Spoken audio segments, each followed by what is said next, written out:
What's good, people? Back at it again on a special event, a special Hotep's Been Told You Happy Tuesday, Election Tuesday. I am Uncle Hotep. We have Hotep Jesus. We have Chad. We have Jeff. Special election coverage. No one can do it like us. Glad you're here. What's going on, people? Are we ready to, in the most important election of our lifetimes, as they have said? Oh shit! How we feeling tonight, fellas? How we feeling? Yo, my mama cussed me out. Oh, you didn't vote. You got one of them. You didn't vote cuss out. I got one of them. You ain't vote cuss outs. If you could have just worn my shirt, man, then you. Jeff Charles, what's up, brother? How you feeling? Good, man. What's good? How you guys doing? You guys ready for this? I am ready. So what's going to happen? Are we going to find out a winner tonight or nah? Hell no. Here's the only prediction I'm making about this race. I mean, I'm kind of leaning towards Trump, but I'm not going to predict who's going to win because that's too hard. What I am going to predict is that this is going to be a shit show. Like, this is going to be contested. This is going to be a battle. It may even go on until December. Now, according to the Constitution, it has to be decided at least by December. But I wrote an article on this earlier today. Both sides are already fundraising for their legal team to dispute the election.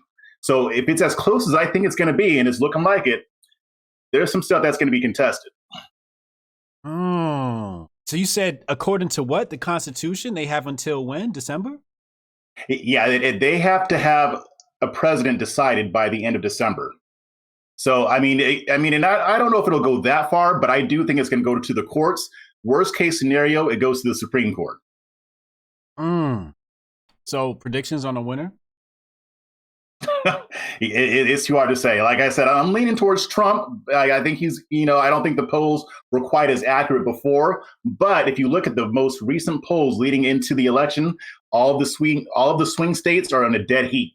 And especially with Pennsylvania, he needs Pennsylvania, he needs Florida. If he wins Florida, he has a chance. If he doesn't win Florida, he's done. But if he wins Florida, he still has to get Pennsylvania. Now, I think Biden may have shot himself in the foot with Pennsylvania by making that whole comment about how we're going to transition away from oil, how we're going to get rid of fracking. So I think that a lot of that helped Trump catch up in that state. So it's still, it's still a toss-up. But I think that Trump definitely has a fighting chance. Chat, press 1 if the audio is good. Press 1 if the audio is good. Shout out to Jeff Charles joining us, man. Jeff, what you blog, right? Who do you blog with? Yeah, I write for redstate.com and for libertynation.com. And what's the most recent post you had? I think you had something viral recently, right? I have no idea. I've been writing so much lately. I mean, today I think I wrote like 5 articles, and yesterday I had like 6. So my most recent, I guess, was about the House of Representatives. That Nancy Pelosi, basically, she was commenting on if it turns out that the two candidates have a tie in the Electoral College, if they both have the same number of votes, it gets a little bit more complicated, and the House of Representatives would decide who wins. And so Nancy Pelosi was basically saying that they're ready to have that battle, if that should happen. But it's not likely. I mean, I'm not sure if it's ever even happened in the history of the country. If it has, maybe like once. But yeah, it'll get even worse if there's a tie. Bitcoin Zay is in the building. Shout out to Bitcoin Zay. Just blessed us with a super chat. If we don't get to the super chats tonight, y'all, I promise we sorry. But we're gonna try and stay on top of it. We got a lot of guests tonight. We want to make sure they get a lot of shine and get a lot of information out to y'all because these people are following. Shout out to Bitcoin Zay. Just shouted out coinbitsapp.com. My company with Maher and Yusuf. Yeah, speaking of Bitcoin, I have a prediction of who's going to win tonight. The banks. Yo, I bought an option on Nugget last week. And I was down like 100% going into this week. And as soon as election day hit, that shit said, pew! I was like, yes! I should have bought a little bit earlier, though. Jeff, are you in on Bitcoin? No, I haven't even gotten into it. I don't know much about it. Coinbitsapp.com. You got to get in, man. You're going to lose a lot of money. The plug. Hey, well, that'll give me a starting point because I've been wanting to learn anyway. So it's Grifting, right? It is grifting season. Go ahead and get you a copy of Bitcoin in Black America by Bitcoin Zay and get it, join the movement. All right, I'll check it out. Bitcoin in Black America. Yeah, I'll take a look. So I as a person who always wanted to see a college football playoff happen, all throughout the 90s, I would always root for if LSU didn't get to the national championship, I wanted chaos to happen. I wanted there to be like 3 teams that deserved to be there or something. And so I feel kind of like that tonight. I'm like, I just want to see chaos because I've been wanting for this whole thing to like come down, crashing down anyway. So I'm here for it. I am here. You sound like Michael Malice right now. I am here for the shit show. I'm here for the shit show and to see how Kanye West does and Joe Jorgensen does in that order. Because I voted for Kanye West. So you got the Kufi on tonight. Yeah, I took my black behind down there today, wrote in Kanye West, and kept it moving. You know what I'm saying? But you know what? I'm not like I don't know. You know, there are some things Trump did that I wasn't agree with, but like. It's more the reaction of the normies just can't take him, man. I don't think he's way as bad as the mass media has portrayed him. But I definitely would have Trump over Biden. So I don't know. I'm looking at they're saying Florida's New York Times has has betting odds for Florida for 95% Trump. So it looks like Trump is going to win Florida. Okay. Yeah, last I saw, they had Biden ahead by like 2 points, but I mean that was still early. So I think Trump will win Florida. Yeah, if it had flipped before we came on, so it was. Yeah.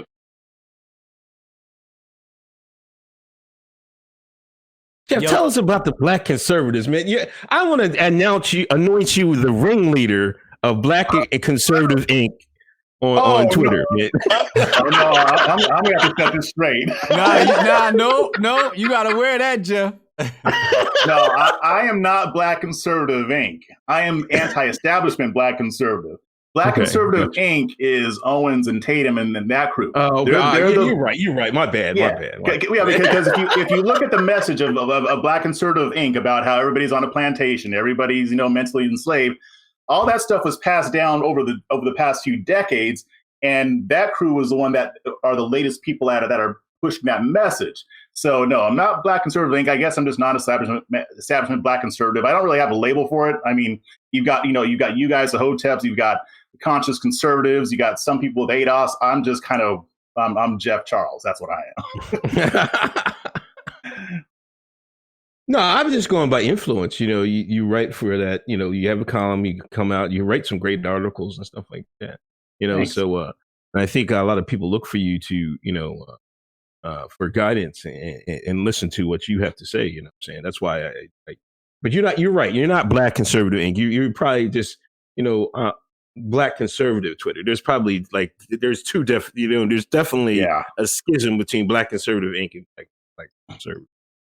Oh, yeah, definitely. And I think what people want more than anything is they really want solutions. And so I think when they see an approach that hasn't really worked, even if they may like the person using it, I think some people are craving more nuance to the conversation. I mean, it's been the same exact talking points for over a decade. I've been a conservative for over a decade, and I've been seeing this ever since. So I think now that people are hearing different points of view, which they couldn't hear before because of the gatekeepers, right. I think people are more curious. I mean, with alternative media, with social media, with YouTube, you can kind of get around the influence of the gatekeepers, kind of like how Trump got around the establishment media to get straight through to the people he wanted to reach. So I think now that there's more voices out there, people are curious to see, what is this whole Black conservative thing about? I mean, what do you guys really stand for? I mean, they didn't even know that there were different viewpoints within the Black conservative movement. So I think it's a great thing. Jeff, you got some fans in here. We got Kamoni Gill said, we love Spicy Jeff. Okay. Spicy Jeff. Oh, wow. Yeah, I haven't been that spicy lately, but yeah, if I'm in a snarky mood or if I feel like I just don't give a crap, I'm just gonna say whatever. That's Spicy Jeff. it usually takes me getting really annoyed to get to that level, or mad. I don't get mad that easy, but if I get annoyed enough, I just kind of let stuff fly and just, whatever. But I have been accused of being a jerk on Twitter. I have no idea why. I think I'm pure and innocent. Let me run through some of these super chats real fast. Jeff Curtis, what up, homie? John Lemley said, I see the race relations quota finally being filled in the top middle of the screen. Yeah, we got the white man in the middle. Big Poppy said, Uncle Hotep Kufi on. Go off, guys. Great work. Yeah. Devon Smiley. I just want to say Torre is a B.A. Naker. Brandon Walker, he said, I took odds on Trump. Make my pockets great again. Steph Colonel, Trump 3-0 body bag. John Lemley, what up? 1800 had an electoral college tie between Jefferson and Burr. Halawe, thank you. She said, I think DNC may have Pennsylvania locked in, hook or by crook. African Mike, libertarian's gonna send the message for the future. There we got it. There we go. I'm drinking Hooker Crook Cabernet right now. Nice. And I, for exactly that reason. That was kind of my thinking too. It's kind of how this shit goes. Type Hotep in the chat if y'all loving our new look tonight. Type Hotep in the chat if y'all loving our new look tonight. How can you not like it? Yeah, I'm the notable exception, I guess, in this whole election night coverage. We're meeting our diversity quota. Right. You know what I mean? We looked at the list tonight of special guests, and every last one of them, I think we have 8 special guests tonight. Every last one of them has been black.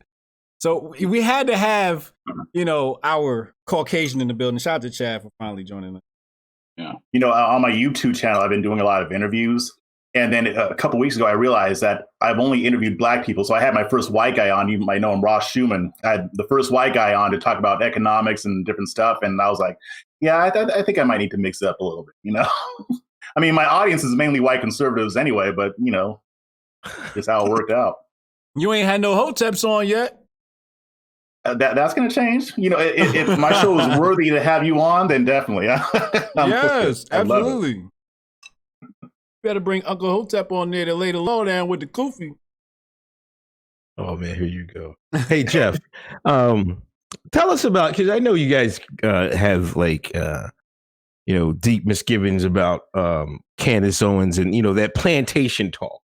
Can you give us a rundown of why you think that's bad? Bad for a bad message for them to be going by. Yeah, I mean, it's been a bad message since Nixon said it back in, what it was, the 60s or 70s. And Nixon started that? I didn't know that. Nixon's the one that started. Yeah. Now, I don't think it was as big then as it is now. But I mean, over the years, it's become more of a thing. But okay. But I would say, I mean, it's not so much just the message itself, as far as, claiming that Black people who vote Democrat are mentally enslaved on a plantation. It's not just that message, it's the mentality behind it. So even if people don't necessarily even use that term, but they have that plantation approach to where they think that they're rescuing somebody out of some type of mental bondage or mental enslavement, that colors the way you deal with somebody. You're not going to deal with somebody as an equal if you think that they're dumb or they're too mentally enslaved to understand where you're coming from. And the thing right. is, and from what I've seen, just looking between the lines and seeing how things have turned out, that whole message was invented to distract from the failures of the Republican Party. The Republican Party won't tell you about its history. It'll tell you about how they freed the slaves. They skip forward 60, 70 years to the Civil Rights Movement. And they don't talk about how they basically abandoned the Black vote. And the whole plantation metaphor, I think, was created to distract from that because they don't want their audience to know, hey, we willingly gave up the Black vote. I don't understand the purpose of that. It's kind of stupid because, I mean, the people who are Republicans today were not Republicans then. So they can acknowledge and say, hey, this is what people did in the past, but we're here now and we want the Black vote. But I think that they just have, Conservative Inc. has a lot of the bad decisions that were made by the Republican Party, especially, after Barry Goldwater. He basically put the knife in the back of Black GOP outreach. Now we good, G. Oh, okay. Oh, he's still talking. Yeah. I don't hear him. You don't hear him? No. Refresh your browser. Oh. Uh-oh. Yeah, no, I hear Jeff fine. Oh, yeah. But basically, I mean, what I was saying is that it's just a message that doesn't work. It's demeaning, and I think it's time for the Republican Party to go with something new, to go with a new approach. You don't keep trying the same thing that has failed for 60 years. Real talk. Real talk. Oh, you hear him now? I can't see Unc anymore. Oh, he came back. Unc back. Yeah, Unc's there. Now you can't see him. Well, so what's allow me to represent the alternatives to the Democrats and Republicans. What is the? Because I remember there was a time where you had you were Jeff the Conservatarian. You're and I know that you kind of lean that way, at least philosophy wise, if not party affiliation wise. What do you see? Because like Sonnie was talking last night about on the Brown Paper Bag podcast with us about the like a potential coming civil war within the GOP, and I think there's a little bit of that that's already happened with like the Bernie branch and stuff like that in the Democratic Party, the Bernie branch versus the establishment, and then you had like the sort of the Ron Paul revolution with the GOP and kind of getting screwed over in that vein. Do you see a potential for a legitimate run with a third party that could start to sort of snipe some of that stuff off of the edges and make a run? Not yet, but I wish there were. I think that might happen in the future. I do see it kind of shaping up that way. I mean, right now the Libertarian Party. I mean, and I've even said, I mean, if the Libertarian Party wasn't a joke, I might consider joining up with them because a lot of my political beliefs do align more with libertarians than with traditional conservatives. But that being said, the conservative movement has actually adopted a lot of libertarian ideology. So there still is a place for me to have those beliefs. It kind of makes for some interesting conversations, and I think that that's part of what will be the civil war in the GOP. I think it's going to be between the people who are conservative but are still more libertarian minded versus those who are more traditional conservative, authoritarian. I would call them status, that kind of thing. But I think the better chance would be for somebody like Trump. I mean, Trump is a conservative sort of, but he's kind of like a third party. But he just took over the Republican Party. So I think it makes more sense. It may make more sense right now to try to take over the Republican Party. But if I had it my way, it would be a competition between at least three parties, because this whole two-party system, it's gotten to the point to where it doesn't work. And the two parties have colluded together to ensure that a third party can't actually be competitive. Right. Well, so all right. So as a like registered libertarian who went to convention as a delegate back in 2018 and then again this year, I've noticed so there's a small black representation in the LP, but it's a lot of white folks. It's overwhelmingly white folks. I want, and the way they treated Maj Toure isn't going to help either. But I'm sorry, I interrupted. Well, that's what I'm saying. So what I want to do is I want to ask you, when you said that if the Libertarian Party wasn't such a joke, what does that mean? In what way do you see it as a joke? Because this is the sort of thing I criticize the GOP the same way. I criticize the DNC the same way. I think we have to be able to criticize the LP in that way too, to let them know this is what you've got to do better. Because what did the presidential candidate do? She goes and starts quoting some Angela Davis stuff about that's in the Black Lives Matter vein that was very. It didn't get into the real issues of until like she like subtweeted, like replied to herself, where it was like about ending qualified immunity and ending no-knock raids and some of these other things. Like, you could have just started with that instead of you could have led with that. Virtue signaling with the talking point stuff. So what's your what do you see as the quote unquote joke that is the third option? Yeah, I mean, it just seems like the Libertarian Party hasn't really taken this very seriously. I think it might have been in 2018 or 2016 where they had the convention and they had some guy in his underwear parading around on the stage.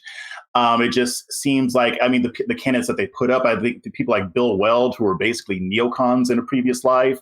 I mean, I think that there are a lot of people in that party Bill who Weld came out and proudly endorsed Joe Biden and voted for Joe Biden. See, I didn't even know that, but I'm not surprised. Right. He vouched for Hillary Clinton on MSNBC, and then he went and actually posted that I'm voting for Joe Biden. I was like, get the hell out of here. Exactly. So when you're saying that you're a party that's against war, that's about liberty, and then you put up a guy like that, it's hard for me to take it seriously. Right. Also, I think that, I mean, with the Libertarian Party, and I've heard other people say this, I mean, and I listen to a lot of libertarians. I listen to Maj, I listen to Dave Smith, Michael Malice. I used to listen to Tom Woods. I need to pick him back up again. But I mean, I think that if the Libertarian Party were to start more local and maybe at the state level, gain more inroads there. And I know that they're trying. I've been seeing some things here and there with different candidates running. Then I think in the future it might be easier for them to win a presidential election. But I mean, at the end of the day, it's the local politics that are the most important anyway. So if you really want to create a society that is based on, the non-aggression principle, that's based on other areas of libertarian thought, you're going to have the most impact if you infiltrate at the local level. And honestly, I've even wondered, I mean, if the Republican Party and a very serious Libertarian Party were to compete for the black vote, go into black neighborhoods, I mean, I kind of think that black people might rock with the Libertarians a little bit more than Republicans. Check the chat. Check the chat.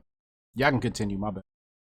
That's cool, but yeah, I mean, those are pretty much my thoughts about it. When you hear me, you'll hear me criticize the Libertarian Party, but and one of my followers brought this up. They never hear me criticize libertarians, like small L libertarians.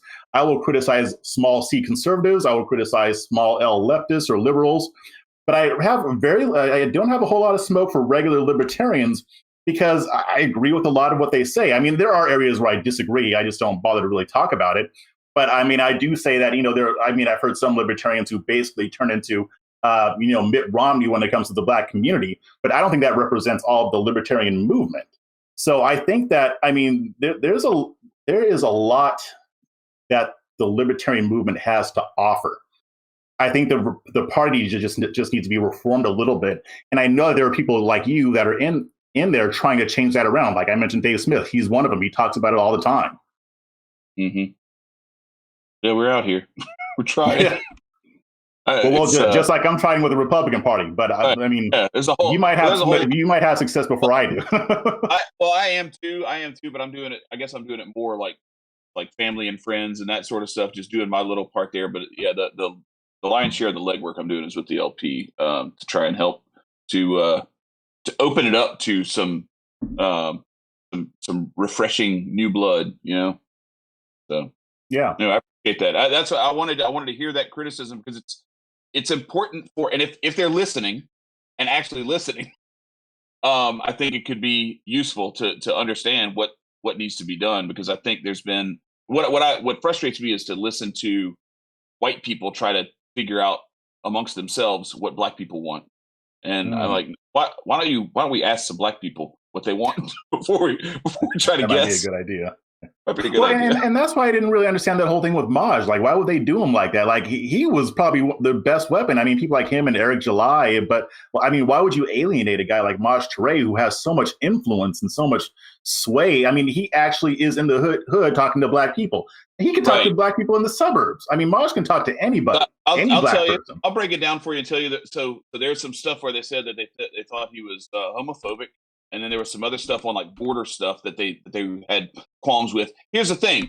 They don't have a problem with like having people who like Bill Weld, who like was working for Raytheon and like the stretches, the mental gymnastics you have to do to have like people who help to fund wars and murder people versus like, hey, and like the thing is like the homophobia thing, like we're all cool with like you can have a certain personal belief on something and you can still be cool with gay people and not want to like throw people in cages or hurt anybody or anything and just be like, no, that's not for me. It's a whole different ball game. And then the thing with the border, like I totally get Unc and I, we talked about this last week. I believe that the only legitimate borders are around private property, but I also understand that where we are right now and the way things are, I get like not wanting to import, dirt cheap labor when you're trying to keep your job and keep food on the table. I can understand that from the standpoint that Hotep Nation is kind of like pointed in that direction. Even though I have a philosophical difference in the here and now, I get it. Yeah, I mean, so if I'm hearing you correctly, I mean, they kind of, distance themselves from Maj because he may or may not have said something homophobic and because he may have a different opinion as far as immigration goes. I mean, libertarians tout themselves as having a lot of different ideas and being able to talk about these things rationally. Mm-hmm. And I've seen them do it. So to me, so just from the outside looking in, I mean, you got a black guy who's got a lot of influence, total libertarian, and you basically came up with bullshit reasons to alienate him. That kind of comes off a little bit like something like an establishment Republican would like to. Yeah, the thing is, it didn't work because Maj is still involved, and he's still good. He's got there's a crew of us who are anyway. He was at the convention in July in Orlando, so I hung out with him a little bit there, and it's just there's some people in the LP. Namely, the former chairman that was not too friendly with him, but anyway, was that a Nick Sarwalk or? We don't have to. Okay. We can blame it on me. I know everybody hates that guy though. Yeah, I can't stand him, but I was gonna not even bring his name up because I don't want to give him the publicity. But anyway, it's all good. No, I appreciate it. I don't want to dominate the conversation. I appreciate your. Hold it down, Chad. I'm trying to get Patriot J in here now. He next up, but we can still rock. Right. We can rock with Jeff until Patriot J gets in here. Hey, have you listened to his album yet? Yeah, this shit's dope. Yeah, I'll check it out the other day, man. I was feeling that. Fuck Rachel. Anyway, I don't know if you heard that in the background of the one with the anomaly, but no. So so I was going to ask you. So, do your knees hurt? Did your back hurt yet? From you turned 40, like what, a month ago, something like that? Yes, unfortunately, yeah. And actually, I was going through really bad back pain for 2 weeks. I was whining about it on Twitter the whole time. I was in bed for 2 weeks with back pain. But I've always had back pain because of a car accident I got to when I was younger. But yeah, I still figured I'd just kind of postpone my 40th because of COVID. Nothing really counts, but people are telling me that it doesn't work that way. So, got you. One of the things I was watching yesterday, and I really liked it when you talked about how the Republican Party needs to pull itself up by the bootstraps. Like that hit me.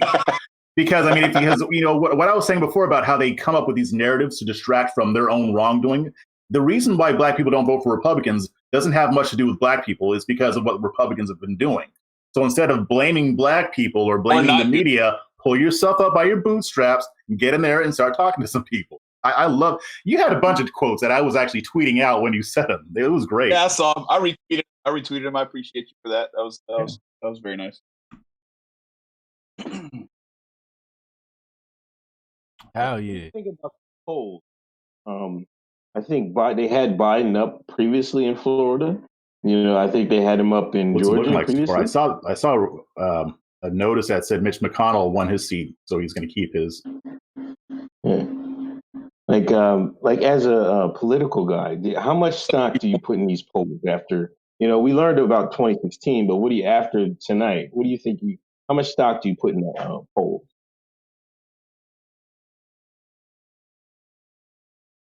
Were you talking to me or? Yeah, he's talking to you. Oh yeah, I was talking. Okay, I couldn't hear all the question. You talking about the polls? Oh. Yeah, because if it looks like Trump is going to win Florida, but he was down. I think they had Biden up previously. What do you think about the polls?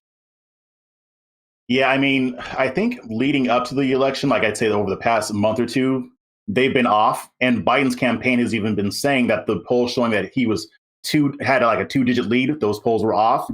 I think that these final polls have gotten a little bit more accurate because if you look at all the swing states, it's showing Trump and Biden in basically a dead heat.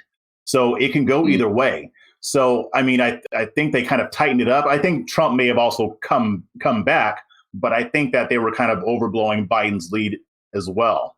So I think that right now it's hard to tell. I mean, I still think that Trump is going to take Florida, but I do see that it was kind of going back and forth. I don't know where it is right now, but I think Trump's good with Florida. I think Who is we got that to watch playing? Pennsylvania and North Carolina. Yo, Jeff, we want to thank you very much for coming on. That was epic, man. You held us down real smooth. Like, we about to move into Patriot J. Where can people find you, Jeff? Yeah, you got read my stuff at redstate.com, libertynation.com. You can look me up and subscribe on my YouTube channel, Breaking Conservatarian, and you can get me on Twitter at Jeff on the Right. Nice. Thank you for coming through, my brother. Yeah, thanks for having me. Patriot J in the building. What's up, gentlemen? How's my audio? Can you guys hear me? I hear you well. Let me look. Give me, Perfect. yeah. You sounding good. What's up, my brother? How you feeling? Dropped a new album? Yes, sir. I'm doing good, man. It's been like, I think 6 days since I dropped. I'm feeling good watching those streams go up. It's been a great week. Yeah, hell yeah. How's the album doing? Pretty good. I've sold 69 copies, which is pretty phenomenal for me. I don't know. I didn't expect to sell a single one, so I'm proud of that. I'm about to hit 10K on Spotify streams probably by the end of the week. Apple Music doing good too. I'm just watching the people share it. It's beautiful. What's the name of the album? What's going on, Patriot J, man? It's self-titled, Patriot J. Self-titled Patriot J. That's where y'all gotta go. Go stream Patriot J right now. Spotify, It's available. Apple. It's available everywhere.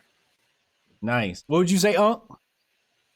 No, I was just saying what's up to him, man. Congratulations on putting your album out. You know, it's no small feat putting an album together, you know what I mean? And it seems to be well received. I've listened to it. I was working out, working out today. I was listening to a couple cuts. Hell yeah. That should get you pumped. Yo, I love that bar, man. I hate you niggas, just like that Doja Cat. I was like, I fell out laughing, man. I was like, yeah, that shit was hard. What I said, fuck a globalist. I hate you niggas like the Doja bitch. That's just hard, man. Thank you, bro. Appreciate it. Let me. What do you think? What are you doing about tonight? What do you think about tonight, man? What's your plans? Are you sitting up eating pizza, man? Like, I know you're in West Coast time. I'm got a long way to celebrating. Go. Yeah. I think we're gonna take the victory, no doubt. I think it'll be a lot wider than a lot of people are thinking. The margin of victory. I don't think we're gonna have to worry about these little swing states or these missing ballots from Pennsylvania. I think we're gonna win so big that they won't even matter. That's the optimist in me. I don't look at the data or nothing. I just base this off of energy. I talk to people every day. I see Biden I don't see Biden flags. I see Trump flags everywhere. I see Trump signs in my yards, on my block. I see it everywhere. I talk to the people and I see the energy. Let me run through some super chats real quick and we're gonna get right back to Patriot J. Julian Ace. He said, thank you, Chad and Jeff, for the mic recommendations. P-Dog Knight, what's up, homie? He said, Unc with the kufi, I'll break out the Kaftan if you need me to. Brody McFarland said, calls Chad's white. Greg Buller, he said, Jeff has a new Twitter tagline now. Spicy Jeff. Dennis Evans, Trump not winning. This is for the Hoteps. Chris Black, shout out to DJ Chris Black, Retro Reggae. He said, I'm here for the Hoteps. But not for long. I'm finishing up some work, going to bed. I got tripwires and my dog's out. Peace, fam. Masonius Rex, he said, Robert Giscard, 2020 baby, Hotep and Bill. Hotep Saxes, I'm a registered libertarian. Be the change you want to see, right? The party is a joke, though. True. Jeff Curtis, what up, homie? He said, we're going to the Hotep party rolling in the next 5 years. Yes, sir. Wasted Talent Podcast. What up, Jay? Hotep Tiger said, sorry I couldn't watch this live. Work is a pain in the ass, but I'll catch the replay. Oh, yeah. Brandon Kuzma, salute, Kang. Spicy night tonight. Oh, yeah. Kamar Daniel, donations. Y'all see we reinvested them and looking all nice up here on the stream, right? Minister P said, good stream, guys. Nice setup. Let's get back to Patriot J. Yo, Patriot J, yeah. You know, everybody thinks about California, you know, this big blue state, you know what I mean? Liberal paradise. But we've seen recently, you know, in the videos, you know, we've seen these Trump parades. You know, we've seen people just walking down the street, Trump MAGA out, man. You just see they MAGA from head to toe. Facts. We seen Little Pump. You seen your boy Little Pump come out. one thing, hold on, I got a couple things. Can you first talk about California? Then can you talk about the rappers that it seemed like they jumped on the Trump MAGA wave? Nah, so California, it's more red than people would be led to believe. It's still definitely more blue, but I think we got a chance of it going red, not this year, but probably 2024. For the longest time, Republicans were the third most popular party. It went Democrats first, second non-party preference, and then Republicans. But just this past election, Republicans got their voter turnout up.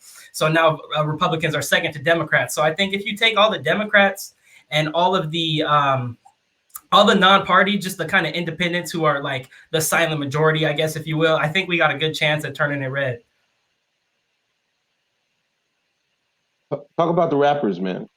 You got to talk about Lil Pump. You got to talk about 50. You got to talk about Q. Who else? Waka Flocka. I posted that 50 meme that you tweeted the other day where he was Kunta Kinte with the MAGA hat and it had Chelsea Handler whipping him. I posted that on my Instagram and I got hate for it, but it's true. That's what they do. They kind of just, you see a black guy come out for Trump and then they bring in the white liberal to attack him. They're doing it with 50. They did it with Ice Cube. They're doing it with Lil Wayne. They even got that racist ass SNL skit making fun of him.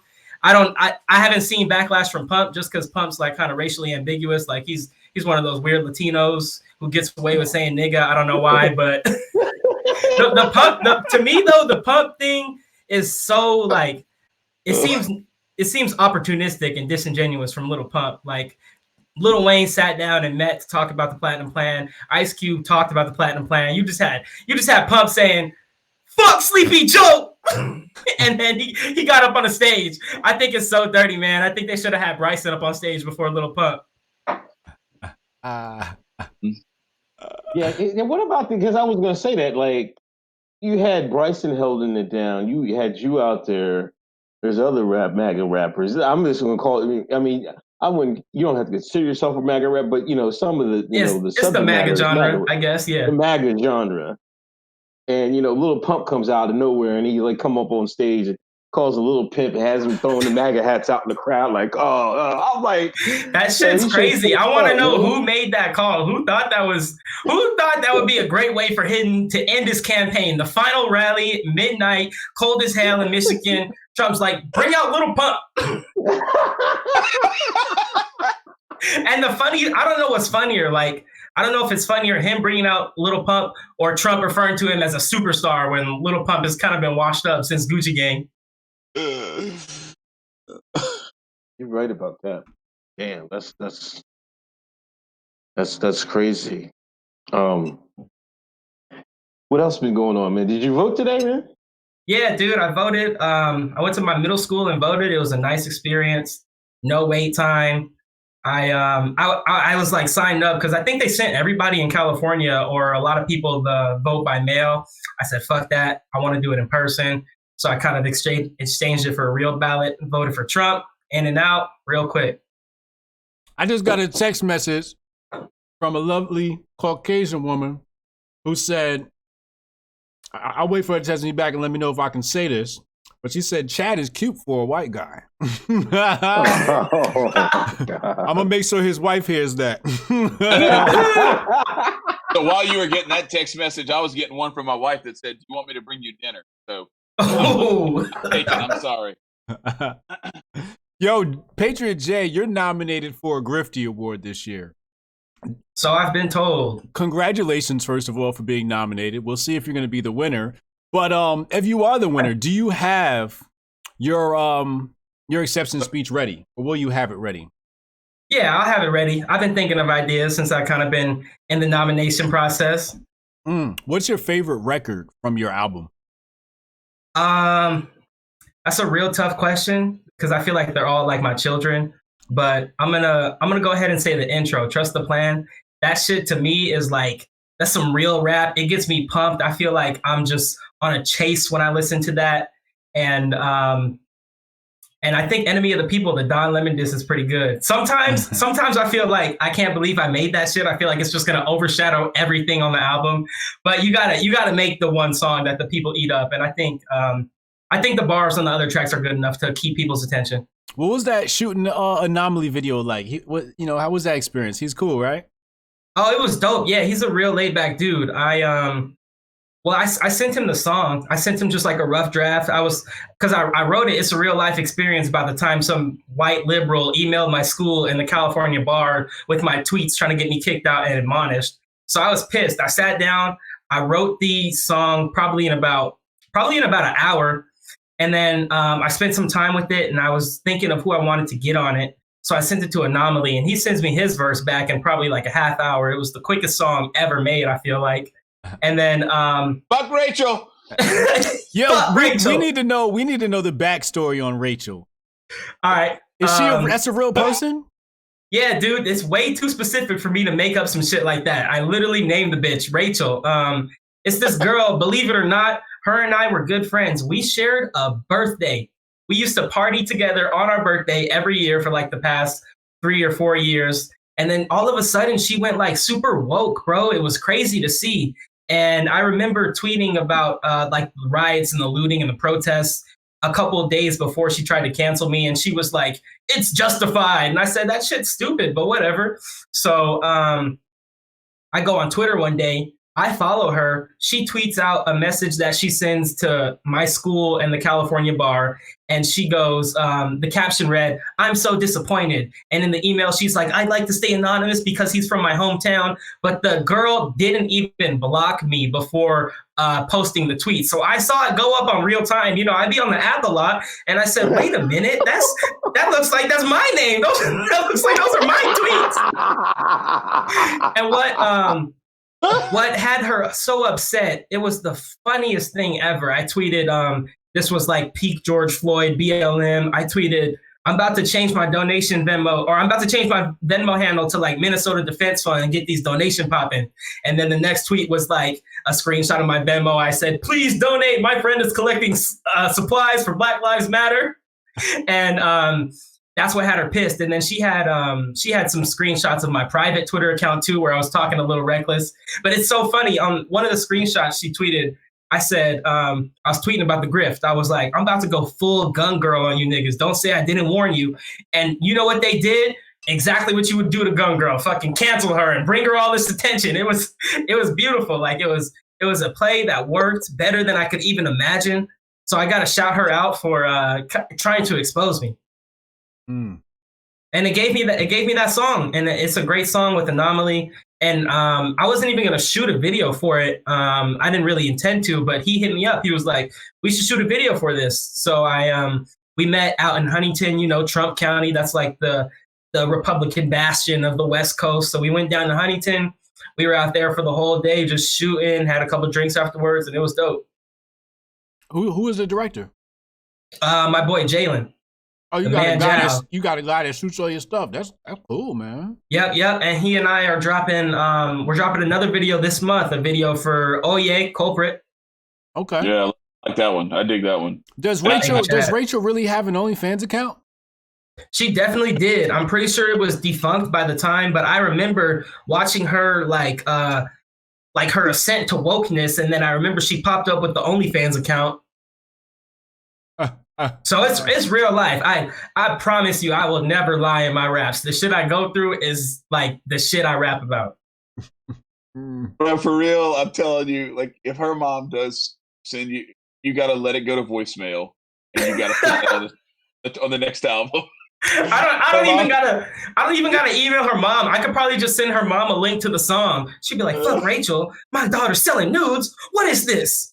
And it's the funniest shit too, because she's white as hell, but she probably has like, I don't know, Native American blood. So when she started being all woke, she tried to play that up, talking about I'm a POC, like, and that's why I hate POC, because you just include everybody who's like not even a dash of white. If they got like a little bit of this, a little bit of that, they're POC, and it's terrible. That's how black people get co-opted. So I'm black. I'm not POC. I'm black as fuck, and I'm proud of it. I just want to say I appreciate you putting on Patriots Drunk. You're talking about ending the Fed, and then you have a whole song called Preacher from Jekyll Island. I knew you would appreciate that one, Chad. I dig it. Yeah, that's the shit I care about. I remember my freshman year of college, I take like the introductory speech class. I did a speech on the Jekyll Island meeting that they had. Mm-hmm. So I've been dropping red pills on them from an early age. Mm. How'd you get hip to, the deep state and all of that stuff? I got a good dad. That's it. He kind of taught me critical thinking. He put a David Icke book in my hands when I was probably like 10 or 12. Oh, damn, you got a daddy? A black man with a daddy? I feel like I gotta say that too. It's fucked up. Like I remember, like probably last summer, one of my friends I was hanging out with, I talked about my dad for the first time, and they were like, "Jordan, I didn't know you had a dad." it's so messed up, bro. You're not supposed to have one of those, right? That almost just killed me. Do you see what happens though when a black man has a strong dad in the home? He ends up with a David Icke book in his hand. God damn, that's Facts. beautiful. Shout out to David Icke. Did you see David Icke's interview with something.tv talking about COVID and all of that? Nah, I haven't seen it. Oh man, it's epic. They banned it from Twitter. What do you make of all this COVID stuff that's been happening this year and the lockdowns and what could potentially happen post-election? I'm a little worried what could happen post-election because I think Trump is going to win it, and I feel like the Dems kind of weaponized COVID against Trump. I'm not saying they created it, but that's all they do to talk about it. Like if you think about it, without COVID, they wouldn't have a single talking point against Trump. He was good on the economy. He was good on foreign policy, but they go out here and they say Trump killed 220,000 people, which is dumb. Only people with like an IQ of 10 eat that up. So when you kind of just you blast it every day, I know a lot of you people say, with an IQ of 10 apparently. You do, we all do, but it's silly, and I think they're using it to kind of attack and destroy the credibility of his presidency when it's ultimately like China's responsibility. They let the plague out. London Real. The David Icke interview was on London Real. My bad. All right, bet. You said a IQ of 10. The disrespect. Oh my God. Today, black men are being accused of, they're gonna blame it on us. Those think pieces are gonna be great. Oh man, tell me about it. We already got blamed. Trump ain't even in office yet. We got to blame. Right. That's how you know they're defeated. Yeah. You was about to say something? No, I read it. I was reading the chat. Your girl Laura Loomer lost, man. I mean, can we have a moment of silence for Laura Loomer trying to get her back her Twitter account? Damn, everybody bow your heads. Everybody bow your heads. That's crazy. She really ran for office to try to get her Twitter back.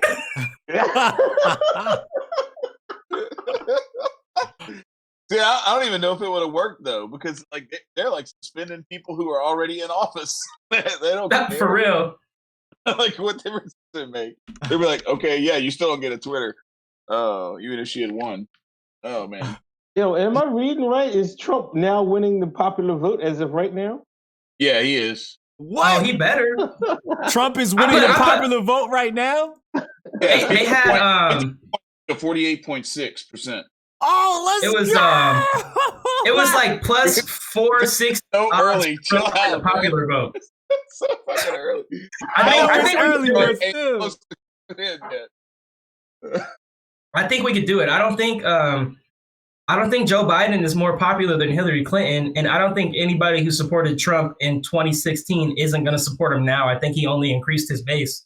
Well, they were just showing something where, like in Dade County, like Miami-Dade is like usually like Democrat stronghold, and I think it was like 63-30 or something like that for Hillary Clinton in 16, and it was like 55-40 something, 55-42. Oh yeah, that's where all the Cubans live, right? They were saying it was the voy a votar por Donald Trump. Yeah. Yeah, and I made a little song. I put it in the Hotep Nation chat. I didn't post it on Twitter because I didn't feel like it. But I just said, "Ya yo voté por Kanye West." So that's remix. Yeah, that's right. Wife is cute. Trump I've got been the to- popular vote right now. Oh, that's making my goosebumps stand. 91% in Florida, 50.7 to 48.3 Trump. Oh yeah, that's locked. That's the first L for Biden tonight. They were saying Biden was going to take Florida, Pennsylvania, Texas. They were talking about Texas going blue. That's the most absurd thing I've ever heard.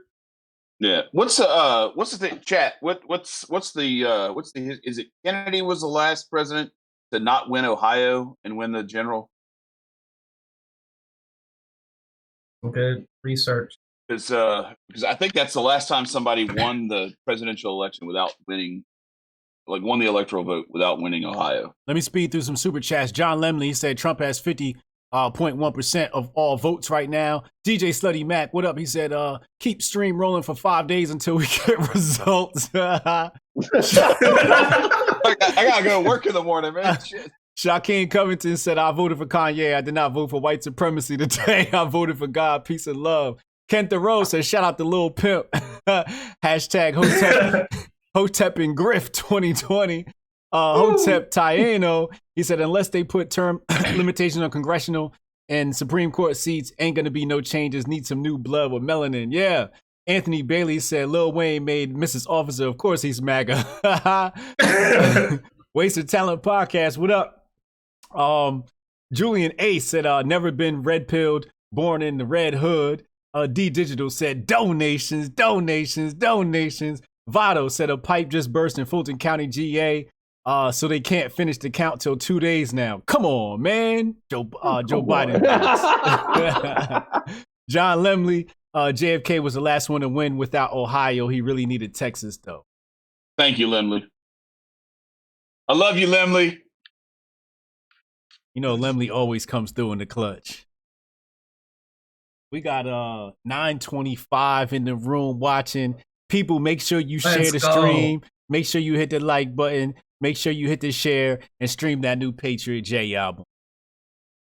Hell yeah. Listen to 45 Bars where I shout out the Hotep Nation. Hotep's the nation because Clinton's killing them Haitians. Free thinking is dangerous. No, I can't in a brainless. We got 4 minutes with you. Can we get some bars or freestyle or something from the album real quick or anything you got? What you got for us? So we need some bars. I'm gonna spit the intro. I don't do freestyles. That shit would turn out terribly. All right. Seen a baddie, had to shoot my shot like Dick Cheney. Then she mad that I like Trump. She trying to play me. Okay, for you to not like Marx, you want to date me? I'm just here to love these thoughts. Ain't no debating. So they don't really know where I stand. They think they know me, but they don't know the man. Look, when they ignore what you need, well, just follow my lead and just trust in the plan.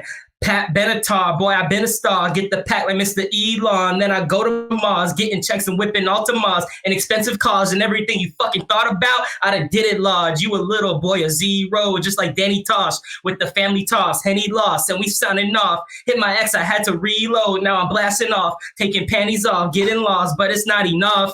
Got a beanie and say Palmdale and all my women bond well, cause they not confrontational. This future meme sensational. A baddie and a bombshell, getting green like I'm sale. They don't want to play the boy. I beat the beat like Raging Bull. Ooh, that's bars. that's the first. That's the salute. I just brother. love that you Salute. slandered Daniel Tosh. That was good. I'm glad you caught that. Yeah. Before I get out of here, I just gotta say I hate white liberals, man. They will try to ruin a black man's life, bro. It's so sad. Like if you look at the white liberals that tried to take me down and tried to email my school, they all have Black Lives Matter in their bio, which is supposedly an organization that is meant to prop up the black people and better our standing. So when they see a black man who is going to law school, who has a degree in political science, who works for the most conservative member in Congress, they can't stand it. So they'll try to get me kicked out. But I go to a Christian school. They love me. I hate it, man. Shit. Just so y'all know, we got Olivia Rondeau coming up in the next half hour. I'm texting her right now. Chad and hold us down until we get her in the room. All right. I'm about to pester Liv. Am I still gonna be in the room until she comes up? Or? Yeah. We hope you still here, baby, until we bet. you bounce. So if Trump wins, we got 4 more years of grifting, don't we? Let's go. Nah, see, I think the grift is funny. I don't know. People will say I'm a grifter, but like I just like Trump a lot, and I love America, and I just tweet about it. And I feel like there's a like people on Twitter, there's a need for, I guess, voices and faces who look like mine and come from where I come from to represent that. So of course people are going to gravitate to it. I don't think it's grifting at all. Well, grifting is not necessarily a bad term. You know what I mean? We're trying to reshape the word. You know what I'm saying? You're trying to make grifting great again? You know Okay. Like if something comes hot, you know how black people are. If something's hot, they're gonna wear it the fuck out. You know what I'm saying? That's all grifting is. You know what I'm saying? Like we ran that Popeye sandwich out. that nobody even cares anymore. It's just on the menu all the time now. Facts. People died for that sandwich. Man. People died for that sandwich. The sandwich ain't bad though, I'll tell you that. It is pretty good. I mean, after you slandered all the ingredients in that sandwich, I'm not gonna lie, I had. Look, I'm the biggest hypocrite you gonna find if all the Hoteps. I'm a slander the Popeye's chicken sandwich right after I eat one. Yo, I had one and I was thoroughly disappointed, man. I don't know what the Shines was talking about, man. I'm like, they was hyping this shit up, man. It's not that good. It's not. It's decent, but it's not like it ain't. Man, you got to get the extra sauce on it. It's just Popeyes on a bun. Pause.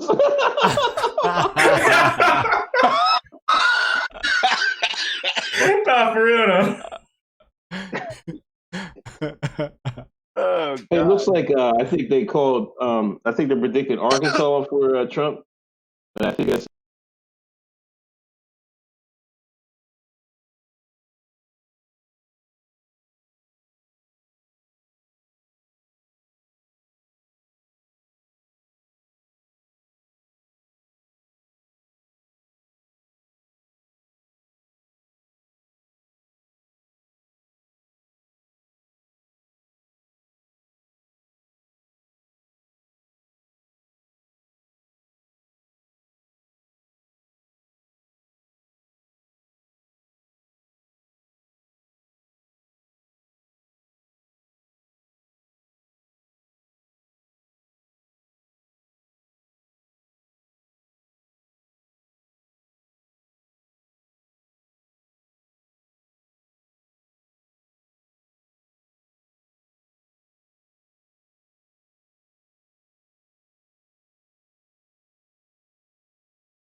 1, 2, 1, 2.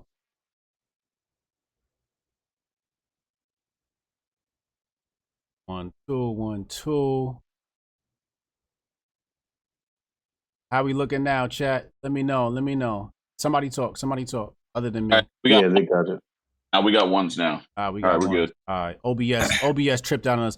We got Olivia in the building. Olivia, what's up, love? All right, I'm out. I'm good. How are you? Life is well. I see you got the natural hair. Yeah, I tried. It was straight, and then I was out in the polls for like 9 hours, so I turned back to black. We're good. People was, Brian, you're out, man. I know I'm coming back. Don't worry. Okay. They try to say you wasn't black because you voting for Trump. Fuck that. I like you. If you think Joe Biden is cool for saying this and saying that, oh, you didn't black people voting for me, not voting for me. I really don't understand it. I feel like you're the real coon if you voted for Biden, to be honest with you. Hey, Olivia, you were working the polls. You were actually out there. Doing door-to-door stuff, weren't you? Yeah, I've been doing everything. So I've been working with Monroe County GOP, which is like the tightest, like swing county in Pennsylvania. So it's like double swing over here. It's been crazy. I've been doing text banking, phone banking, door knocking, everything. Damn. You said you were coming on here and you were going to drop the ANCAP bombs. Let's hear it. I'm just feeling very radical lately. I'm feeling very radical. I feel like next election, 2024, I don't know who I would vote for. Not a Republican, not a Democrat for sure. We need someone who's actually liberty-minded. I'm not even going to say libertarian because I don't even care what party it is. Actually liberty-minded. Yeah, no, I'm with you on that. And it's what's frustrating too is to watch someone who is in that lane and is given that gauntlet, and then there's like this, I don't know, like the way I describe it is like it seems like the Jorgensen campaign kind of got focus grouped into like a careful, and I don't know, it's just very milquetoast, and that this was not the year to be that way. This was the year to expose, as Maj Touré would say, expose the contradiction to the maximum degree. And it was just like, hey, we have a candidate too. Like, like ain't the year for that. This is no, it's time for some radical fucking change. It's time for some radical change. I'm really tired. Like you said, milquetoast. I'm very tired of it. It was very frustrating. And I don't have anything against Jo Jorgensen, but like she was like my fourth choice of the people because I was a delegate, and so like we went through several rounds of voting to get. Who's your first choice? Adam Kokesh. I worked on his campaign. Wanted to dissolve the federal government from the moment he was inaugurated. He was going to sign an executive order. Sound went out. Dissolve the federal government and return everything to the states. Did again. Damn. No, sounds okay. No, they said sounds okay. Yeah, okay. But yeah, so that was the idea was like, and take like the country through like a bankruptcy process and return the assets and the resources to the people, and then we'll defend ourselves and we'll take care of we'll in the Federal Reserve System and all this stuff. It's like I have to be careful. I don't want to say too many keywords. Audio will go out again. Redacted. But anyway, so it was him, and then the next one was actually Vermin Supreme. And I know that like I appreciate what Jeff was saying about like the James Weeks thing from way back when he danced on stage in his underwear, like stripped down to his underwear and all that stuff. I appreciate Vermin for because his is not just that was kind of arbitrary what Weeks did. Like, hey, look, this is Vermin actually like I appreciate the fact that he's always got the boot on his head, and but then he's going around like they were interviewing him. He's like, well, what I would do is I would make COVID illegal, and I would go back and I would kill baby COVID. I would go back to get in a time machine, go back and kill baby COVID. Like to make it to point out how stupid some of the suggestions some of these politicians had. Like, well, Trump is doing everything wrong, and it's like he's doing everything almost exactly the same as like most of the other world leaders are. It's not all that different. It's really not that different. And then the same people are like, and we should listen to Dr. Fauci. And I'm like, really? We should? Like, that's your answer? Is listen to that guy? Like, right. It's so having someone in a position to point that stuff out and to really, like I said, to expose those contradictions, to expose the kabuki theater that has been American politics for a few decades now. Mm-hmm. And the one thing I do appreciate about Trump is that he just like said, oh, okay, so this is how like this stuff is. Well, I'm just going to go right into this lane. And he jumped on the opportunity to to basically piss off both establishments in both parties. Yeah, absolutely. Everything good, Brian? Yeah, I'm good. I'm just trying to get my video back. OBS is treating me like a little whore. You know, the redacted, it's too much fire on this stream, and the redacted is messing with it right now. But we good though. Just go ahead and continue without my video. I'm sure the chat can hear me. Mm-hmm.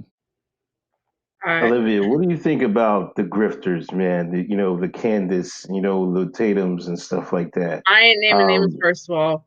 But okay, well, never mind. No, chill. Actually,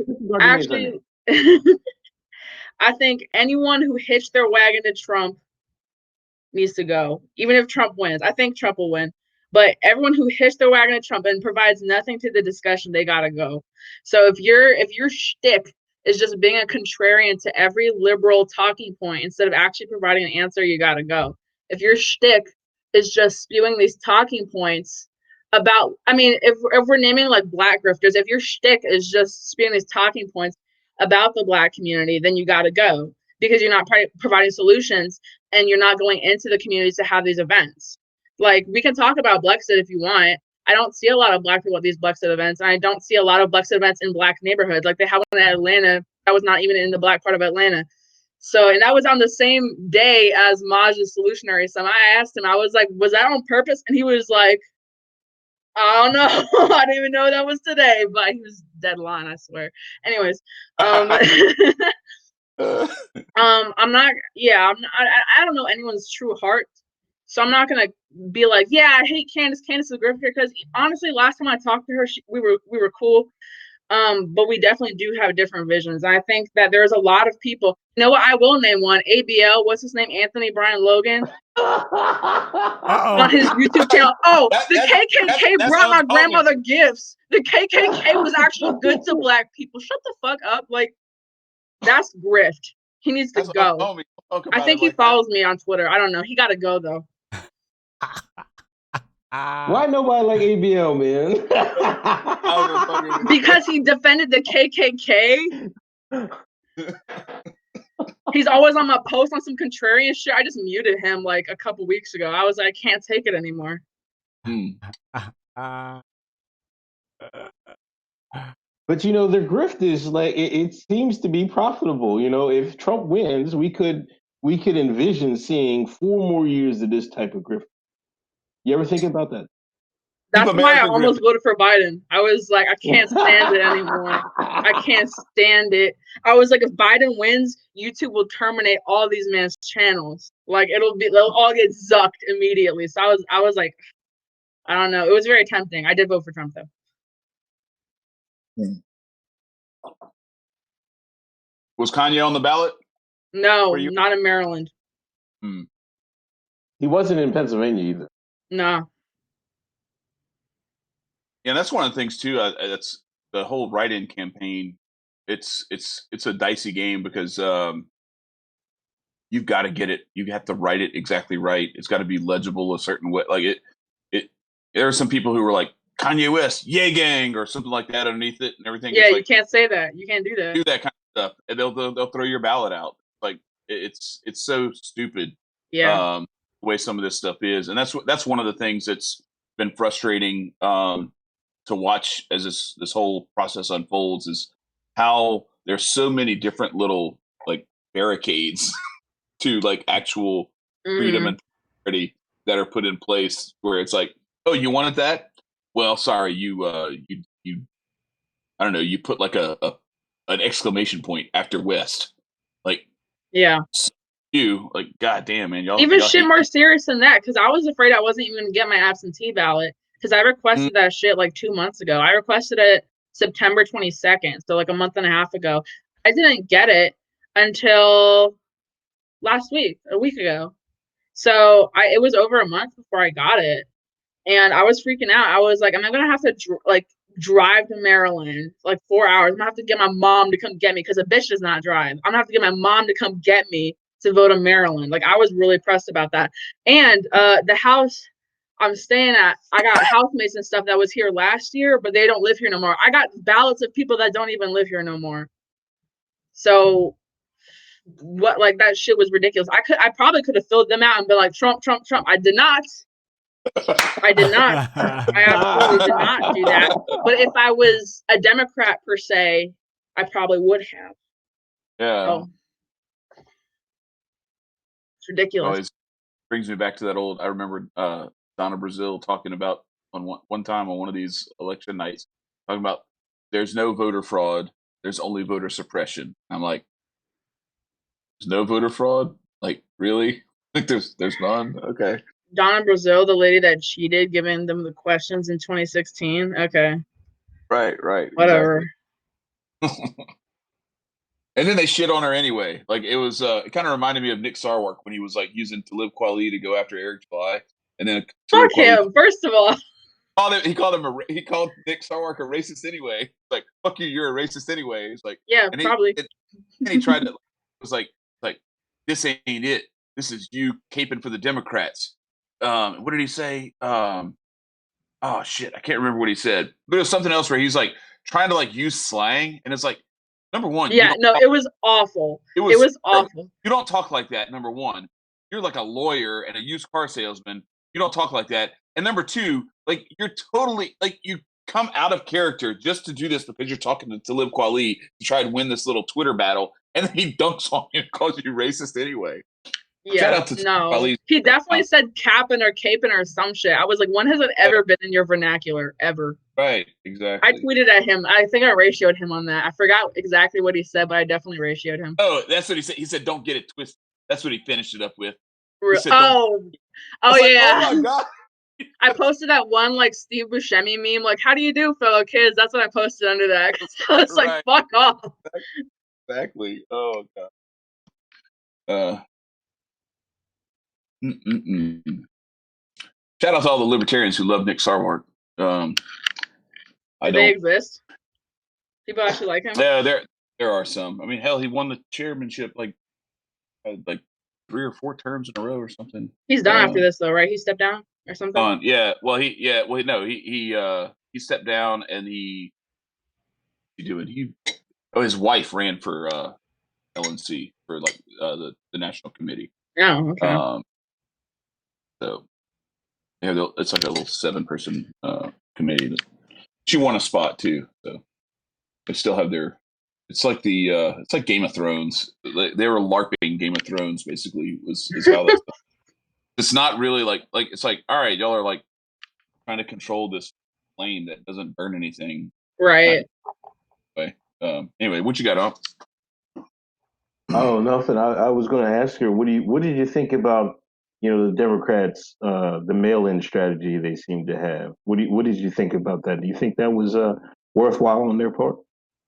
No, they spent a week losing their fucking minds that, Trump is going to end U.S. Postal Service. Like, Trump is stealing mailboxes. Trump is torching up fucking mail trucks. Like, they spent a week doing that shit. That didn't amount to anything. So they dropped that whole thing. But I honestly, I was a little, I was telling Trump supporters, I was like, chill, y'all, it's the mail. You can mail in your ballot. It'll be fine. But after waiting for fucking ever to receive my absentee ballot and receiving like 2 or 3 other ballots that people don't even live here no more, that is totally faulty. And this is not even completely out in the media yet, but the campaign that I was working on, Dulce Ritter, state representative in Pennsylvania, her P.O. box, locally here in Monroe County, her P.O. box was sabotaged. It was covered with cardboard. So all the donations and checks she received, and all the mail from lobby groups and stuff, all was just never reached her. And it would have bounced back. It would have bounced back if it was just like a wrong address or something, but none of it bounced back except for a couple. And then we did our own internal investigation on it. And the GOP, Monroe County GOP, same thing happened with their PO box. The Pro-Life Pregnancy Center, same thing happened with their PO box. So the Postal Service, at least here in Pennsylvania, got to be looked into, because that was some real suppression here. That they literally tried to sabotage the Republican Party here. The Republican women's group, same shit happened here. So it's getting bad. And I think they're saying that in Pennsylvania they might not be able to count all the votes, the mail-in votes, till like Friday or something. Yeah, they said they would need like 3 extra days at least. I just think there's going to be some funny business comes down to Pennsylvania. It's going to be funny business. That's like your favorite thing to say. I love that. Funny business. Ohio is tightening up. It was like 57 or something like that, Biden, and it's now down to like 51.4 with 60% reporting. So Okay. there's still 38% left to go. But the thing is, like, it's been very quickly tightening. So that's going to be like Ohio and Pennsylvania. I think that's going to be where the whole thing it comes down to. It looks like probably. Trump. Well, let me not say that. It looks like he's doing well in Michigan right now. There's 16% reporting. So I don't. Okay, what's Florida doing right now? Florida is I think it's pretty much a done deal. Like it's 90+% reporting, and he's up by like 3.3 points. Okay. So just because this was like what I really was interested in, Joe Jorgensen polling at 1% so far nationwide, and I do not see Kanye West. Kanye West is mired in the other candidates section, which total combines for 0.2%. And Damn, I'm very disappointed in that. But yeah, I want to see what it looks like when they start showing like some of the states where he was actually on the ballot, So how many states was he on the ballot in? 12. Okay. Louisiana was one of them, so I got to vote for him. All right. What you got? I just wanted to see. Oh, okay. We don't know yet. Olivia, you over there trying to denounce Brexit. Nah, you was a Brexiteer. I'm not even trying to denounce them. And yes, I was. I went to no, for real. Let me tell you. So, I went to that first YBLS thing. Then I went to one Brexit thing after that in Richmond. And I didn't have a bad experience with Candace per se. And I wish her well. We had I don't even think she hates me. I thought she did for a long time. Then I DM'd her because we had that whole beef on Twitter about Ahmaud Arbery. And it turned out that she was completely wrong about Ahmaud Arbery, but I never really brought it up again because I was like, whatever. Yeah. But we had that whole beef and we went back and forth like 5-6 times. And I DM'd her. I was like, do you have an issue? And she was like, no, you just disappeared from Brexit and whatever. And then called her. We had a discussion about it. We're cool. But yeah, Brexit's really not for me. I feel like they emphasize too much on joining the Republicans. Like it started off as Brexit, like leave the Democrats. Now it's just be Republican. And I don't fucks with it. Nah, I enjoyed Candace's energy when I went out there. I was in the in crowd before they kicked me out, You were at that breakfast. I'm okay with white nationalists. I love white nationalists. That's why they kicked your ass out. This guy act like he wasn't at the coon table, man. You was the original. You was there, coon. Bro. Don't try to call nobody out. You was right there. I know. Why is it? I was a Brexiteer. You were there before Brexit. I'm jealous because y'all niggas lasted longer than me. I'm banned from Turning Point too, yo. We talked about that last time I was on the stream. I'm banned from Turning Point. It's all good. I'm trying to see if I can get my Turning Point card back, man. I want some free trips, man. Dude. Next time you talk to Candace, tell her Hotep J said I'm sorry. Oh. How was the polling stations today? Polling station, fucking cold. But other than that, here's the drama though. So I'm there. the opposing candidate, the Democrat, is there, and she broke so many fucking rules. I'm not a poll watcher. I'm not a Pennsylvania resident, so I couldn't be a poll watcher. I could be a poll greeter, so I was outside. This Democrat, Maureen Madden, Pennsylvania's 115th district, she's an incumbent. She went into the polling place. I don't think you're allowed to do that. She went in a couple times, like into the actual door where the voting booth was, and she was shouting at us. She was like, vote for me if you support Democrats. And I shouted back at her. I was like, vote for her if you want eternal lockdowns. And then she got mad at me. But yeah, I wasn't playing with her. She's a huge, I'm not going to say nothing about her, but she went around telling people in the line that my candidate had COVID, which she doesn't. So it was crazy. Oh, yeah. The people, I really enjoyed the people that I was handing out libertarian lit and her lit. So it was a cool day. Right. Nice. Let me catch up on some super chats here. Vado said, I'll pipe just no. JFK, Aztec Mega, so I should get the wooden bat or the metal one. Hotep and Bill. He said, looks like I'm getting that PS5 for free. That's from Logosys. Cameron Ireland said, I'm from South Philly. I saw a whole Trump sign. The blue wall is cracked. John Lemley, Trump has 50.6 national. Let's go. Redway, Victor of Life said, y'all can keep those worms. Victor of Life 33 redacted doing redacted things. Hell yeah. John Lemley hit us with a $50 super chat to let us know the audio was out. Let's see. Savon 2, Dre Day, Lemley, Starbucks man is invisible. I'll be back. Don't worry. We're going to restart the streaming right after Olivia comes off. Clockwork said, hey, pallets of bricks dropped off all over Detroit. Ish is crazy. John Lemley said, if Biden says you pour water on a fire, it's time to pour gasoline. Steph Colonel said, predicted.org is down. Yo, they playing with our streams, man. Pammy, $5 super chat. David, $10 super chat. Halawe, Nick Sarwark, actually deep state bank. Y'all didn't hear that from me. You heard it from me. I endorse that message. Patriot J, Liv got an NDA with Candace Owens. I don't. Patriot J is a coon. Heck off, Jordan. Damn. Oh man, she said he's a Ooh, coon. right. He is pro-black in the DMs, and then on Twitter he's like, blacks. Like, Jordan, I'm not playing with you. You're a naker. We got Hotep Withit coming up in the next half All right. Olivia, before you go, I want to ask you. I actually wanted to kind of give this stuff out to the people. I got 3 book recommendations. I want to see if you've read any of these. There's one of them. I don't read, so no. Oh, all right. Okay, go ahead. These are really quick. So, The Law by Frederick Bastiat. A must read. You can actually, I'll send you a link. There's a YouTube. You can even listen to it for free. Then The Anatomy of the State by Murray Rothbard. Must read. And then the final one is Freedom by Adam Kokesh. I got a copy right. I can send you a version. It's Word. Okay. That looks like an easy read. Like 4 or 5 hours, you'd be done with all those books.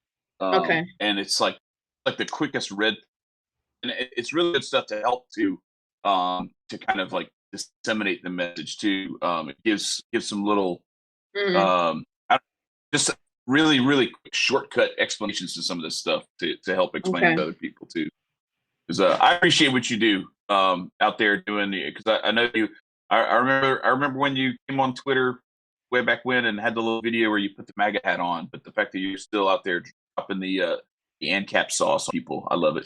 Yeah, because here's the thing. I don't know if you saw my op-ed I wrote yesterday, came out today, but I've been consistent with voting for Trump. I've always been about voting for Trump, but I do think it's valid to vote third party. Like you said, you vote for Kanye, vote for Jorgensen. I think I wouldn't consider myself a full ANCAP. I know I said I want something radical, and I do. I think we're just so far status, even Trump, so far status that something radical would just be like ending the drug war. That's radical. But yeah, I stay consistent, but I think after this election cycle, I might just join a Boogaloo group. So we're going to see what happens. Watch out. Audio gets I like cut it. right after I said that, probably, but whatever. Nah, you good. All right. Yo, Olivia, thank you for coming through. We're going to go ahead. Chat, we're going to restart the stream. Hang on. Give us 10 to 30 seconds. I want to restart the stream, see if I can get my video back. And then we're coming back in the top of the hour with Hotep Withit. Olivia, go ahead and tell the people where they can find you. Follow me on Twitter, RONDEAULIVIA, or YouTube, Olivia Rondeau, RONDEAU. That's it. Thank you. Nice. Thank you for coming on, and we really appreciate having you tonight. Thank you, guys. See y'all. Chat, don't go nowhere. We're coming right back. Hold on 1 second.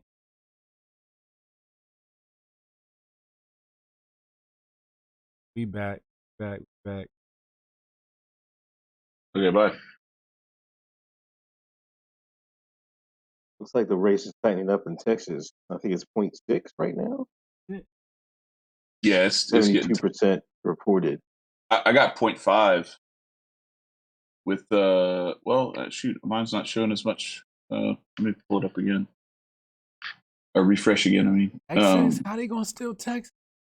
Dude, Texas has been like people have been moving from California to Texas, trying to turn Texas into California. Yeah, that's right. Right. Here, like they did with New York moving to Florida to turn Florida into New York. Yeah. It's like, man, you ran away from that bullshit. Now you gotta try to bring it with you. Right. I hope that Withit coming. I just saw him loading. I see the C-SPAN stream is up now. Yeah, we got the C-SPAN working. That's well. Everything's working well now. Hit one in the chat if y'all got the audio. Hit one in the chat. Hit one in the chat if you can hear the audio, please and thank you. Shout out to Osiris. I appreciate you. Thank you for love, girl. I'm sorry. My video went out. We may just have to restart the stream a couple of times. You know how the Redacted does it. You know how they do us, man. We waiting on Hotep Withit now. Easy.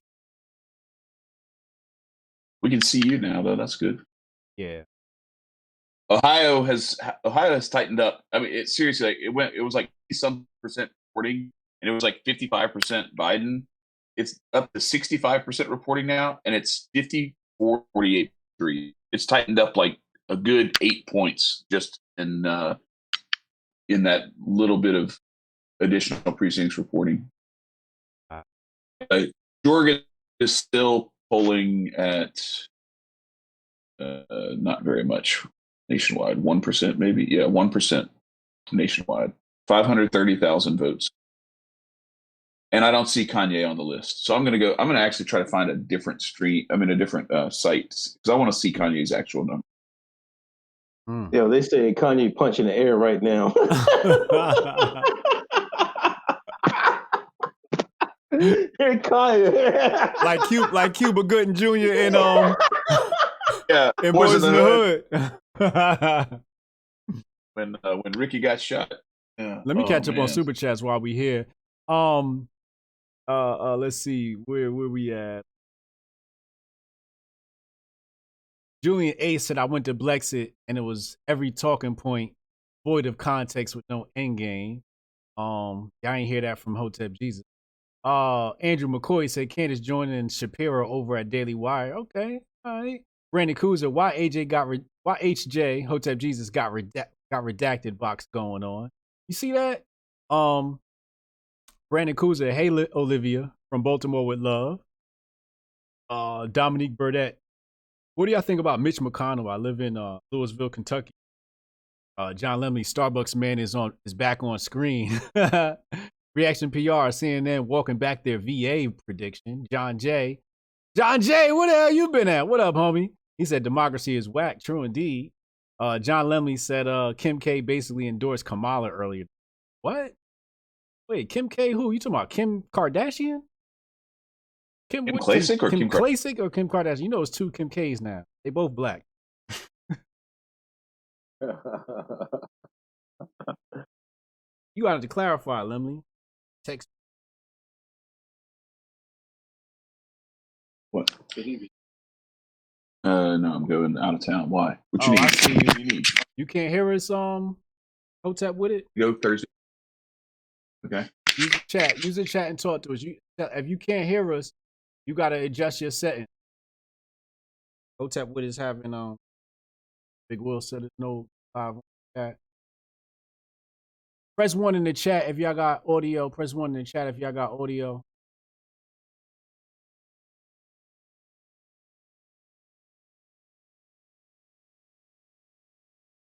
Kardashian.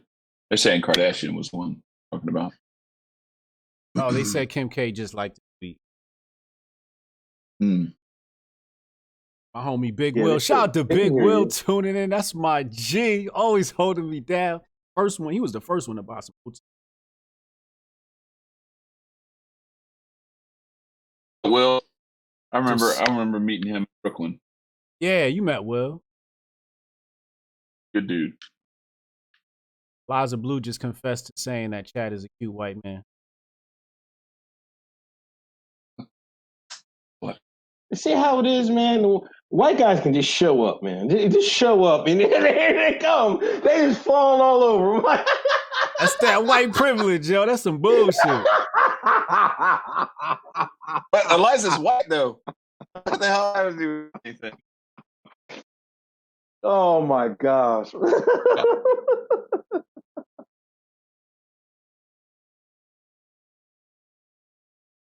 We got some people having audio problems. The chat say the audio was good. We're just waiting on Hotep with it to get his audio issue together. Gonna bring him on. Yeah, it looks like Texas is almost like a dead heat right now. I think it's this. I think Trump is going to win this. I think he's. I'd have to see the other ones, but it's like close. 49. It's I see 49.3, 49.1. Yeah. Ohio, Pennsylvania, and Michigan. That's where I don't see like Texas is close. That's to like what Son was talking about last night. That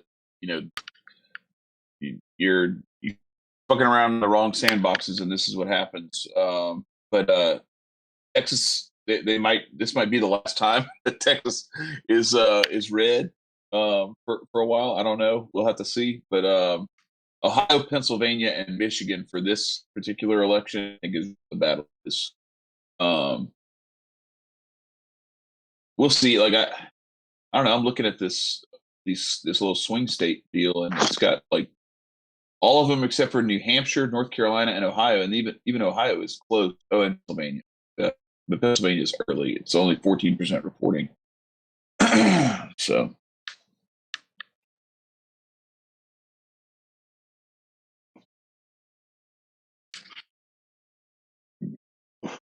I can't believe PA is going for Biden so far, man.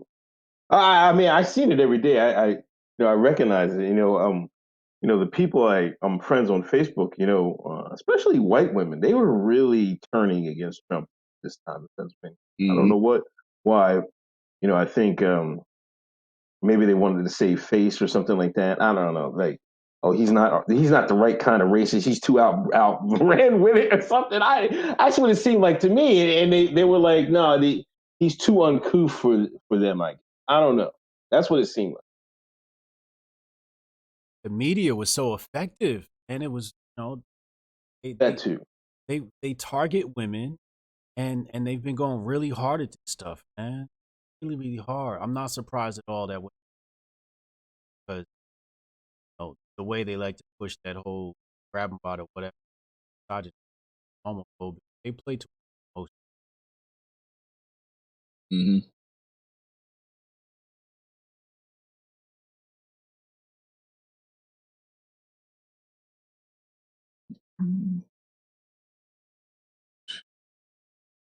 The Ohio, like the winner of Ohio since Kennedy has won the election every single time, and it's only 18 electorals. Like it's not even that big of a swing. It's just like and they've never had the first primary for the two parties in Ohio. It's always Iowa and then New Hampshire. Yeah. You think they'd be like, hey, this is more of a bellwether than the other states. Maybe we should let them decide because that first in the nominating in the primary season, Yeah. that first primary, that the Iowa caucuses, that's like the thing that really can end your campaign or can like give you a can win a breath of air to like do something in the subsequent states. If you don't finish like at least fourth in Iowa, you're fucked. In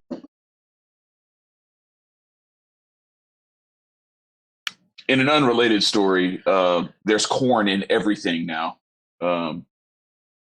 Gas, soft drinks, but you know, I'm sure those things are not related.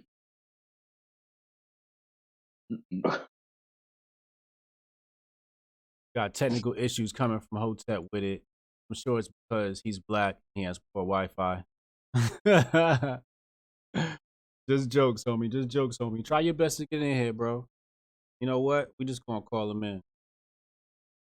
While Somebody we're said- talking about it, thanks to Mike for recommending this little light here. This little light works. Oh Gets yeah. the job done. Mm-hmm. Oh. Very even lighting, top to bottom and side to side. So I dig it.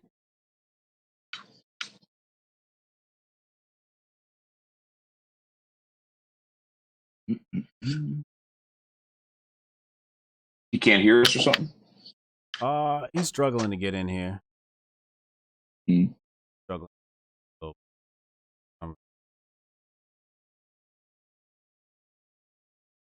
Chad, how's our audio? I mean, Chad, how's our audio? We looking good? Sounding good? yeah, we can hear you now. Yeah, you good. We about to bring you in. Give me a second, homie. Yeah, give me a second. You figured it out, right? Oh, On your phone, can you turn it sideways? Do you feel the frame? Yeah, turn your. Yeah, that's better. You know, black people got a technical difficulty. Technology. We're gonna get you right. We're gonna get you right.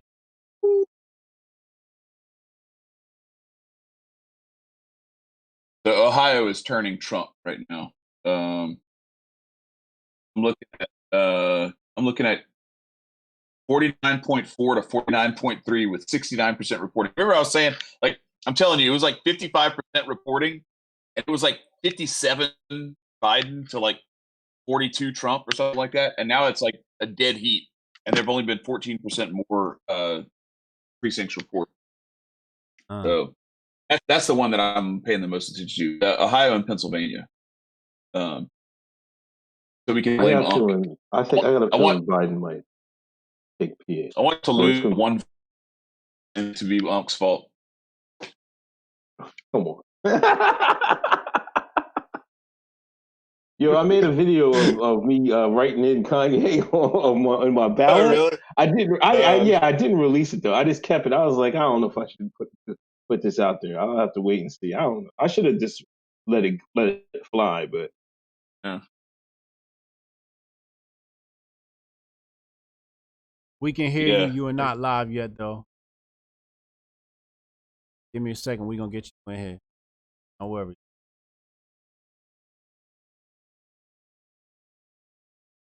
Don't talk to us, man, because we live. Yeah, we're live. You're not. You're not supposed to be talking to us. How did you record your video of the you recorded it with one hand and then or you had it like a little tripod or something? How'd you do that? No, I just had it in my hand. You know, because they have the pole thing. I had my daughter with me. She was standing on the other side of me, and they had the screen up, so they can't see you bringing out your cell phone and just recording it. So I was just like, right. I was like, was she talking shit to you in the booth? Yo, but this is her first time going to the voting thing. You know what I mean? Yeah. I never took, like my parents never took. I think my dad maybe once, but I think my I mother went never once. took me. My mother never took me, so I was trying to explain to her about what the voting and stuff like that. And when I was filling out, she was like, "Last time you voted for Donald Trump." It's just like she's still on this fucking. She's still on that Joe Biden joint, man. So I can't. She's a lost cause as far as that concerned. We But got yeah, she was just taking it all. She wasn't really like being a jerk like she is in my videos, but she was just being like receptive of everything going on. Yeah. we got Hotep Withit. Hotep Withit is finally here and live. Hotep Withit, what's good, homie? Yo, What's going on, Kings? real quick, chat, press 1 in the chat. I know y'all said the audio is coming through choppy. Give us 1 if it's good. Give us 3 if it's choppy. 2 if it's nothing. That's gonna be our code tonight. 3 for choppy, 1 for good, 2 for ain't nothing happened. What up, Hotep Withit? How you feeling, brother? Good, man. Good, man. Appreciate y'all having me on. How y'all doing? All right. Black in America couldn't be any better. It's grifting at least you're not white in season. America right now. Woo! Tell me about it. Bro, it's about to get gnarly out here tonight. Maybe tonight. If we get the results tonight, we'll see. I very seriously doubt that, but who knows? I don't know. Some of these things are like swinging so hard that it might be like undeniable. I don't know. I was expecting it to be a lot tighter than this. Man, I'm glad you made it on. That's what happens when you stay with it, right? Yes, sir. Yes, sir. Get on anyway. Stay with it. Right through the adversity. My fiance just hit me with some breaking news here. Lil Wayne's girlfriend looked like he got himself a little maul right there. Yeah. Lil Wayne's girlfriend broke up with him after endorsing Donald Trump. What do you think about that, Hotep Withit? And what do you think about the other rappers? Ice Cube, 50, Lil Pimp. Lil Pimp. I think I don't know. I think Cube and Wayne are better representatives. I mean, in comparison to the Democrats, Cardi B, 2 Chainz out there, you could tell he didn't want to be there. You know what I mean? At least when they presented Wayne and Cube, it was them talking about the platinum play, actually talking about something and just not being ratchet and doing interviews and having strippers and battle rappers and acting like black people stupid. You know what I mean? So. Oh, absolutely. Yeah. I think the Little Pimp was a grift, but I ain't mad at him. Yo, he hopped on that grift hard, man. Like he hopped on it. He was MAGA head to toe. Got the invite to the rally, throwing stuff in the air. I never seen somebody jump on a grift that hard and that fast in the era of grifting. That's what took me, man. He jumped on that quick. It was literally like, what, 2 days? Because he posted the original one on Instagram, and the next day, full suit, like you said. That shit was crazy. How do you feel about the way people treated Ice Cube? You know, the OG in the game. He was, had a conversation with the Republicans. Weigh in on that, because I know you had a viral. I mean, as Uncle Hotep would say, the Shines acted like the Shines. You know what I mean? You got mad at the brother for going to talk to the person in power. Like I said in that video, y'all, they ain't gonna make it to the table because they too emotional. Wearing that shit on their sleeves and don't understand that he actually trying to go out there and do something for your dumb ass.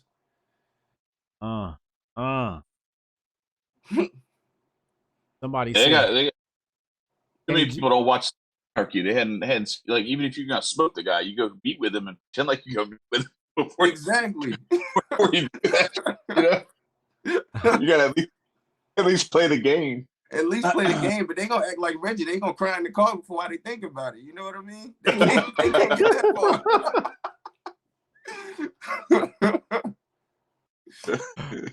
Oh man, where you at? Where you located? Hotep with it? I'm in New Hampshire. I'm on the what's it called? New England. Yeah, the North. I didn't even know East Coast. I didn't even know they had black people in New Hampshire. They don't. How does a black man who's Hotep with dreads end up in, like, if you asked me to point out New Hampshire on the map, I'd probably point to Maine or some shit. How do you end up in New Hampshire? It's funny you said that about the map because, you know, I'm originally from Virginia, Northern Virginia, the DMV area. When I met my fiance, she said, yo, let's move to New Hampshire. And I mean, at the time it was cool, you know, change of scenery. Like, all right, you brought up the map. When she showed me New Hampshire on the map, I was like, yo, that look like Canada. What do you mean? I didn't never think about New Hampshire, nothing like that. And then, bro, I hate telling this part of the story, but I got to. Like, she was like, yeah, that's New Hampshire, that's Maine, Rhode Island. I was like, oh. She was like, yeah, that's New England. I was like, oh, I thought New England was just the state, bro. Like, I ain't even know, dog. I ain't know what I was getting into. So you out there in New England Patriot country? Oh, heavy. Little cult like it's heavy, bro. It's wild. You better not say you nobody else's fan up here. You better not get caught with a Black Lives Matter shirt out that motherfucker. Nah, bro, you'd be surprised.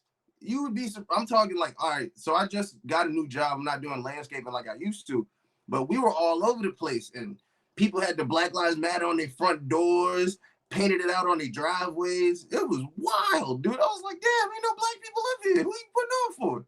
Your neighbor? Yeah, I mean, that's exactly in my town. You know, it's not like heavily, you know, black populated. It's probably it's under the national average. But you know, I when I see a Black Lives Matter thing in the driveway, I know no black people live there. But there's 100%. plenty of them there. But I know no black people live there. 100%. I think New Hampshire won the biggest billboard award for the Trump sign. This dude had one in his yard, hanging off like he rented the crane until the election. He's got this giant Trump sign hanging in his front yard. Like, it's huge. Do you have any Trump signs outside your home? Hell no. Yeah, I'm afraid to do so. I think they might bash my windows in, slash the tires of my car. I don't know. Yeah, I mean, when the George Floyd thing happened, the little Black Lives Matter protest in New Hampshire didn't make no sense, but they was out there and the Trump people came driving by and they was throwing water bottles at him and shit like that.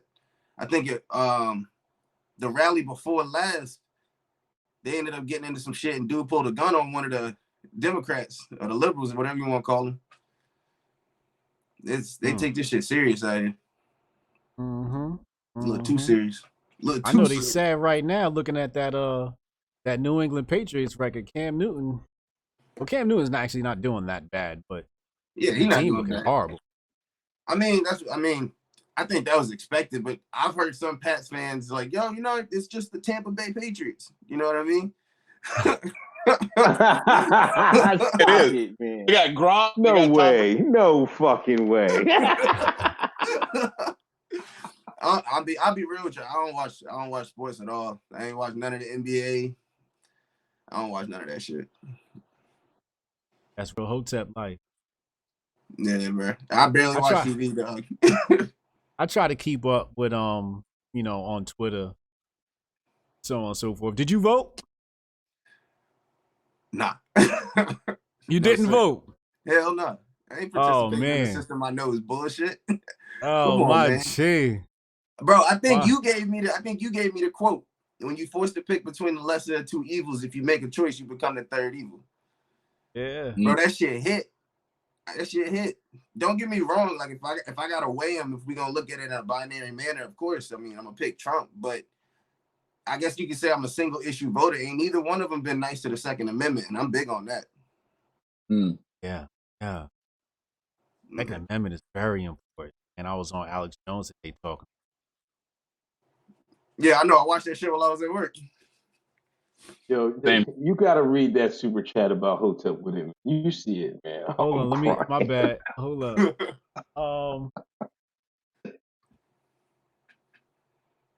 Julian said, great book suggestion, Chad. Read them all. That's a good discussion base right there. Andrew McCoy, here's my reparations I owe for all the weeks y'all inspired me. John Lemley, the way HJ was talking about mustard seeds and turmeric in his ads, you think it runs the world? Mills Magone, Ohio is ran by Lex Wexner. Should explain. John Lemley said Isis Bay in Minnesota got reelected. Shout out to my boo. Andrew McCoy said, stay with it. Another uplifting King Hotep and Bill fam.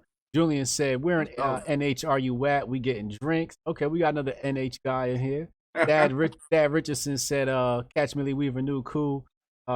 coup d'etat plot video yesterday. Andrea said, thanks guys. Eliza Blue said Hotep Withit need an OnlyFans. Yeah, sure. Yo, y'all trying to get me in trouble. She gotta stop. Eliza Blue out there choosing tonight. Yeah, bro, don't get me in no trouble, dog. Don't do that.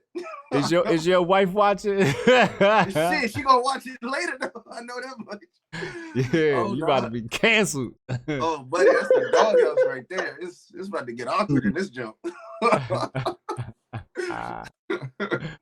Oh man, I got Eliza Blue coming on the channel. We'll be talking human trafficking, fucking pedophiles on Twitter, and the whole nine this Friday, 7 p.m. right here. Got Yo, you better hope they don't come get you talking about their people like that. God damn. Oh shit. Hotep Withit, we got about 3 or 4, 5 more, 10 more minutes with you, whatever it is, till we get our next guest in here. Last week, Dorsey, Zuckerberg were in a hearing with our Congress, Ted Cruz, and so on and so forth, over the New York Post covering of the Hunter Biden laptop. What do you make of all of this, the New York Post debacle, censorship, and so forth? I guess the actual way that they went about it, you could say, was surprising. The way that they did it wasn't surprising, because it's like, bro, we've been watching you play this game this whole time. Like, y'all act like y'all moving in secret, but it's like, bro, I can see you. I can see what you're doing. So for them to go in and block people being able to share the link, block the New York Post outright like that, it just showed where they feed at, you know what I mean? And what they're willing to do to get what they want. I think it's a precursor to what's gonna come in the future, though. I think they scared, right? Oh, they scared as hell. They back against the wall. They don't know what to do. You know, them dudes over there ain't really too much of dudes. They don't know what they're doing. Motherfuckers ain't never been in no shit. We got Coach Felicia coming up in the next hour, so make sure y'all tune in. She a firecracker. Are you familiar with Coach Felicia? Hotep Withit? I've seen a little bit of her material, not too much though. I follow her on Twitter and got her notifications on though, which is a good follow. Follow Coach Felicia. Conscious conservatives. Mm-hmm. I'm saying conscious conservatives. She out there holding it down. She's keeping Republicans and conservatives accountable for their rhetoric. I enjoy it.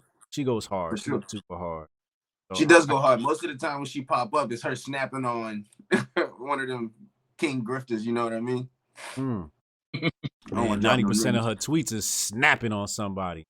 For sure. I log on and I'm like, y'all done got her upset again. you know she had Uncle Hotep blocked, right? Uncle Hotep violated one time. Uncle Hotep, what you did? I didn't even do nothing. I wasn't even like, I think she took my meaning of the tweet wrong. That's all it was. I wasn't being you asked her for reparations. Come on, man. Unc hit us. Oh, what was that? What it was about? Oh yeah, because that's right. That's right. Pay up. Yeah, because you foreign niggas like Hotep Jesus and them that own slaves need to pay ADOS some money. That's what I was saying. You try to hit us with that didn't do nothing. Don't even try it. Oh, yo, Hotep Withit, what do you think about these black MAGA grifters, man? Is ABL a coon? Can we? I'm trying to get a consensus here. Is ABL a coon? 100%. I didn't even think about it. I didn't even gotta think about it. He said that quick. 100%. There's repping for your side, ABL, man. ABL, dog. He be on some other shit. Oh Lord have mercy. Shouts out to ABL. I fuck with ABL heavy, man. He's all right. Yeah. That's Uncle Hotep boy, man. That's the homie. That's his homie. He been bigging up ABL since I knew it. Found out what a black conservative was in 2016. He been talking about ABL.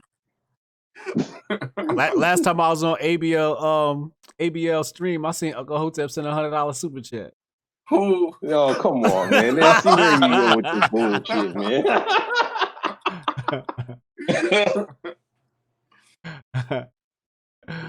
Oh man. We got Felicia, Coach Felicia coming on. She said she sees her face on camera. Do y'all see Coach Felicia? I don't see her. I don't see it. I'm not here yet. She probably got to press enter. Gotta hit the little start button. The little green The button. little green start button underneath. No niggas don't know how to work this technology. Bro, I'll be real with you, bro. This jump was my ass for a minute there. If that $100 super chat had a Grifting season link, Grifting link in it, I get it. I understand. Felicia, nobody can hear you, just us. So just hang on tight. We're gonna get you in the next segment. I was just talking crap about you too. I said you black, you don't know how to work this technology. Don't block me. Don't block me. Don't block me. We're gonna get you. I'm gonna get you loaded up in the screens right now. Y'all hold me down until I can get her. We got 2 minutes until she come on. We got 2 minutes. Hotep with it. Yeah, what y'all think gonna happen if Biden wins? Nigga, I'm about to riot. You said about to riot? I'm a riot. I don't care if nobody with me. Nigga, I'm riding by myself. God damn it. Understand? I'm putting on my hood and my mask and I'm kicking up. If he does win, I'm buying them big boy weapons, man. Whatever he gonna ban, you know. I'm like, I gotta get it first, man. I ain't playing this time. No, I hear that, man. I don't know. Like, I got this. I don't know, dude. Like most of me knows that Trump gonna win it. You know what I mean? Because of the way they boarding up and they hyping it up and they spray painting on the boards. You know, we support BLM and all this other stuff. It's like, all right, y'all setting the stage for it. But part of me feel like Biden can sneak away with this on some sneaky shit. You know what I mean? I wouldn't be surprised knowing the DNC. Kenny Jones said, Hotep Jesus looting. You damn right, nigga. If Biden win, I'm looting. All right, you see what Biden did back in the day. He got something for your ass, man. You keep playing with Biden. You keep playing with Jim Crow Joe. He didn't send enough of your black asses to jail. Here come Hotep Jesus. Hey, Biden win, I'm looting. Oh, he's like, okay, I got you. Him and Kamala, like, oh, I got something for your ass now. Fuck that. Y'all better super chat me out of jail. Yo, if I go to jail, we're gonna make Hotep with it. My replacement on Hotep's been told you, so I'll come back and y'all super chat me my bail money, man. I'll hold it down. Yo, Hotep with it's been a pleasure speaking with you today. We about to get into Coach Felicia. Tell everybody where they can find you, bro. Yo, go on Twitter, search up Hotep Withit, YouTube. I'm on Apple Podcasts, the Withit Podcast, Instagram, I Stay With It 93. I appreciate y'all for having me on. And I want everybody to just make sure you do one thing, bro. You gotta stay with it. You got to. Yeah, that's love. That's love. Peace out, my brother. Peace. We got the fiery, the firecracker, the leader of the conscious conservative movement, our black queen, holding these Republicans and conservative accounts responsible. Coach Felicia, what's happening, girl? Hello. Thank you, beloveds, for letting me grace Hotep Church. Oh yeah, it's a pleasure to have you. You know it wouldn't be right unless we had you. Thank you. Chat, do me a favor. Just press 1 in the chat if you can hear Coach Felicia well. Press 1 in the chat if you can hear Coach Felicia well. Chad, you've been quiet. The white man been quiet. What's going on, homie? Oh, no much. I'm excited to see Felicia again. We met in Atlanta at the Yeah, summit. at the So summit. yeah, this is gonna be good. So it's interesting.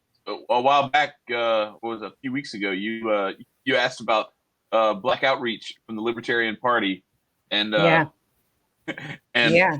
the host of the show, or one of the hosts of the show, said I was that person, and I don't know about all that. Got Maj Touré, Nicholas Wildstar, we got Larry Sharp, and John Mons, who was actually one of the presidential candidates. He was ahead of Joe Jorgensen on my list of candidates. He's a real kind of a quiet dude, but like a radical, like really hardcore libertarian.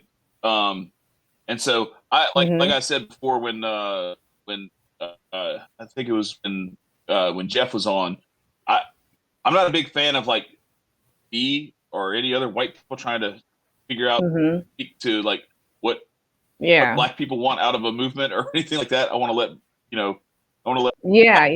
speak for themselves.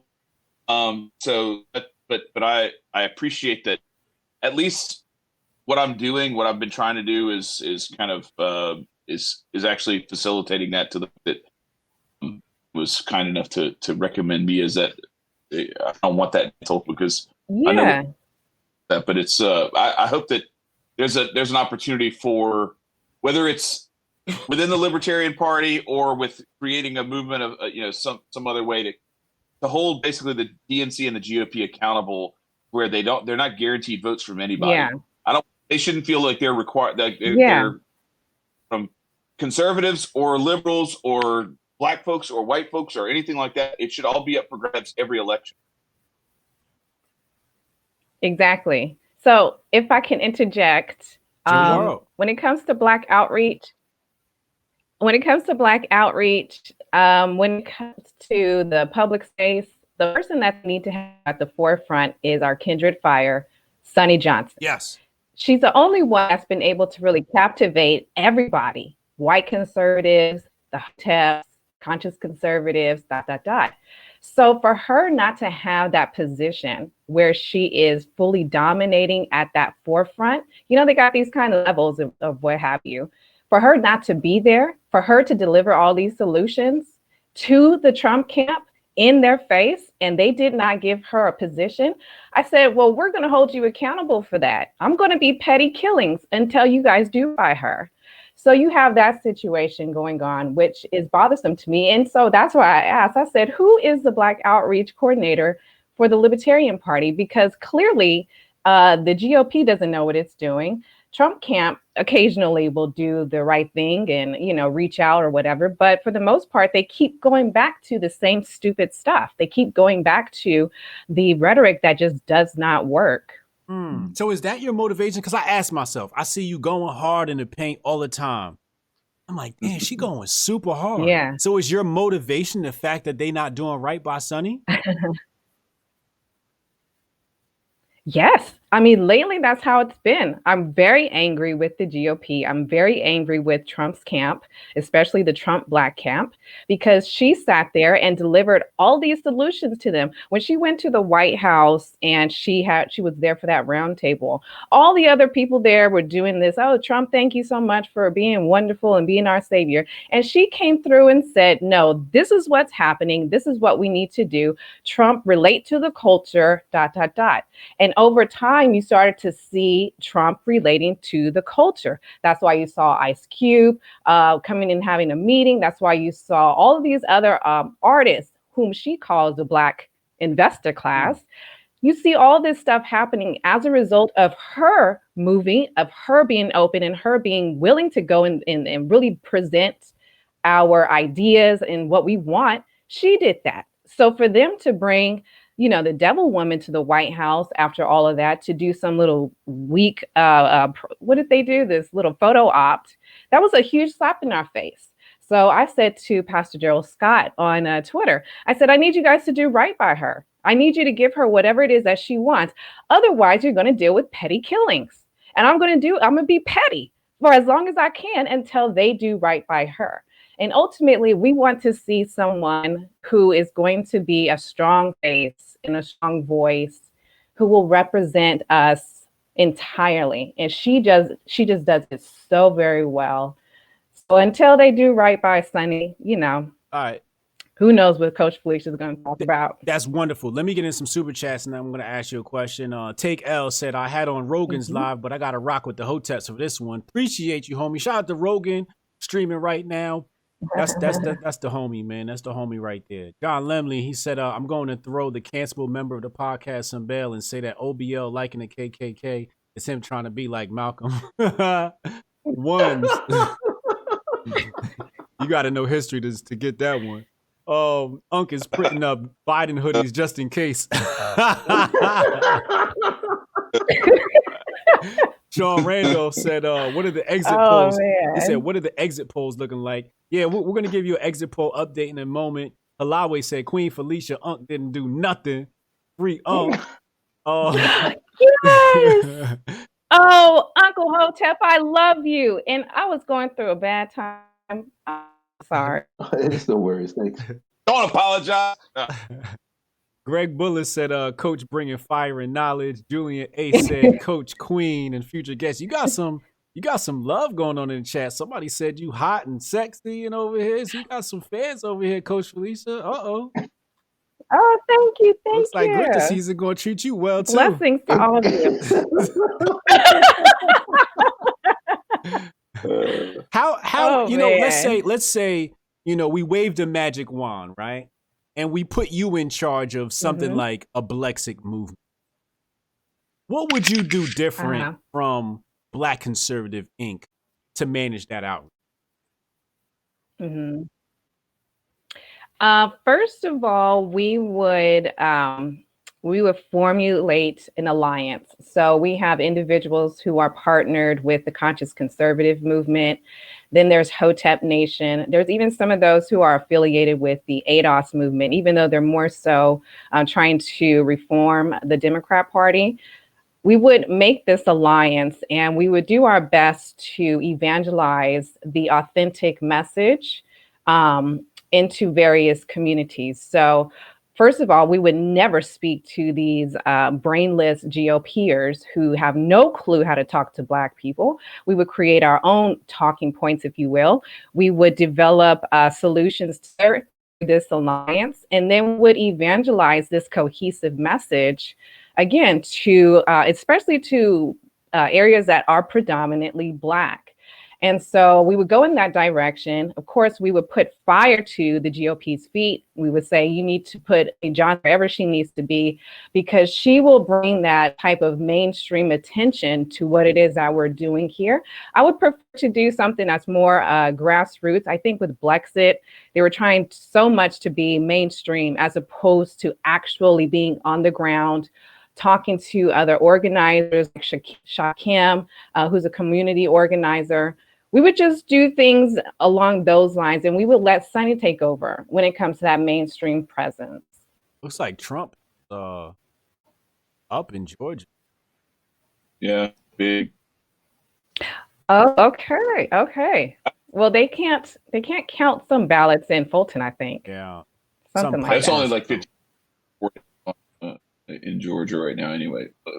Felicia, I wanted to ask you, so when you were talking about, petty killings and all, because of Sonnie, but it's not really, I know that we love Sonnie, so so I understand that, but I also think it's not personal in to the extent that, like, if you really identify, what she's talking about is real, it's true, and it would be effective.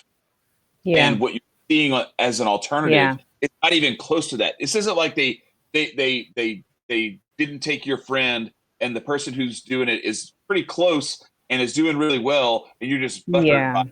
This is like they're going in the opposite direction. Yeah, they're doing things completely the wrong way, and it's not just. This isn't just because I wanted to kind of give you that, because I think it can come across as being like a sour grapes sort of thing. But it's not that. Like this is genuinely from, or jealous. Yeah, right. Not jealous. This is genuinely from a place of, this is what needs to happen, and why are y'all ignoring it? And why are you doing the opposite? Yeah. Because it's so totally ineffective. Yeah, I completely agree. So people have often criticized me or Sonnie or some others of being jealous of CO. And They say it just because we are Black women. We are talking conservative principles. We have a social media platform. So the assumption is, well, these are just jealous women. Now, in the GOP, they only like to elevate one cute Black girl every 4 years, and then they throw her in the trash like she's just the side piece. So it has nothing to do with, us being jealous. It's about the message. It's about the effectiveness. Now, I can make the strong argument that the GOP has deliberately used these talking points to repel Black voters. This is why I feel like Trump is such a major threat to the GOP as it pertains to Black outreach. And this is why I still contend that CO and the others are actively working against his efforts. But that's another story for another day. So it has nothing to do with jealousy. It has everything to do with literally two different competing outreach approaches and determining what's actually working. So if we look at the numbers, is Brexit actually working? Is it bringing in more Black voters? Is it entertaining Black voters on this conservative, battlefield? Or is Sonnie's message, is that effective? Or is the conscious conservative message? Which one is more effective? Well, you can tell by the comments in our Twitter class or on Sonnie's Corner or what have you. You can see the very difference. So if we are over here making an impact, why are you funding the thing that's not working? Oh, because you're trying to deliberately repel Black voters. So I see you, GOP. I see you over there. I see what it is that you're doing. And you're going to get petty killings until you do right. AOC. So you No, go ahead. My bad. So you kind of think that CO is kind of running interference for the GOP because Trump is so persuasive, that a lot of Blacks were gravitating towards him. But you think maybe the GOP is trying to weed some of the Blacks that are coming over out through CO? I think that you have a situation where you have to keep history in context. So there has been no GOP candidate, no Republican candidate in the last 40, 50 years who has made any attempt to reach out to Black voters. And in Twitter class, on Sonnie's Corner, we kept saying, go target Black men and focus on economics, because this is something that's attractive. So you have this person who so many people don't like saying, I want to appeal to whomever is going to say yes and help me win. And then you have those who, like CEOs, who are saying things that instantly go against what he's doing. So I'll give you an example. When Ahmaud Arbery was murdered, the president did this really compassionate speech, and the whole nation kind of stopped. And it was like really the first time where conservatives, liberals, and everybody were like, man, this is serious. We got to do something. And who popped up with a viral video to trash him right after Trump made that speech? It was her. So these kinds of interferences, this is deliberate. And it's happened time and time again. If you look at the way that Cube came forth and said that he met with Trump, if you look at these other ones, President Trump didn't say, look at these slaves. He treated them like businessmen. But what did Brexit do? Oh, look, the slaves are leaving the plantation. So they do these deliberate attempts to thwart any progress. They're the gatekeepers. They're the ones who will prevent Black folks from actually hearing what Trump has to say as it relates to effective Black outreach. So for that reason, that's why we say over here, we're not on the same team with COs. We're not on the same team as Brexit. We have a cancer in the camp, and we have an obligation to uproot it. AOC won her district. I'm looking right now. It says Arizona has reported much of its early voting expected to favor Dems. Isn't that a red state, Arizona, usually? Or is that a swing state? I think so. It has been. It's pretty heavy, right? I think 71% reporting, and it's heavy Biden. They're saying it's heavy Biden. Yeah, I see. So it's not a huge state, but it's significant. Not to be cast aside. Trump's got the majority vote, popular vote, 35 million to 33 million for Biden. We got 98 electors. for Trump and 131 for Biden. Biden's ahead right now. And in Nevada, it said the polls are not closed in all of Nevada yet. A judge ordered a 1-hour extension in Clark County last week. Oh, wow. Ooh, that bothers me. This race. We should not have been this close. We should have been dominating. I'm so angry. Yeah, it looks like Biden's going to pull out Arizona. And you've been going off on that, Felicia, Ugh. 2 days for over a week, probably, about how this is. Yeah. You've been just kind of like standing on people's throats, like, I'm going to keep reminding you of how you fucked this up. Yeah. Yeah. I'm going to throw all the salt in the wound because we had this prime opportunity before us. And if Trump lose, I'm going to be tuned in to Coach Felicia because she going to give y'all hell for the next week. Man, I'm just like, I don't understand how we could have, well, I do understand because we've been following it and I've been teaching beloveds all along. Like, you can't do the things that are going to cause us to lose. And really, you can't keep pushing Trump when really we should be pushing conservatism. And they just didn't want to believe me. And I'm teaching them about the law of sowing and reaping. I'm like, this stuff is sickle. So we have to do things a better way. And unfortunately, they just did not want to hear that. So I'm like, well, you're going to feel this. You're going to get some salt in these wounds. So for me, I'm hoping that the Republicans can hold the Senate for personal reasons, because I don't want them pushing the PRO Act. But I'm just like, there's no reason why it should have been like Why this. do you think Sonnie's obviously been snubbed? She's not getting that push. Why do you think the GOP hasn't put her in the spotlight and put her in charge of Black outreach? Because I personally think she would have been super. Like, imagine if she was in the same spot as, like, let's say a Candace Owens or somebody like that.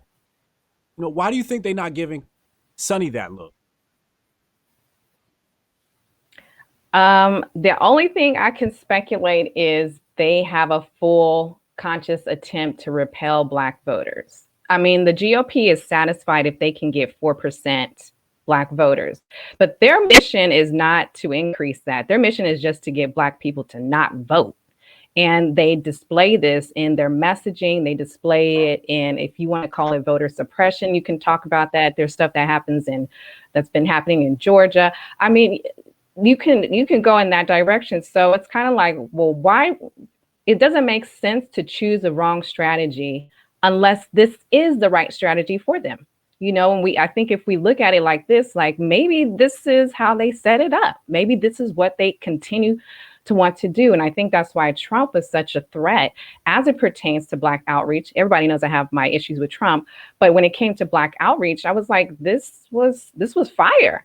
So, my thing is, well, maybe this is exactly what they've been wanting to do, continue to repel Black voters. So why would they put somebody up here in the forefront who is so effective with Black outreach? And so for that reason, we'll be coming for the GOP's neck. Like, okay, you have to change it. We are coming for that neck. This was our party. Our ancestors helped form this. So you're going to do exactly what we want to do. Powerful. Man. Yeah. I'm sorry. Hey, Felicia, I just want to thank you. I do follow you, and I know that we had a dust up, but I do notice that you're one of the few that are more hands-on. Like, some of them are just making these plantation talks, but you have actual plans, you have actual methods, you have actual stuff on the ground to make changes. You know what I'm saying? And I think we need more of that. So I want to thank you. I try to retweet all the stuff that you put out there. I just want to personally thank you. Oh, thank you. I love Hotep Nation. Did I tell you guys I wrote about you in my book, The 1520? Yeah, we saw that tweet. What'd you say about me? Yeah, there's one chapter. Wait, all of you guys are in there. I don't give a damn about Uncle Hotep. It's cancel Uncle Hotep party. I said me. I know. I caught that one. I caught it. I talked about in one of the chapters, I said, conservatives need to pay attention to 3 political movements that are happening. I mentioned ADOS, I mentioned Hotep Nation, and then I mentioned conscious Black conservatism. And then in the last chapter, I talked about the Trump legacy and really what this speaks to as far as radical republicanism. And I mentioned that the 1520, which is basically, if the GOP does things right, we can see 15 to 20% of Black voters voting for conservative candidates. So I said the 1520 is actually Black men. And I've been doing this research for the last 2 years. And I said, if you appeal strongly to this voting block, there's a segment within this voting block, then we'll start to see this shift where Black Americans are voting for more conservative candidates. And this is where we move into what I call dual domination. At some point, Black Americans need to feel like they have power regardless of who's in office. So if Biden wins, somehow they know how to work it. If a Republican wins, we know how to work it again. So if we can get to that place, starting with Black men and actually appealing to them with this message, it's going to be fire. So yes, you guys are a feature in there. I love it. That's love. That's love. Shout out to Cooley Bravo. You know what I'm saying? I need everybody in the chat type in Cooley Bravo 2024. We're going to get him to run for office. That's my G. He got to be mayor of Chicago or something. Cooley Bravo in the chat. He sent you some love. He said, Lord, she fine. Thank you. Oh, the beloveds. You guys are lovely. Yeah, you're getting a lot of love in here. What you said about that is really interesting because, like, as a libertarian, like, we have actually seen, like, a lot of times there are libertarians that will either run as they might run as a Republican or run as a Democrat just because there's so much of that party affiliation in the mindset. Yeah. What you get is and like Young Americans for Liberty do a lot of this stuff too, where they're more about, like, they're looking at some of those traditional party. What they do is they put their people in those races running under that party banner, because then you still get, so it might not be a bad idea to have some of these conservatives run as Democrats when people are just looking for, they've never voted Democrat or never voted Republican in their entire life. Nobody in their family has. Might not be a bad idea to just be like, look, I'm running as a Democrat, because then it's some people actually do that. I actually mentioned that. This is before I hopped on Twitter. I had a following over on Facebook. Did she cut out for you? And I said, what if we had a conservative who was running on the Democrat platform because she knew was how she was going to win? And they just didn't believe that something like that could happen. And I'm like, well, that's actually what a lot of Black Christians do, because they don't get a lot of support if they hop on the GOP platform. And there's evidence of that. So people will do that. They will go on wherever they can get that kind of support. And my question is, are we going to be bold enough to support these candidates who have our values, even though they may not run on our political platform? Shout out to Hotep Dutch in the chat. I didn't get a chance to shout him out. Shout out to Dutch. Shout out to Sketch Therapy, Mods holding us down, Raider always holding us down, Steph Colonel, Ken Thoreau. Appreciate y'all holding us down as the moderators. Hey, Felicia, quick question. Now, you said, the GOP should target, these, Black men. What is it that Black men are more willing to cross over to new bounds for us politically than others? Because we, as you can see, we I don't know if you noticed, we've been getting a lot of blame. People, there's constant articles about, Black men just want to be white men, et cetera, et cetera. So what makes it think? What makes Black men more acceptable to change it, in your opinion? It's the messaging that centers around economics. It's like, if you're going to appeal to suburban women, you need to talk their language. You need to, and this is kind of why Trump lost some points among the suburban women voting bloc. You just figure out what it is that people want, and then you present a message that will be empowering and relates to them. And so I'm saying, if you want to attract and expand the GOP, you should probably target this group first because number one, Black Americans are the most conservative, moderate voting bloc in this nation. And Black Americans are also very religious. So appeal to that voting bloc so that the GOP can expand. But I'm just saying start there, then, branch out. And eventually people will come to see like, oh, okay, maybe it's not so bad over here. Maybe we can get some kind of support. So I have to start somewhere and start with Black men. So sorry you guys are getting hit.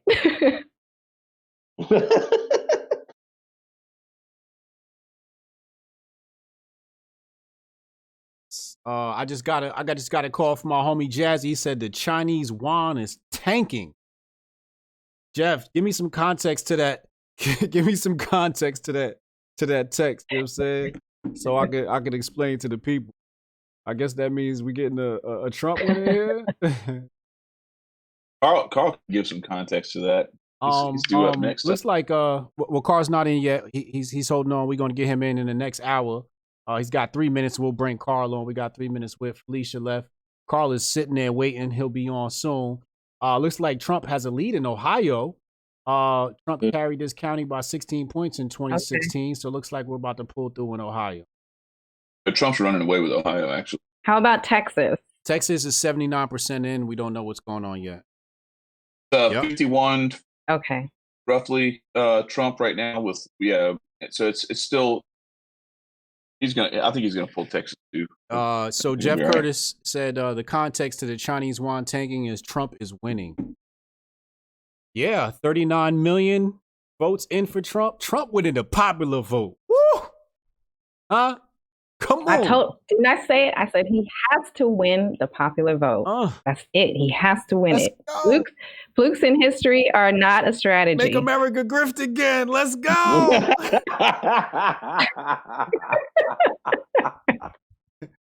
My bank account needs this. Gotta make the no. Keep America grifting. Keep America grifting. That's what CAG stand for. Right. Yes. Yeah. America grifting. Oh man, Hotep's been told you every Thursday needs that. Coach Felicia, are there any parting words before we move to Karl? Any parting words you wanna feed to us before you leave us today? I hate to see you go, but leave us with some words of wisdom. Oh, I hope I can come back, and I hope beloveds understand how much I'm going to stay on their necks so that we can continue expanding conservatism. And when I say we're losing, I'm like, that's just to light that fire and say, don't underestimate the opposition. So Cooley Bravo said, he said, call me Felicia. Oh God! Man. Hey, Cooley, go check my pin tweet. You'll be able to follow her on Twitter. Y'all can connect. I had an interview with Cooley Bravo 2 weeks ago. You got to check it out. Epic interview. He's out of Chicago, popular rapper. Brilliant. Yeah, brilliant individual. Okay. Holds it down heavy. He definitely knows. So Felicia, tell. Awesome. Thank you. I love Hotep. I love Hotep Nation. We Thank appreciate you. Tell the people where they can get your book and where they can find you. So go to FeliciaKillings.org. That's Felicia with 2 E's. And you can go and purchase the books. You can also donate to our Single Moms Initiative. Every month we send money to help single mothers with groceries. So. Awesome. Wonderful. Felicia, thank you very much. We about to move into Karl. You have a good night, baby girl. Love you, Felicia. Thank you. Love you too. She over there supporting women who make bad sexual decisions. We got Karl over here.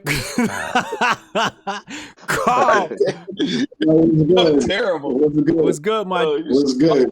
How you, my G? How you feeling, bro? Ain't shit. I'm feeling great, man. Next 4 years of artificial stimulus and pumps to the market is looking solidified right now. Vegas odds done switched to Trump, so you already know Vegas know what's going on. It's looking real good right now. I got to thank you because I went on your podcast and I was telling you about some of the plays I was making just from holding long, and you were like, bro, you could make a killing in option. Now, keep in mind, I had spoken to other people about options. Nobody wanted to teach me. You know, I sat in my bathroom, spoke to you for about 15 minutes. You put me on the options. And I just like to say thank you because I made a bag today betting on gold because I know how to trade options. If y'all not glued in, make sure y'all glue in to Karl and get you a membership in Options Gang. Because this is, you know, all these cats is complaining about capitalism and Trump and all this. And here you come out of nowhere, empowering black people and showing people how to get the bag. Yeah, I appreciate that, B. I appreciate that. You already know, so that's all love. You know what I'm saying? We just like I said, man, it's enough money out here for everybody. You feel me? So I ain't never had a problem with putting people on because, yeah, dog, there's enough money out here for everybody. Just got to go get it. And we know. And you know, Biden was about to fuck the bread up. Biden had me a little shook. You know what I'm saying? He was gonna fuck the bread up, but it's looking like my boy Trump about to pull it through, coming back like Jordan with the 4-5. You already know. And you know Karl got wealth because he's sitting there with $150 sweater on, the big baller brand sweater on. He got the chains on. He's smoking some of the finest Cali. I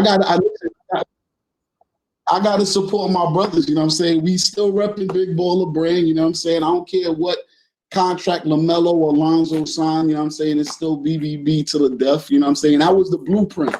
BBB was the blueprint, you know what I'm saying? We can't let the legacy of LeVar Ball and Big Baller Brand ever die. Real talk. That shit got to go in the history books. Real. Unc was on top of that thing. Let me get in some super chats and I'm going to let Unc and Chad dive in to this interview with you. Let's see. Trump 2 million more votes than Biden. It's time for the ballot bullet. Hold on, I gotta catch up. They come pouring in. You're gonna be fire. New computer. Okay, here we go. Queen Felicia, Unc didn't do nothing. Greg Buller, Coach bringing fire. Coach Queen, future guest. John Lemley said hashtag cancel Uncle Hotep. Uncle Hotep is over party. John Lemley said Trump has over 1.5 million more votes than total than Biden. Mickey Love, $5 super chat. John Lemley said, I live in Fulton County and they basically take orders from ATL leadership. Them having their little issue might have come down from the mayor of ATL. Kent Thoreau said, reading Unbreakable Rules of Masculinity tonight. Thank you for consuming my book, Ken. Julian Ace, he said, it's time to rip up the GOP establishment. Ballot of the bullet. We're taking back the party. We help build real conservatism. Endgame, he said, I don't know what they're saying in PA. It was a few days to get it straight. Trump is increasing his lead in PA after 27%. John Lemley, Trump has 2 million more votes. Votto, AZ is only counting EV and mail-in. ED count comes after. Okay. Greg Bully said, if they would have given Sonnie that outreach position, we'd be watching Trump's victory in about 30 minutes. Real talk. Sir Bubba Hotep, 499 super chat. He said, Red Wave. Hotep asks, Coach Felicia, you think reclaiming the Republican Party is possible? A third party, libertarians, a way to go moving forward? Sorry, we couldn't get to that. Nerd Nash in the building. He said, if I jump on this grift now, I may be able to snatch Grifter of the year. Get in now, nerd. Mortal Thinker, he said they not declaring the big states because if they do, this shit over before Alaska's even counted. Trump 2020, 4 more years of grift season. Let's go. Aroma God, we need that tag shirt. Sir Bubba Hotep, shout out to the civil rights movement. Money sexual, hashtag money sexual. You know, shouts out to the baggets and the money sexual. Curtis says, I went and got the bag and now everything lit. Let's talk to Karl, man. What's up, Karl? Yo, ain't nothing chilling, man. I'm feeling good, man. I ain't gonna front. I was a little worried, man. I was a little worried about my son's, you know what I'm saying, his 429, the college saving plan, you know what I'm saying? Biden was about to fuck a lot of bread up, you know what I'm saying? So now I got 4 more years. We already know it's gonna be a Democratic administration after this one. It's 100%. I don't care who they gonna make president. But yo, we got 4 years. Get this bag up, run it up. Hey, Karl, first of all, thank you for all the work you do. You help a lot of people in the community. You know what I mean? You help a lot of people. I've seen it, like people getting bags because of you. You know what I'm saying? I appreciate that. Now, did you have any troubles getting, because I see some people try to push back against capitalism. You know, they try to push back. But like you just said, There's enough money out here for everybody. You know, did you ever get any pushback, and what kind of pushback did you get from some people that were against China, like blacks using capitalism? Well, I mean, I get pushback all the time on Twitter just from my tweets. I mean, with the group specifically, I don't really get no pushback for the group because I don't promote it. So it's like I put kind of like a barrier to entry where it's kind of like people have to like find it out. Like it's not like I'm out promoting it. It's not like I'm out like selling it. So that kind of filters out a lot of the undesirables from even, getting it on my site or even coming my way. So that's worked well for me. So to like filter people out of my business. I don't have any, I've had like 2 chargebacks in like 3 years, like type shit. Like I don't have any type of, the typical issues that businesses have when their client base is filled with undesirables. But, on Twitter, you're going to have people fighting back, but 85% of the world is, dumb, deaf, and blind. You know what I'm saying? You just got to I know that. So it's like, I don't take it, my whole thing is if one person, it could be 1,000 people telling me I ain't making, I'm wrong, but that one person that DM me like, yo, son, you done changed my life. Now I know an extra way how to make money, blah, blah, blah. It could be 10,000 people coming at me. That one person like wipes that 10,000 people out. So it ain't really, people think I'm tweeting, and that's why I tell people all the time, I don't tweet for consensus. I'm not really looking for anybody to agree with me. It's whoever agree, and whoever learn. But it ain't no like, dog, it's like I tell when you walk down the street, if the homeless dude was like, yo, you're an idiot, your opinion don't matter, you'll be like, okay, you'll just keep walking. And that's like literally how I look at people on the internet. They like homeless people. So it's like, dog, like that shit don't even I don't know, I don't even think about it. Like it just doesn't bother me. Donald J. Trump has just won Missouri. All right. They coming in. He got the popular and vote let's still keep by 2.5 million. and that's what I was just about to say. He's still up on the popular vote. I mean, it's gonna get fucked up once Cali comes in, but that shit is bugged out that this nigga's up on the popular vote right now. And they said the shy Trump voted this. They said the shy, and this is just a perfect example of what I always tell people, man. Most white people ain't gonna tell you what they're gonna do. They'll actually say the opposite. They'll say whatever you want to hear because they don't want no confrontation. So nobody's gonna come out publicly say I'm a Trump supporter. When that curtain closed, they circling on Trump, man. That's what it is. Niggas got 401ks and pensions, man. Yo, you know what's crazy on like a lot of like financial blocks for the last month when people were projecting the Biden win. All you're seeing is articles about transferring wealth. And like, is this the right time to transfer wealth? Just in case this nigga was about to come over and shit like that. Bro, like, it's bugged out. Yeah, they thinking about them. So Karl, you were talking about your Twitter. I know you don't necessarily do it for this, but I just have to say I really enjoy it. And one that I especially enjoy, this is a few days ago. Somebody said you said something about, you asked somebody why they were pressed. They said pressed is a gay term. You said, I love gay people. A lot of my good friends are gay. They're just not bitches like you. And I'm saying bitch in a non-binary way. It's true. Like all the gay people like, yo, so all the gay people I know I'm cool with, like, yo, we like crack jokes, like regular jokes. Like, you know what I'm saying? Like you could crack jokes on them about being gay and it's not like nobody tripped. My old boss, who was, word to my mother, my old boss who was like a gay white Italian dude, like 50 years old, literally the best dude I ever worked for in my life, like straight up. Me and that dude had the dopest like work relationship ever. And we used to crack crazy jokes. And he was a Democrat. That's the crazy thing. He was a Democrat, but he just wasn't no zombie. Like, so he understood, like we used to argue about politics all the time. It wasn't like we agreed on, policies or politicians, but dog, that was literally the best working relationship I had, like in a professional level. And the dude was gay as hell.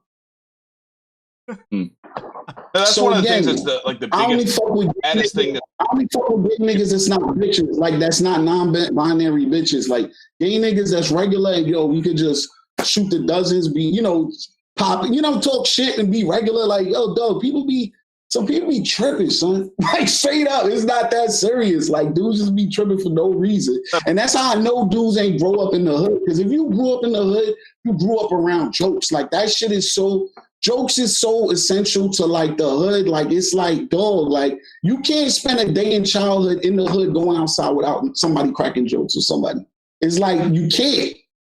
So all these dudes that soft, you know, these people that figured out they were black when they went to the HBCUs, you know what I'm saying? And, you know, Chad is not a soft white nigga, but, you know, most of these soft white dudes, they scared of confrontation and shit like that. You know, never mind Asians, et cetera. But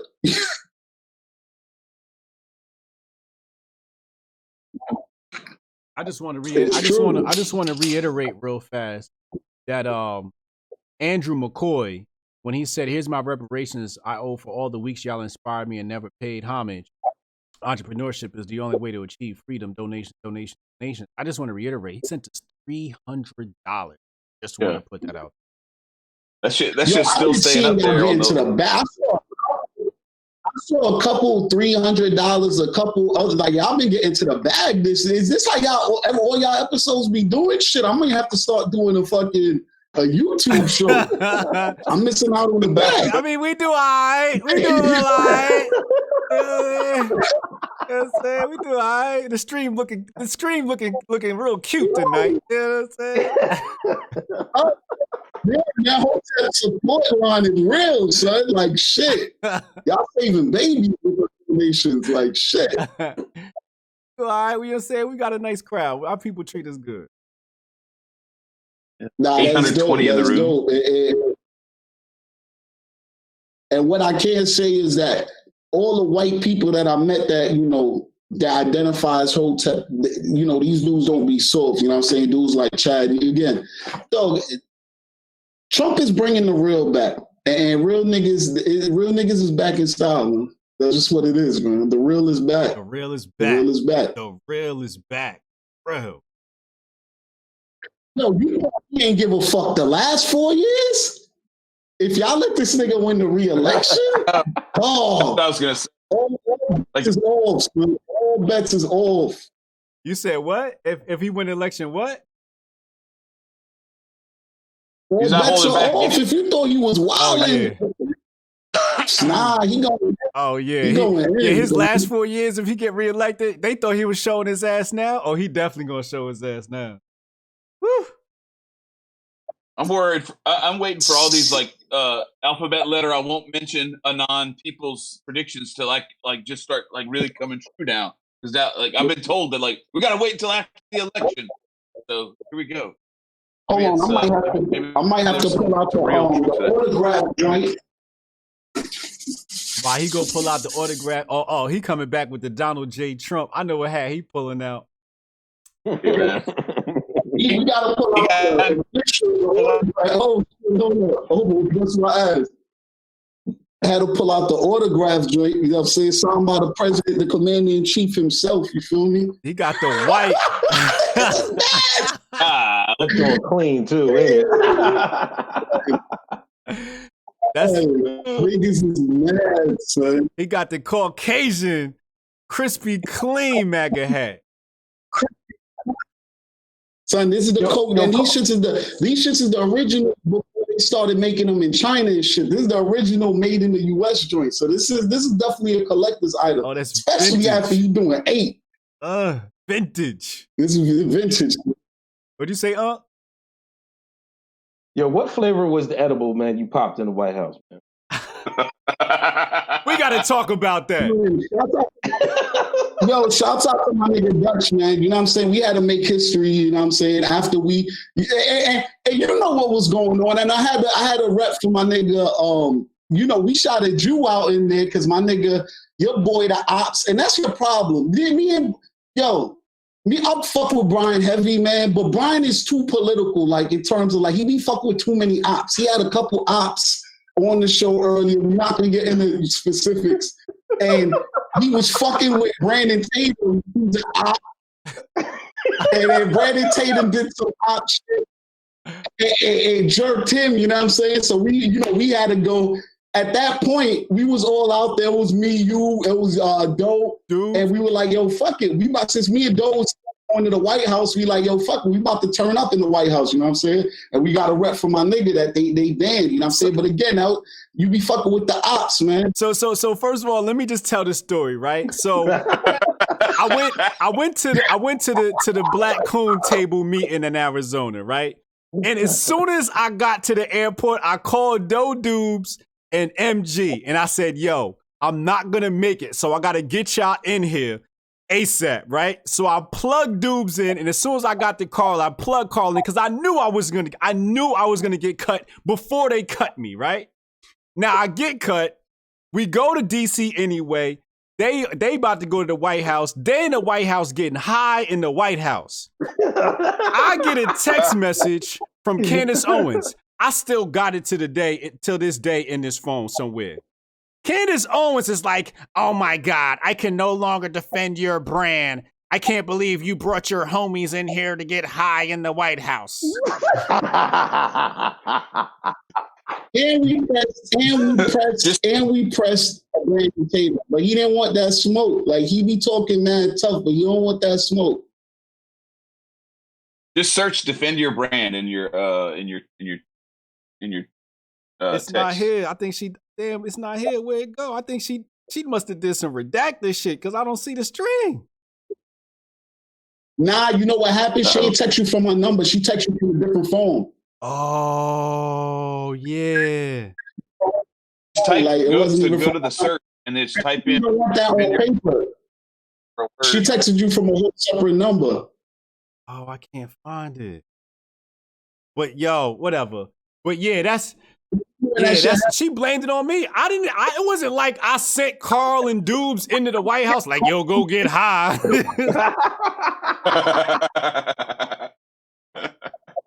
Yo, we had to make history, you know what I'm saying? I still don't know a nigga that took edibles in the White House, so I feel like that shit is like a Guinness record standing right now. History. That's definitely we gotta add that to a Black History moment. See, and by contrast, when y'all came when you went to Brooklyn and y'all came, what did y'all do?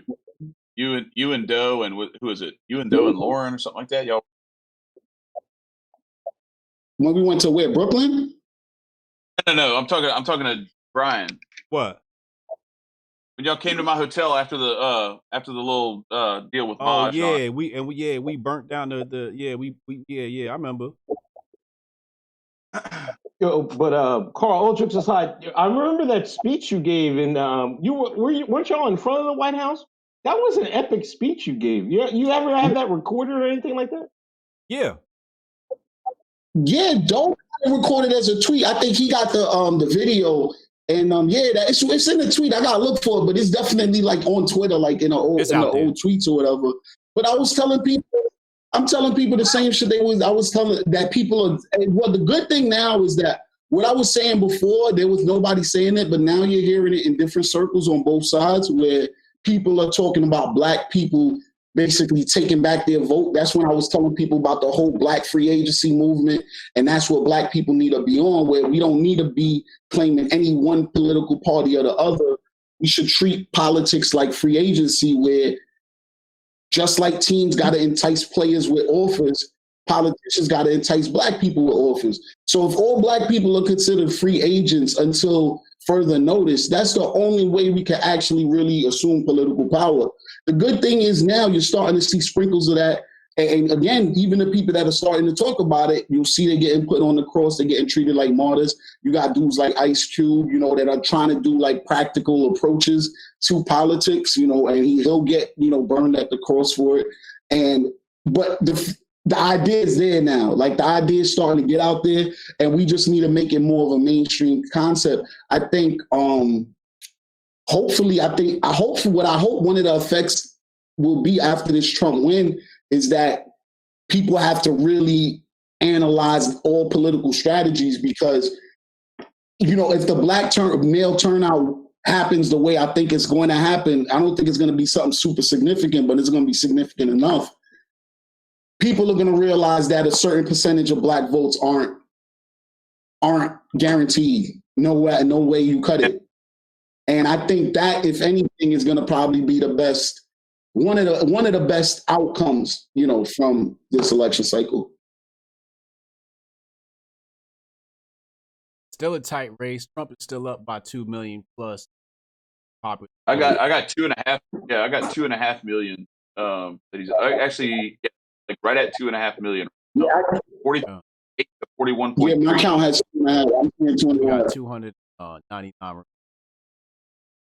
Yeah. Mm-hmm. And they don't want to. Florida and Florida's already a lot. They don't want to give it to him, huh? Yeah, no, you're right. Say that again. I agree. It is. I said I agree that Florida, there's a couple of states. There's a couple of states right now they don't want to give it to Trump yet, but he's definitely up. Yeah, Florida. I like what you said about it's crazy. People really Am I delayed? My bad. Say that again, Chad.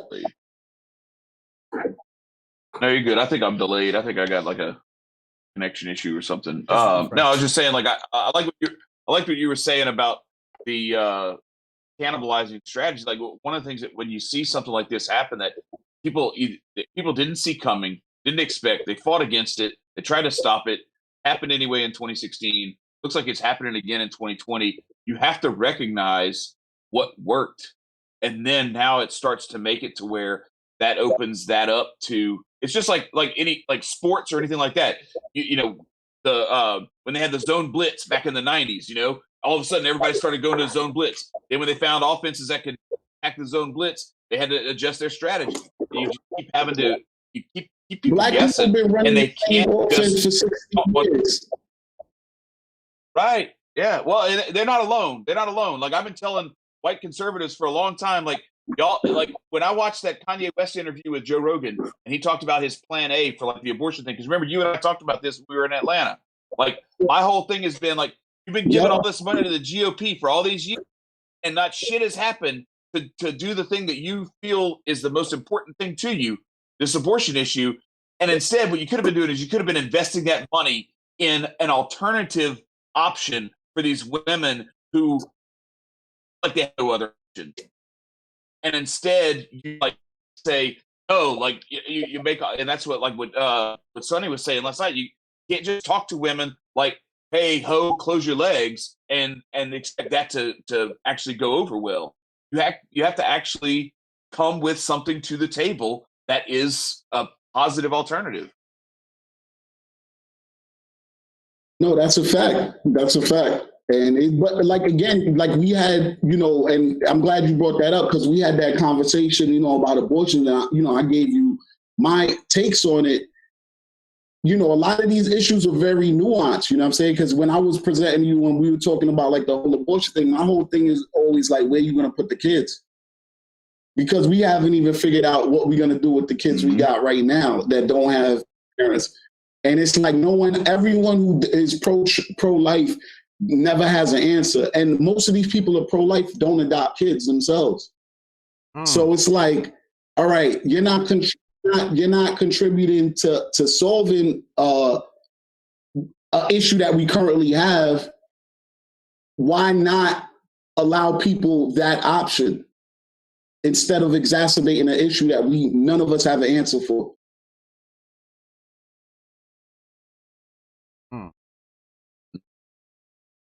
New Jersey has voted to legalize marijuana for adults 21 and over. Oh, black market product, crazy. Yeah, I'm still leaving this fucking piece of shit state. Absolutely.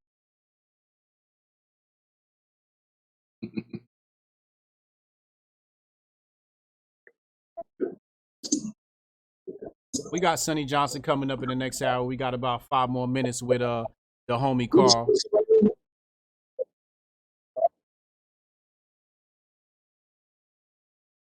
Oh, Sonnie, mute.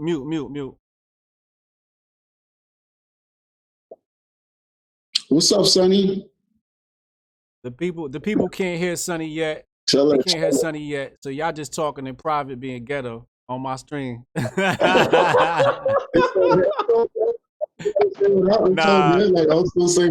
just fucking with you. Yeah, man.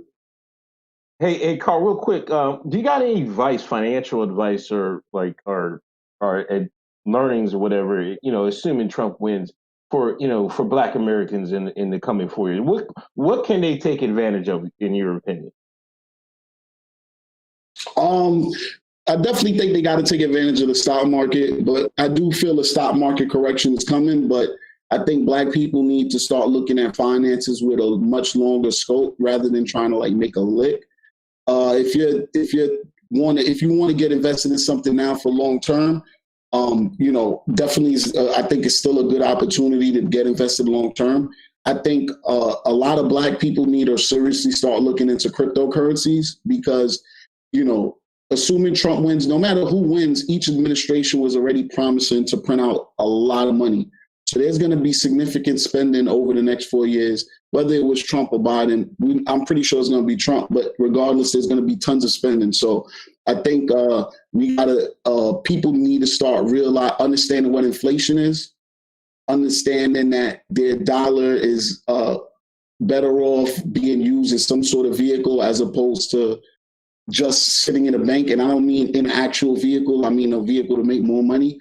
Whether you're going to go the forced savings route with like a house, or want to go into the investment route with real estate, investment route with stocks. And I think the real opportunity for Black people probably lies in cryptocurrency. That's probably what I would say is I don't want to say the easiest field, but I think the playing field, we don't have that historical gap to catch up with in cryptocurrency as we do in stock and as we do in real estate. So the opportunity is still there for Black people to kind of still, make that elevation. But again, we gotta start looking at things with a longer term scope. If you're talking about Bitcoin, you shouldn't even be looking about what it's doing within the next 2-3 years. Like this is something 5 years plus if you're serious about getting invested into it. So yeah, I would definitely tell people, understand what inflation is, understand how government spending affects the value of your dollar, and move wisely, because what we can, assuming there's a Trump victory, what we know for sure is that there'll 100% be a Democratic president after him, and it'll 100% involve an administration taxes. And that'll be increased taxes across the board. Catching up they're going to have to do after this.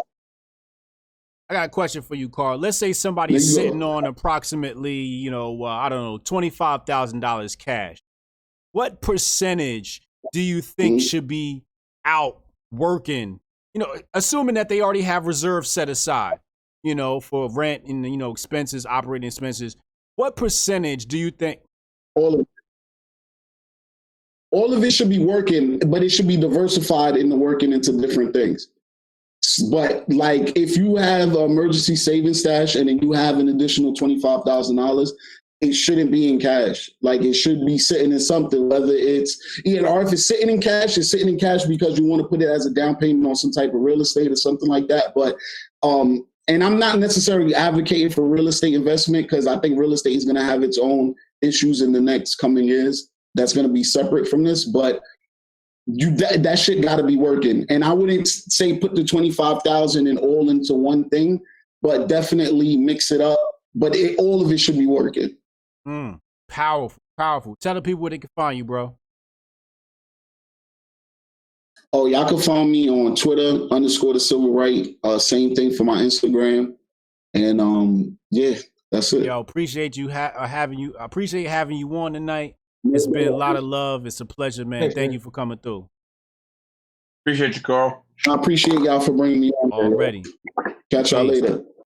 We got Sonnie Johnson joining us for the duration at the end of the show. I don't know how long this is going to go on, but we're going to have Sonnie. Now, first of all, let me just say, the queen of conservatism's in the building. And not only is she in the building, but she got the Hotep Nation beanie on the head. What?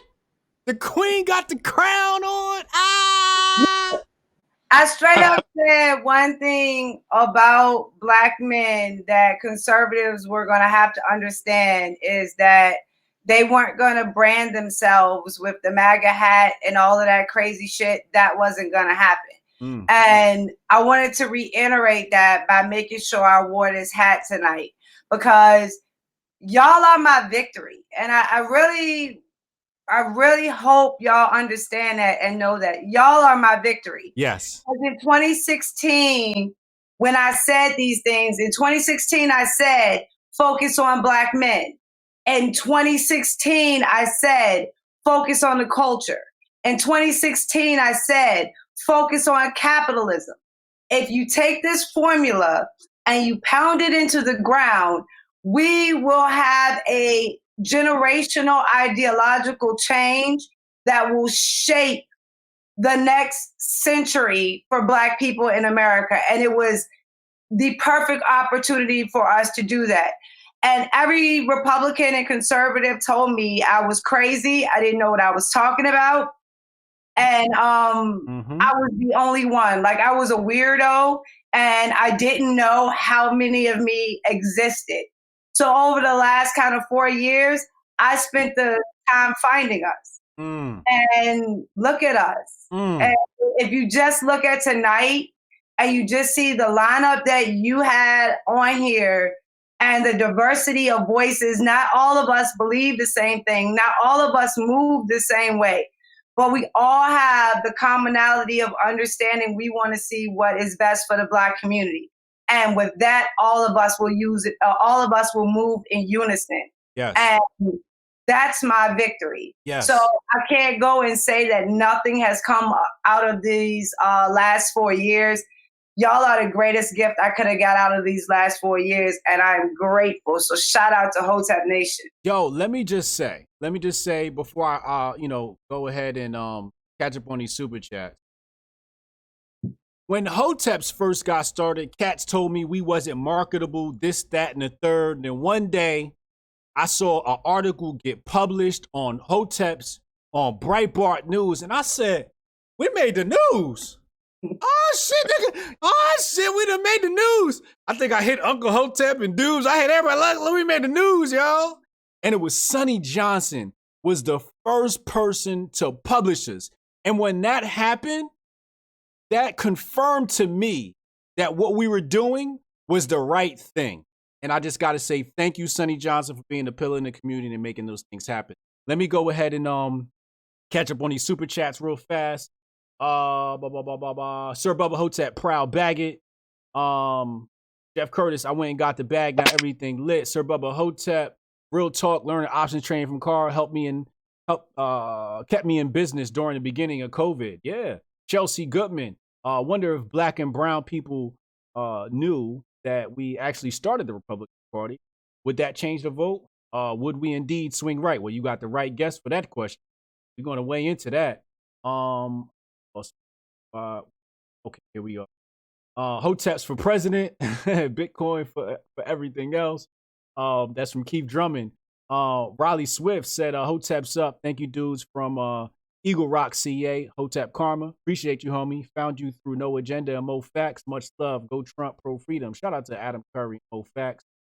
John Lemley just upping my numbers. John Lemley said, oh yeah, y'all want to start a bidding war? Drop $200 super chat on us. Shout out to John Lemley holding us down. That's the homie. Andrew McCoy said, thanks for the love, homie. Karl, I got the bag for you tomorrow, fam.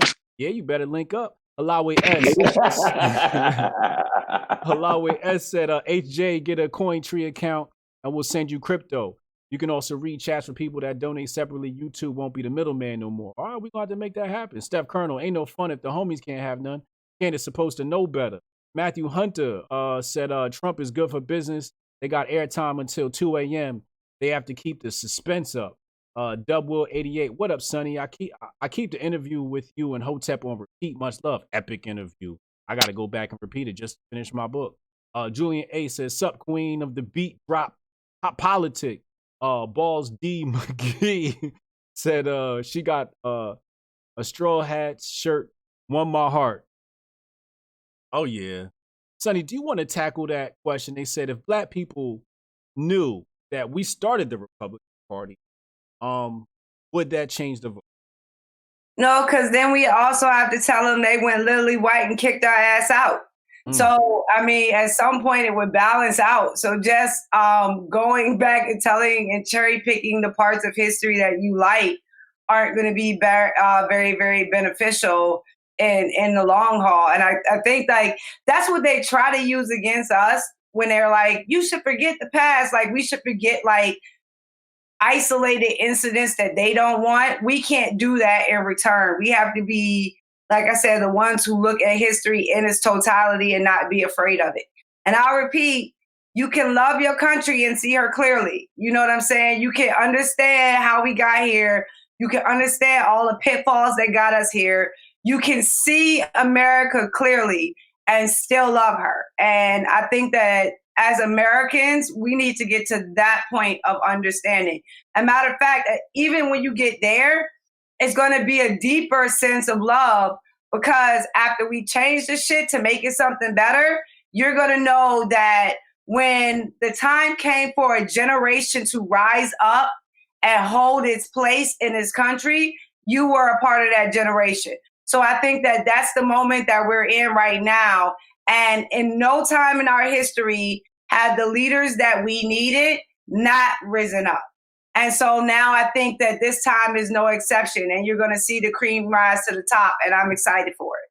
Uncle Hotep, Chad, take it away. Oh yeah, I got something on the mind. No, Sonnie, I'd like to say thank you for all the work you've done for the community and everybody. And next 4 years, what should Black America? What should we do, like politically wise? You know, I'm starting to see. You know, I think in the last couple of years we've seen like a sort of a political awakening, or more Black folks being more politically aware. Like, how can we make that even a bigger margin? You know, how can we keep that growth going? You know, it seems to me now, like, you know, with Ice Cube, they say, hey, let's talk to both sides. Let's have some, you know, some talking points. Let's not just give our vote away. Let's try to get something from it. I know we got pushback from that, but it seems like there's more and more Black men, at least, you know, coming out and saying that. How can we continue to go on that path? Okay, so we want to talk to Cube about the money, right? We want to talk to Cube about economics, because we know that that is where we're going to find a lot of a mutual understanding on that subject. But are we gonna breach fuck the police with Cube? And that's the issue, is that we can't be just the comfortable conversations that we want to have. We have to be willing to breach the conversations that are necessary. So if you look at when NWA put out Fuck the Police, it wasn't like they were just being rebellious Black boys with a fucking chip on their shoulder. No, they were getting their ass beat by police officers, and they were trying to tell America that it was happening. So even after that, when they investigated into the LAPD, they found the pure amount of corruption that was there and the abuses that were taking place. And they were supposed to reform the system, but they didn't actually. You know what I'm saying? Instead, they came out with the 3 strikes bill and started locking more of our asses up instead of actually fixing the corruption within their police department. So if you go back and you look at what NWA was talking about during that era, that deserves a conversation. So if we want the capitalistic conversation that moves us away from generational poverty into leaving legacy and wealth for our children, it's going to come side by side with the conversation about how progressive policies have ruined our country. And when the people are telling you what it looks like when it involves police brutality, when it involves government corruption, when it involves the boot on their neck that doesn't allow them to get to the pursuit of happiness, that also has to be addressed. So we are opening up a conversation with economics. We are opening up a conversation with capitalism, but we cannot be afraid to breach the next conversation, because that next conversation is coming. And that next conversation is why they feel like they can drag Cube. If we take that conversation, they fucking can't touch Cube. If we take that conversation, they can't touch Kanye. If we take that conversation and we handle it seriously and we actually give it the attention and the focus that it needs, then we handicap Democrats from using it against us. And one of these things about where they say, well, Black people just react so emotionally. We fucking dying. I hope we got some emotion behind that shit. I hope we see it as a reason that we should not be calm and we should not be submissive and we should not be quiet in this moment. Raise hell. But if you're gonna raise hell, let's do it in a way that produces the actual results that build up our community and actually get us to a place of ownership and equity. There is hell to be raised that is going to get us to a place where we're looking Jay-Z's 444 in the eye and saying, we about to meet this shit. So there's different ways that we can go about this. But we've opened up, we've sent out the opening salvo. There's gonna be a return. Are we gonna be able to handle that conversation? So that's how I would set things up and looking at this. Before too long, everybody just pretended like this shit didn't exist. Like it was a figment of our imagination. And now it's being put in the forefront that it is a problem, it is real, it does exist. That's only like 1/3 of the battle. Now is we have to actually get on the battlefield and fight these things out. And we can't be afraid of those uncomfortable conversations. Bar. This is why she's the queen of conservative, y'all. This is exactly why. Let me just announce some real quick. Biden bitch ass just won California. Donald Trump won Idaho. Biden won Oregon. Biden won Washington. Biden won New Hampshire. It's just hilarious, though. Biden they put the big blue check mark next to Biden when they got 4% report in California, and he's like Trump is like running away with Ohio, and they're like, they won't give it to him. Yeah. I'm looking at it. He's running away. Yo, let me just tell you, I'm looking at the screen and I just did the little numbers. And Trump about to win, yo, but they won't give it to him. They won't announce it. And and hopefully it isn't their signal to outside forces to begin operations. And if all of us remember this very clearly, there were things that were being planned for the DNC. And then the DNC convention was completely canceled. So they had no events. So we have to remember that these people use the last couple months as test runs. Test runs always end up in a different place. So I think that the way we're looking, we're going to have a law and order president for the next 4 years. So we're going to see how everything plays out because Trump has already warned them. This shit is not going to happen again.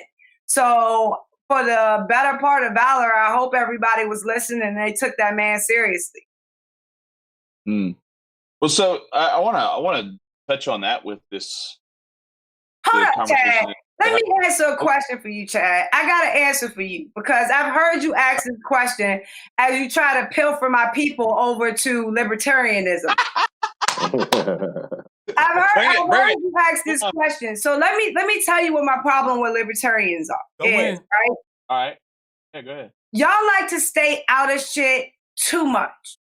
So I understand the necessity to give people liberty and freedom. I get it. I understand where you're coming from. But that makes y'all stay out of shit. And when y'all stay out of shit, that doesn't mean the left is going to stay out of shit. So if you're not in shit, the left takes it over. And that's the problem with libertarianism. You say, that's not my problem to solve. And the left says, okay, we'll give you a solution. No, you have to be able to come in and cut them bitches off at their knees and actually provide a solution. And sometimes that may go against your better libertarian leanings, but it is completely necessary in the situation you're in. And I would take the example of big tech, right? We all want to be like, it's a free company. They can do what they want. You know what I'm saying? But you see how abusive them bitches are being. At some point, some kind of offered solution has to be put on the table about how to actually address this issue. And if you don't, then the left will, and it's going to look like something completely, devoid of human thought, because that's what the left does. And I think if you look at a lot of situations around the country, a lot of libertarians were hands off because it didn't fit them, because it didn't affect them. And then they woke up one day like, holy shit, how did this happen? Well, just because you're not there doesn't mean the world doesn't continue to spin. And that's kind of what my problem is with libertarians. Sometimes you have to be in the fight, even if you think it isn't your fight. If you see the bully beating up the other kid, it's not your fight, but you get in it because it's the right thing to do. And I think that that's the problem I have with libertarianism. Hashtag my people. Hashtag cancel chat party. Chat. Let's go ahead and get that going. Hashtag cancel chat.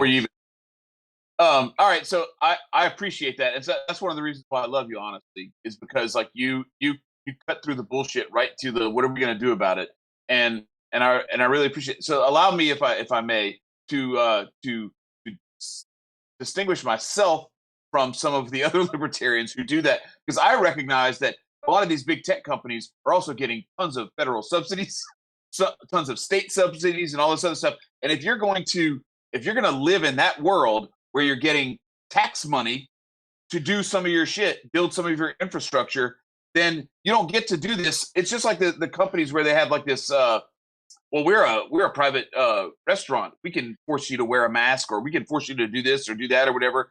It's like, but you're not doing that. You're not saying that to the governor or the mayor. You're just saying that to me because you can bully me. You're going to try and bully me. You're not going to push back on the big. So I'm with. That's where the abuses come in, because that allows good people the chance to say nothing. So you can see it happening to someone else and say nothing. And this is my problem with like a lot of the white men who are now starting to see the attacks on white men double and triple. And they're like, oh no, they just attack all men. Well, they never would have gotten to attacking you if when you saw them doing it to black men, you stopped it. But you let them continue to do it to black men because it wasn't affecting you. Now that same toxic masculinity stereotype that they branded around the neck of black men is being put on white men, and white men are crying like bitches. If you had saw your brothers in that position and done something, it would have never got to you. But the point is, you don't see them as brothers. So that needs to be the thing that changes. And that's how we're going to defend your Constitution. When we actually live up to that principle that it does not matter whether I like you or you. This is what you were saying last night, I think.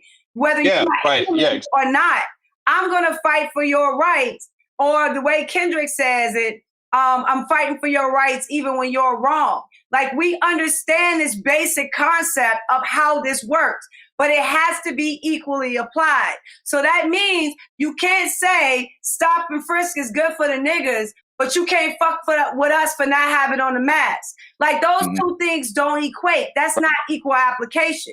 So if you see it happening to your brother, and it should not matter that your brother is another color, because y'all told me y'all was colorblind. But if you see it happening to your brother, then you should stand up for it at that point. And then you won't have to worry about it getting to you. But if you let it sit and you let it metastasize, you will get the cancer eventually yourself. And I think we're starting to see that around this country as progressivism has been left to rot in our communities and is now spreading to the country as a whole. You cannot just walk away and leave these problems unsolved and think that one day they are not going to come knocking at your door. We were the canary in the damn coal mine. We were warning y'all about what was happening. We were telling y'all about how big this government was becoming and how abusive it was becoming and how commandeering it was becoming. But y'all wanted to say we were complaining and we were emotional. And I ain't talking about y'all like you. I'm not. No, we get it. Yeah. No, I understand. That's why I'm here. Actually, is because I saw what you're talking about, and I've been trying to tell my white family and friends for years about this stuff, and it's a long uphill battle. Let I'll her just say. finish. She ain't done yet.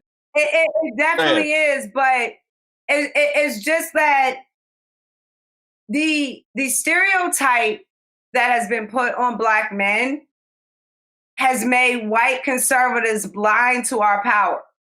And I mean that as a whole, because they don't give us the same heat. Like, we get the microaggression shit. You know what I'm saying? So they don't give us the same heat that they give Black men. And until we can break that stereotype that they have, and where did the fucking stereotype come from? It comes from these same fake media shits that we're looking at self-implode right now. These are the ones that created this stereotype. They worked with Hollywood to make sure all we got was the slave movies and the subservient movie. Like, all of this shit went into shaping not anything about us in America, but how they wanted us to see ourselves. And I think that we have become the generation that decided we were going to see ourselves differently.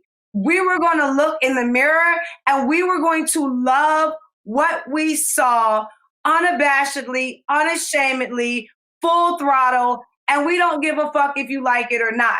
And I think that change in Black America is something that conservatives are going to have to open their eyes to understanding. It's going to happen whether you're there or not. You know, kind of to the same argument I gave you about libertarianism. You can't remove yourself and think that somehow it's just going to stop happening. It's going to be there and you're going to have to deal with it one way or not. So let's pull the damn Band-Aid off and let's get this over with and let's start dealing with these issues. Oh my gosh. Blaming y'all. I gotta go speak right now. Come on, Unc, what you got? Well, I don't know. Now, what do you think of the Black MAGA grifters? You know, I don't. Well, I'm my point a is this. grown-ass woman, so I know what this game is, and I'm not interested. But what I'll say about this, I'll use it because I like to give lessons, so I'll give a lesson out. After this election, there's going to be a civil war within the Republican Party, and the lines are already being drawn in the sand.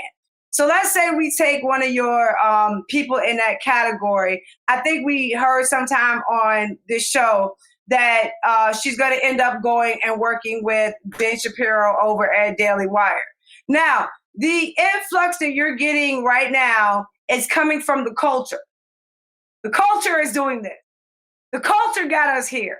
The culture took us from materialism into investment class. The culture did that. No Republican came in, no conservative came in. No, the culture inspired us to get up, get out, and get something. Yes, I'm that generation. So this creation that you're seeing now is not a Candace Owens creation. It's not a Sonnie Johnson creation. It's not a Donald Trump creation. It is a hip hop culture creation. And they deserve the credit for what they have created, for how they have inspired us to be financially more than what we are. Have we gone through growing pains where we maybe not put our money in the best places and move the best way? Yes. But are we starting to learn that and to see that we have the possibility to actually be the legacy keepers for what comes next? Yes. Hotep is an example of that. You are an example of that. Karl is an example of that. All of us out grinding right now are an example of what this generation holds as our standard. Now, a lot of us can look back to that and see more of ourselves in the culture from that aspect than we can see from any political leanings. Then no politician come and talk to us about that. That's going to be the future. It's going to have to be the culture mixed with the intellect. They are going to have to work simultaneously. That is going to get you a renaissance.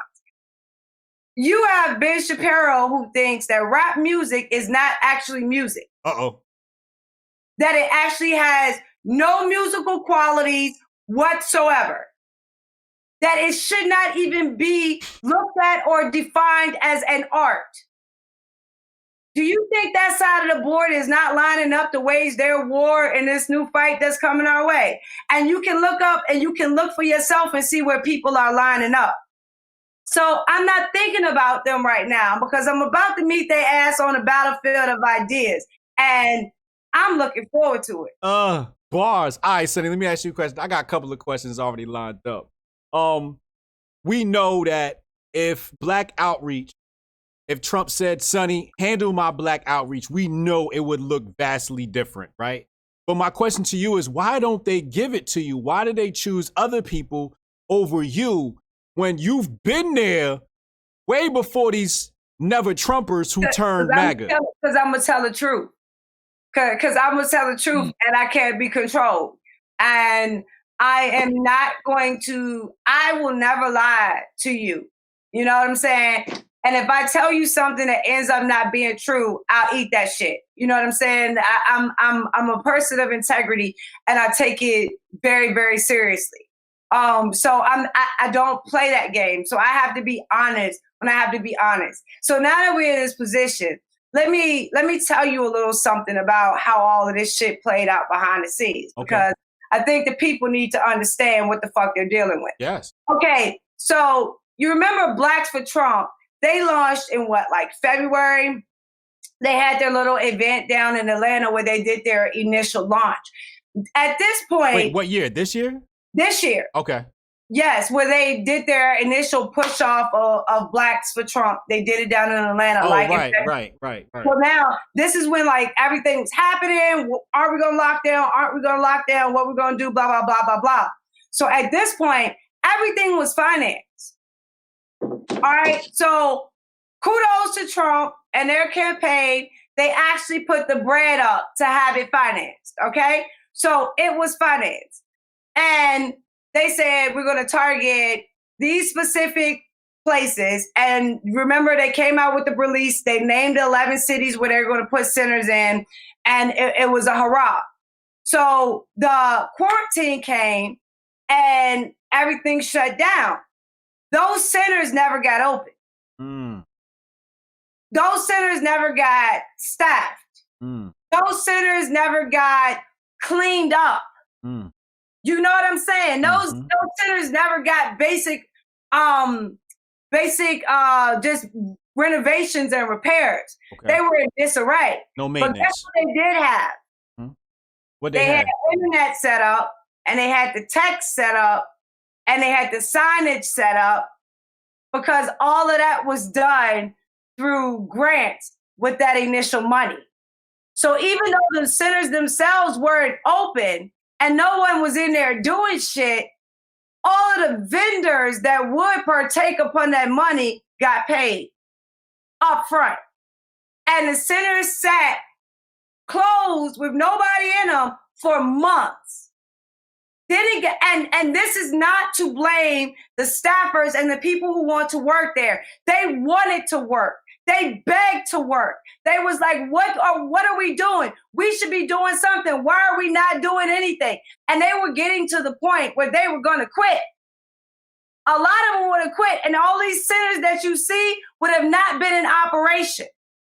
RNC hired a brother named Kevin Daniels. He is now the Black Outreach Director for the RNC, not for the Trump campaign, but for the RNC, the GOP, the political party. He came in and made sure everything started working. He came in and started giving people leadership and telling them how to do it and how to be effective and how to make things move. So a lot of this shift that you've seen in the last couple of months has been because of Kevin Daniels. But the way it's set up, you can't even get an interview with him because he's not allowed to speak. So the only ones that are allowed to speak in that arena are Katrina and Paris Denard. so you can't hear from Kevin. Katrina Pearson? Katrina Pearson. And so you can't hear from Kevin.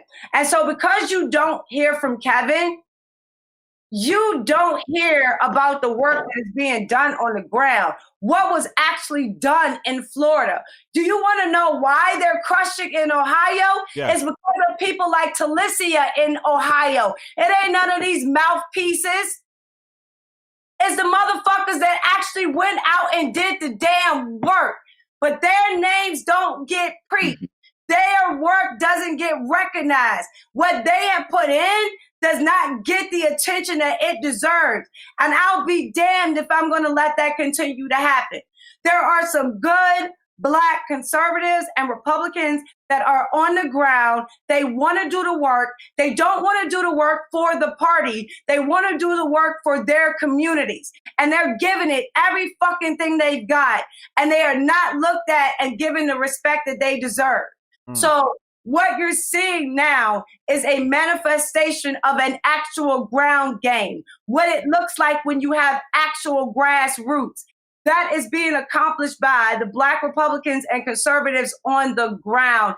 And you deserve every fucking round of applause for everything that you have done. And if they won't give it to you, I damn sure will. That's powerful, Sonnie. You just hit me in the heart, yo, because you got all these MAGA grifters out here getting all the praise and all the glory. But I actually see Felicia on the ground in Ohio, you know, making the rounds, knocking on doors. Like, she's the reason Trump is, you right, like, she's doing the real work. The rest of them is, you know, the rest of them is grifting season. Those photo ops don't do shit. Those photo ops don't accomplish shit. It makes you feel good and gives you a tingle down your fucking leg, but it doesn't sway a single fucking vote. The people that got on the ground, that knocked doors and made phone calls and argued on your funky ass behalf, those are the people that deserve the attention and deserve the recognition for what is being done right now. And you can go back like a month ago, and I told people on Sonnie's Corner, you're going to see amazing results out of places like Ohio, and you're going to see some things happening in Pennsylvania. It wasn't because of these fucking mouthpieces at the top. It's because I pay attention to what is happening on the ground with the people that are actually doing the work, and they deserve the praise. And the only one I named is Felicia, because she fucks with me on Twitter and everybody knows we already interact. And there's other people that are petrified like hell because they want to continue to work in the party and in the politics. So they don't want to be honest and truthful about the shit that they've been through. And I'm telling them now, if you're not honest about it, it's not going to fucking change. If you don't tell the truth, we can't send in the cavalry to help you. So you need to understand that this is a legacy moment. Like I said earlier, every generation rises up to meet the challenge. You too are a part of that generation. You don't have to change what you believe. You don't have to give up any of your principles. You don't have to give up on your morals or any of that. All you have to do is stand on them. And if you stand on them, you will be surprised how many of us will actually back you up. So you're going to have the courage at this moment to stand up for your own work that you've put in. And not only to get credit for it, but to actually preserve it. So you don't lose it. So your community doesn't lose it. So you can continue to build upon it. So it's not wasted effort and energy. I want that so much for these people who want it so much for their communities. And if no one is fighting for them, they're never going to get it. I love what you just said. You said we have to be honest about our shortcomings, honest about our mistakes. Because if we don't, what did you say? You said if we don't do that, what happens? If we're not... We're never going to be, they're never going to change. It's never going to be full. It's never going to be solved. Yes. You're going to you don't know the sheer number of Black Republicans and conservatives that have just dropped out and just like say, fuck it. I don't even want to do this anymore. And it's not because they don't believe in the principles. It's they're tired of hitting their head against a brick fucking wall that won't listen. So we have to be the ones that's what I see myself as. I want the wall demolished. And then I want voices on this battlefield. And I'm like, if you had a well-stocked battlefield, then I wouldn't feel it's necessary. Right. But look at all the fucking holes you got in your battlefield. You got so many avenues your ass ain't fucking covering. Who would look at this like a good defensive place for us to hunker down? That's not what the fuck this is. Y'all open to attack from every angle, wondering what the fuck's gonna happen in Texas, worried about Georgia, you lost Virginia. Like what fucking defense can you give us? So your ass need to wake up and realize y'all got holes all over the battlefield that need to be plugged, and you can't do it. So stop fucking fighting us and let us get to work plugging where we need to plug. And it'll be beneficial for the country as a whole, but more importantly, for the Black community to get this progressive boot off of their neck. You had something to say, Chad? Well, no, so a lot of one of the things that I've really appreciated about Sonnie and like listening to her as I've grown, because I learned about Sonnie through you, and I've been watching, for a couple of years now, and bringing it back to local and bringing it back to those races, those initiatives, and like getting involved, getting your boots on the ground there. What do you see as like the places where there are what we've seen, like you were talking about with Texas, where we've seen Texas go from dark, deep red to damn near pink now, turning purple. Where do you see that there are opportunities to, on a local level, start to build, or where has it already started, where you've seen some of that actually take a foothold, where the tide has started to turn in the other direction at the local level, or is that even happening? Look, I'm telling you, Trump has got to be the luckiest motherfucker on the face of the planet. He so happened to land in the presidency while the Democrats are batshit crazy and losing their minds. So if the Democrats hadn't imploded the way that they imploded, I don't think that we would be having a completely different conversation. We would be having a completely different conversation if Democrats weren't batshit crazy. But here's the deal. It goes back to telling the truth, right? So the narrative that is coming from the federal government is like, basically Trump can solve it. Trump can fix it. Trump is going to make America great again. That's bullshit. He can't. He cannot. And so one of the complaints you hear from Black America is, it doesn't matter who we vote for, nothing ever changes. And that's the truth. But why is that the truth? Because you never change anything at the local level. You're literally continuously voting for the same shit. And then you look at the federal level and you say, well, it's a Democrat or it's a Republican. That shit does not matter. What's happening at your local level is because of the people that are in control at your local level. The reason nothing changes is because those people never change. The reason that nothing changes is because those ideas never change. And I'll give you a basic idea that the woke crowd has gathered around, but they don't even understand the implications of what they're saying, right? So they talk about the 13th Amendment and how basically with the 13th Amendment, slavery is still allowed and legal if they arrest you and they put you in jail, right? So the next question you would ask yourself is, which party likes passing laws to put people in jail? I couldn't answer that. I want to say Republican. No, Republicans do not they don't make extra laws. Okay. They don't make soda bans. They don't make, you know what I'm saying? You're not going to get arrested in a Republican area for selling a loose cigarette.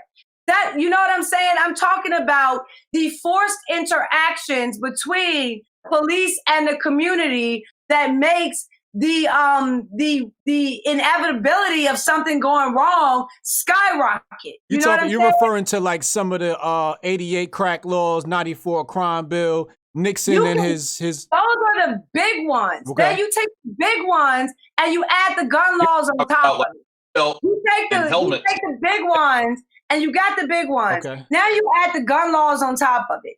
Now you add the behavioral laws on top of it, because we want to curb your behavior in the way you do something. So we put a law on it. Okay. We put a regulation on it. We put a tax on it. However they get it in, it's a way to modify your behavior. You're drinking too much soda, so we're going to give you a soda tax. All of these things are ways to punish you for not doing what government says. That is a progressive tendency. They are the ones who use the law to get their way. If you as a population are not going to do what they say do through coercion, then they'll do it through the law. And they love to create the laws. And that's why if you look at a conservative area and all the white people are walking around happy and not having to worry about shit, they have very lax laws. They don't, you know what I'm saying? If you don't start no shit, ain't gonna be no shit. Everybody mind their business. That, you know what I'm saying? That's the atmosphere there. We can have that atmosphere if we choose it. Okay. But we're not choosing that atmosphere. We're choosing an atmosphere that by design is set up to curb our behavior, to modify our behavior, to shape the way we move. And you can't call it indoctrination or manipulation if the people that live under it are voting for it. Ooh. You know what I'm saying? It's kind of hard to throw those labels on it if you're voting for it. It's not oppression if you're voting for it. So we need to get to a place where we're saying, here is your choice. If you want what you look at as white privilege or white comfort that is not provided to us, the way that you do it is modifying government, not modifying ourselves. And that needs to be our message. She said it's not oppression if you voting for it. It's not. That's huge. You're right. You absolutely right. Like here in New Jersey, the gun laws are ridiculous. You know what I mean? In New York, you get caught with a gun, we ain't gonna see you for a decade or more. You know what I mean? As an American citizen, it is your right to carry a firearm. That is your fucking right to do that. But look at how it relates to what we're seeing now with like Black Lives Matter. So if you're in a red area and you're a black man with a gun, the cop don't give a fuck because everybody has guns. It's not abnormal to them to see a black man with a gun because they are used to seeing it. Now, if you go to a blue area that has 1,001 gun laws, the police are not used to seeing a black man with a gun. If they do, it's in a criminal sense. So every time they see any black man with a gun, the first thing they're looking for is what criminality can be attached to it. So if you want to curb something in our community, stop letting them curb us and let's start curbing government. And I think that that'll be more beneficial for our communities than anything else. Chat, I need y'all to do me a favor. I need y'all to type Sonnie in the box if you understand why she was the headliner tonight. Type Sonnie in the box if you understand why Sonnie was the headliner tonight. She's just flaming this thing up. Sonnie, you know, I just saw something on Twitter that made me upset. And I saw this all day today, right? And I want you to speak to this point. People were like, oh, we're going to watch the streams run by the left to watch them cry. I just saw one of the ops say, oh, we're going to tune into, you know, XYZ to go watch them cry. When really what they need to be doing is tuning into the conservative outlets or the people that actually give us a voice. But instead, they want to give those views to the Democrats. And I thought we were supposed to be the unity. I thought we were supposed to, and this isn't on some self-righteous, we're better than the left bullshit. No, you're gonna need some of these motherfucking people to do the takeover that you're planning to do next. Eventually, you're gonna have to ask some of these people to listen to you and to talk to you and have a conversation with you. The better part of valor is to say, we won. Now, how can we bridge this gap? We don't want to see our cities burn anymore. We don't want to be at each other's neck. We don't want to be calling each other names. We all want to see how we can get to this money. How can we make it happen?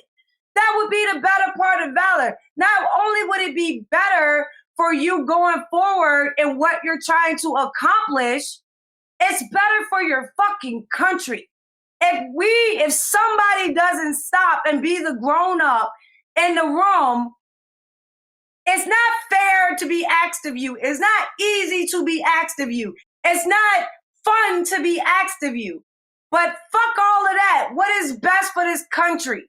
What is best for us to conserve the idea of the individual? What is best for us to conserve the Constitution? What is best for us to conserve the Republic? Move in that spirit instead of just owning the libs and winning and all of that bullshit. Have fun with that, with the assholes that you know are never going to change. But in this moment, have some humanity for the people you're going to need to vote for you later. And that's the better part of a strategic outlook that takes you into future success instead of giving you shit to answer for when a date comes up. You know what I'm saying? Because if you going out and you gloating and all of this shit, when it actually comes to you sparking up that grassroots organization and conversation, them motherfuckers gonna remember what you did. So how about you be a person of character and integrity and walk in that? How about you be the Christians you say you are? Like, any of those things can come up in this moment and be taken. But to me, I would just say, be grown-ass men and women and carry yourself accordingly. Chad, you had something? I thought you were about to say something. No, my back hurt. Oh, what you got? What you got? Look like you about to grab the mic. We don't chat enough, Unc. I feel like we don't have to say bye. What we missing, bruh? Yeah, Unc. We about to cancel Unc again. What's up, Unc? Like I hear what you're saying about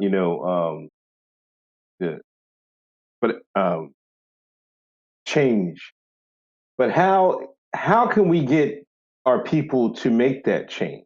You know what I mean? That seems to be the biggest hurdle here. You know, you're just saying that we make the change in government instead of having them trying to curb ourselves.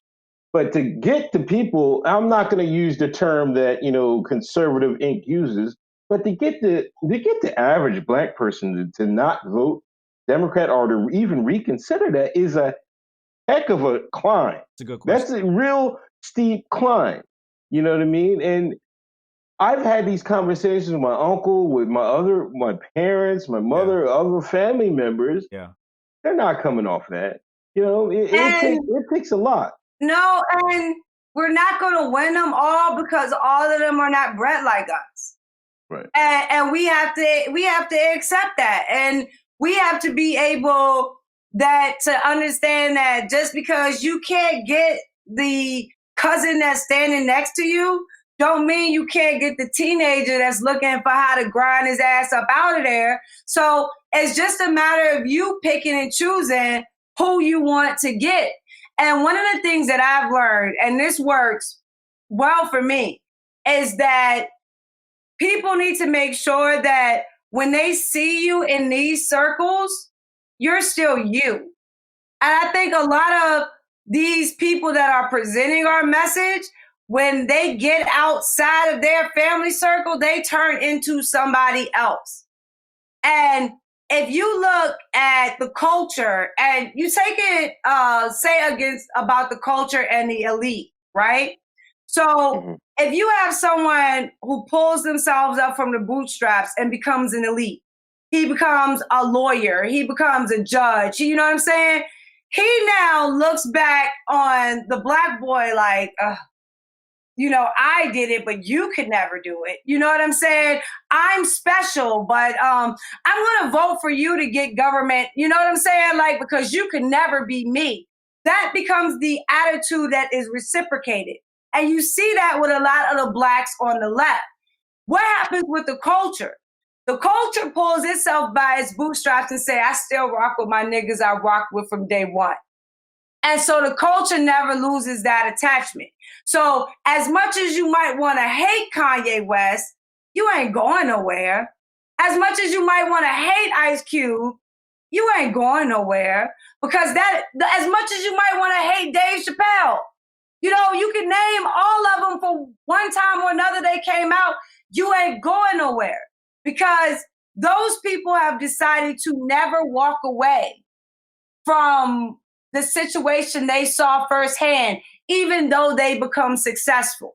And that's why they are becoming the investor class, because they actually have an investment of the heart into these areas. Now they have the money to back it up.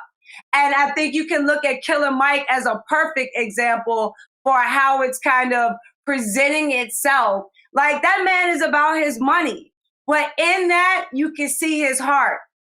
And that is what we need to show. We can be both. And for too long, coming from the right, they don't have no heart. And that's the thing. Like, seriously, if you walk up to me and be like, yo, I'm glad you escaped from the plantation, I'm not having no honest conversation with you. I'm in seek and destroy mode because you have questioned my intelligence at that point, and now I must destroy you. Ain't nothing productive coming from that. So if you can find a better way to approach that conversation, then I think you're going to see conservatism that's already in hip hop culture expose itself. We're not going to put conservatism into it.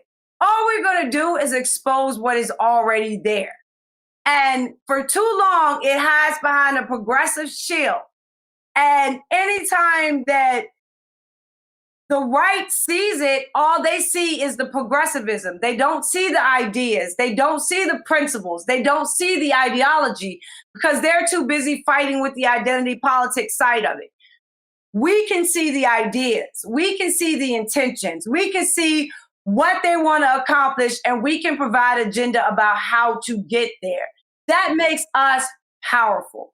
So we can't pretend like we've been given perfect messaging out to these people and they're just receptive. They're not being receptive out of stupidity. No, the messaging is garbage. The display is garbage. The only thing at this point that is actually bringing anything to fruition is that it's effective, that it's actually working. And if we can fix those other components, we can make a real argument. So Uncle Hotep brings up a very great point, right? Like, it seems like this arduous task to get, right? And so my question to you is an emotional question. You know, mom, dad, auntie, you know, whoever it is in our family, you know, how do you deal with that? How do you feel emotionally when you know, you have a close family member to you who's just stuck in that mindset and won't listen to you and makes excuses for the Democratic Party? How do you deal with that emotionally? How do you feel? Yo, but they were doing that about their drug use. They were doing that about their alcoholism. They were doing that about their gambling problem. So, like, what difference is that to me now that they want to do it with politics? I wasn't able to convince them to get off of drugs. They had to come to that realization themselves. I couldn't get them to stop drinking. They had to come to that realization themselves. You can love them. You can be there for them. You can do all those things, but in the end, it's gonna be them. And what I think is there are enough of us to start this shit. And the same way effectiveness has a way of breeding more, our effectiveness will breed more. And we have to just get the people that are in the grind now, that want to be in the grind, that are hungry, that will work for it. We get those people. and then we let our success speak for itself. And as we start to wrap all of these things up in our ideas, in our principles, in our historical context, what we actually believe, and we get on a battlefield of ideas and defend that shit ferociously, we are in a position to get a generational change like we haven't had since the Harlem Renaissance. And I that's why I use the Renaissance in my terminology, because that's when we made the switch onto the death spiral of progressivism, and we can use that same mechanism to get us off. But do you ever feel like, does it ever hurt you emotionally? No, it doesn't. I'm gonna love you, and you're gonna know my limit. So you know what you can and you can't fuck with me on. And this is one thing I'll say. Leave your elders alone. Okay. Stop expecting your elders to change. Your elders been doing this 40 years, 50. Your elders changed your ad. You know, they changed your pamper. Like, stop trying with your elders. You know what I'm saying? Let your elders be. But trust that what your elders want is to see you shine. So you don't have to be in alignment with them to shine. And if you shine, your elders will see it. So I didn't go and have political fights with my elders, but when my elders see me shine, they call me, they big me up. They don't have to agree with me. They love me and I love them back. And that's what we are. That's what we've always been. Don't let these politics take that from us. Don't let that change who we are. And if we're going to sacrifice that for politics, we don't deserve either. You know what I'm saying? If I could kind of paraphrase a old conservative trope, we don't deserve either if we're willing to sacrifice either. So keep your family close. Love on your family. If shit breaks off, they're going to be the ones that are actually fucking there with you, not these political fuckers that claim that they're actually there for you. Shout out to the fam. But make sure you keep them close and make sure you keep that bond and be the example. So for most of our families, they've never met a Republican. They never met a conservative. So be the example. Show them what it looked like. If you're constantly running around nasty and negative and calling people names, then you're showing them what we're like. And that's not who we are. So be an example of what you want them to see. And then you'll have people that are more receptive to actually hearing your message. And they also, another thing that makes them more receptive is if actually you come to them, not making them come to you. So come to them with what? Come to them, come to their communities, come to their neighborhoods, and show up in their community centers. One of the things I knew when I started doing things with the GOP, basically what they would do is they would be like, can you set up an event for us? And you'd be like, okay, we're going to do this. And you set up the event and you get everybody in and they come in, they do the photo op, they give their 5-minute stomp speech, and then they fucking split. What the fuck did that accomplish? That didn't accomplish anything. Like, that cannot be the way you're operating. And then you turn around and say, well, I don't know why they don't like me. Like, that's why they don't like you. You cannot treat people like that. So it just goes to, like, use your home training. Then your parents train you properly. Use your home training and treat people like your parents taught you to. Mom and dad. Who was that said they had a question? That was me. Okay. So it was actually a good segue that Sonnie was talking about respecting your elders and not trying to change them. One of the things that I was thinking about was, I go back to 2016. You have 230 some odd million eligible voters, and only like 53% of them actually voted. There's a huge outreach vector there where we can reach some of the people who don't even vote and try to get some of the people. Why aren't they voting? What is the reason that you don't see a reason to come to the polls? And then also, instead of trying to change the minds of your elders, work on the kids.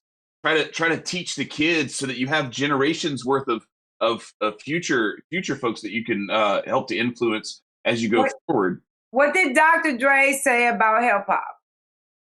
Dre said he learned very, very early the secret to hip hop.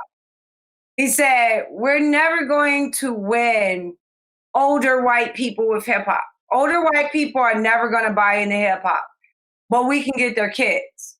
Mm-hmm. And that's how that age of hip hop coming out of the West Coast, that's how it was shaped. It was specifically designed and targeted for that purpose. So it's not like we would be the first to think about it or understand the concept of it, nor would we be like, it's only sane for us to realize that this is going to be the biggest voting bloc in America very soon. And it's probably a good idea that we start making our place into that area, as opposed to say, you know, the people that God will meet very soon. You know what I'm saying? It's probably better for us to focus on getting the youth and let the elders have their lives well lived. Because I really believe that the civil rights era is dead. It's over. It's a dinosaur of itself, and it killed itself with its own ineffectiveness. But something new is going to replace it. Either we're going to be the designers of the something new, or we're going to be the target of it. So we're going to have to choose exactly what position we want to play coming up. That it killed itself by its own ineffectiveness. Woo! Y'all got these quotables? Y'all need to tweet these quotables. I like the one that you said about you're either gonna be the beneficiary of it, or you're gonna be the target of it. That's the truth. It's going to be one or the other. So no, it's the truth. It's the truth. You're either gonna like find a way to direct that energy, or that energy is coming at you. Full force. And the next round of riots are going to make this look like Candyland, because they've practiced, they've learned, they're going to be more agile, they're going to be able to recruit even faster because of how much they got away with it this time. So, and nothing is going to change.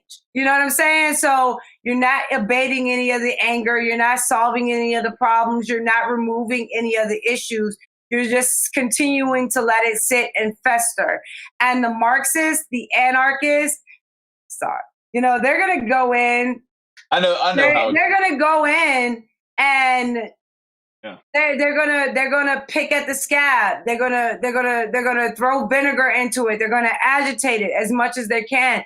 They're not gonna leave any breathing room, and it's gonna crack, and it's gonna be ugly. So I just hope that this time we actually take this seriously and we cut it off and we don't let it get to that point. And the funny part about that is the answer is capitalism and growth and prosperity and wealth. Like, why can't we get behind those things and push them over the line?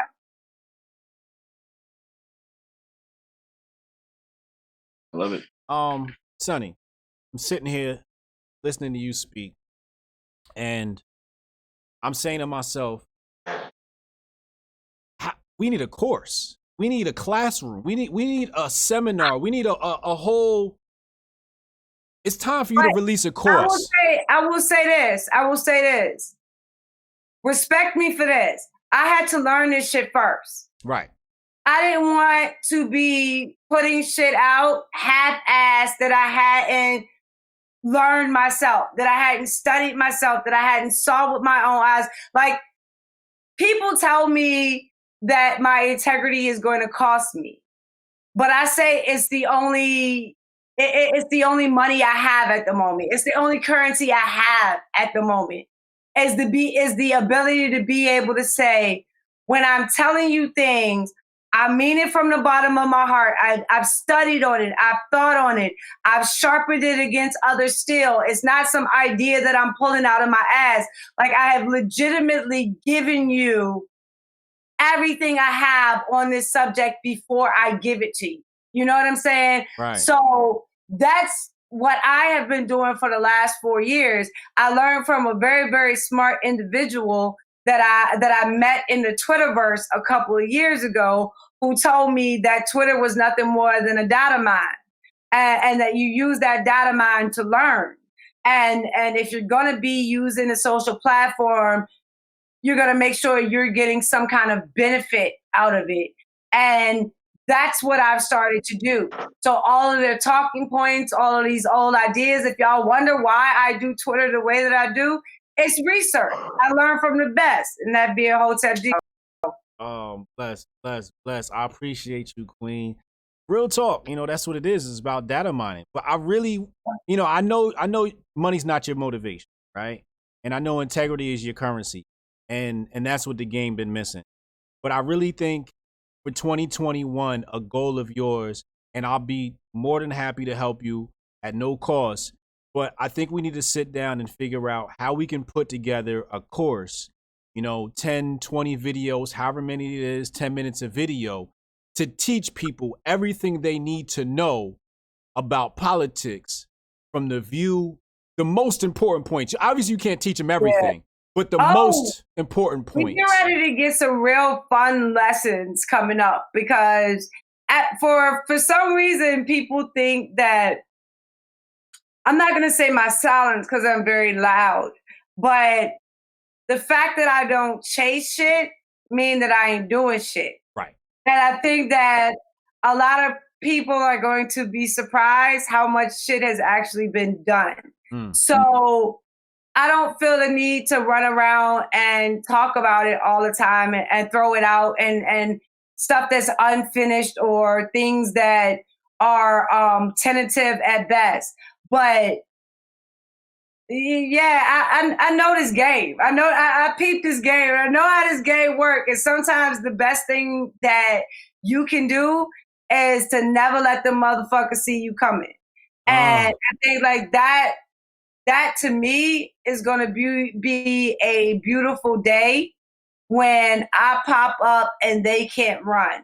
So, you know what I'm saying? Just when I pop up and they can't run. Yeah. So, that dawn where they come up from those little foxholes and they pop up. The strategy is there, but sometimes, just like when we were talking about with Black people, where I said sometimes you have to let them learn for themselves.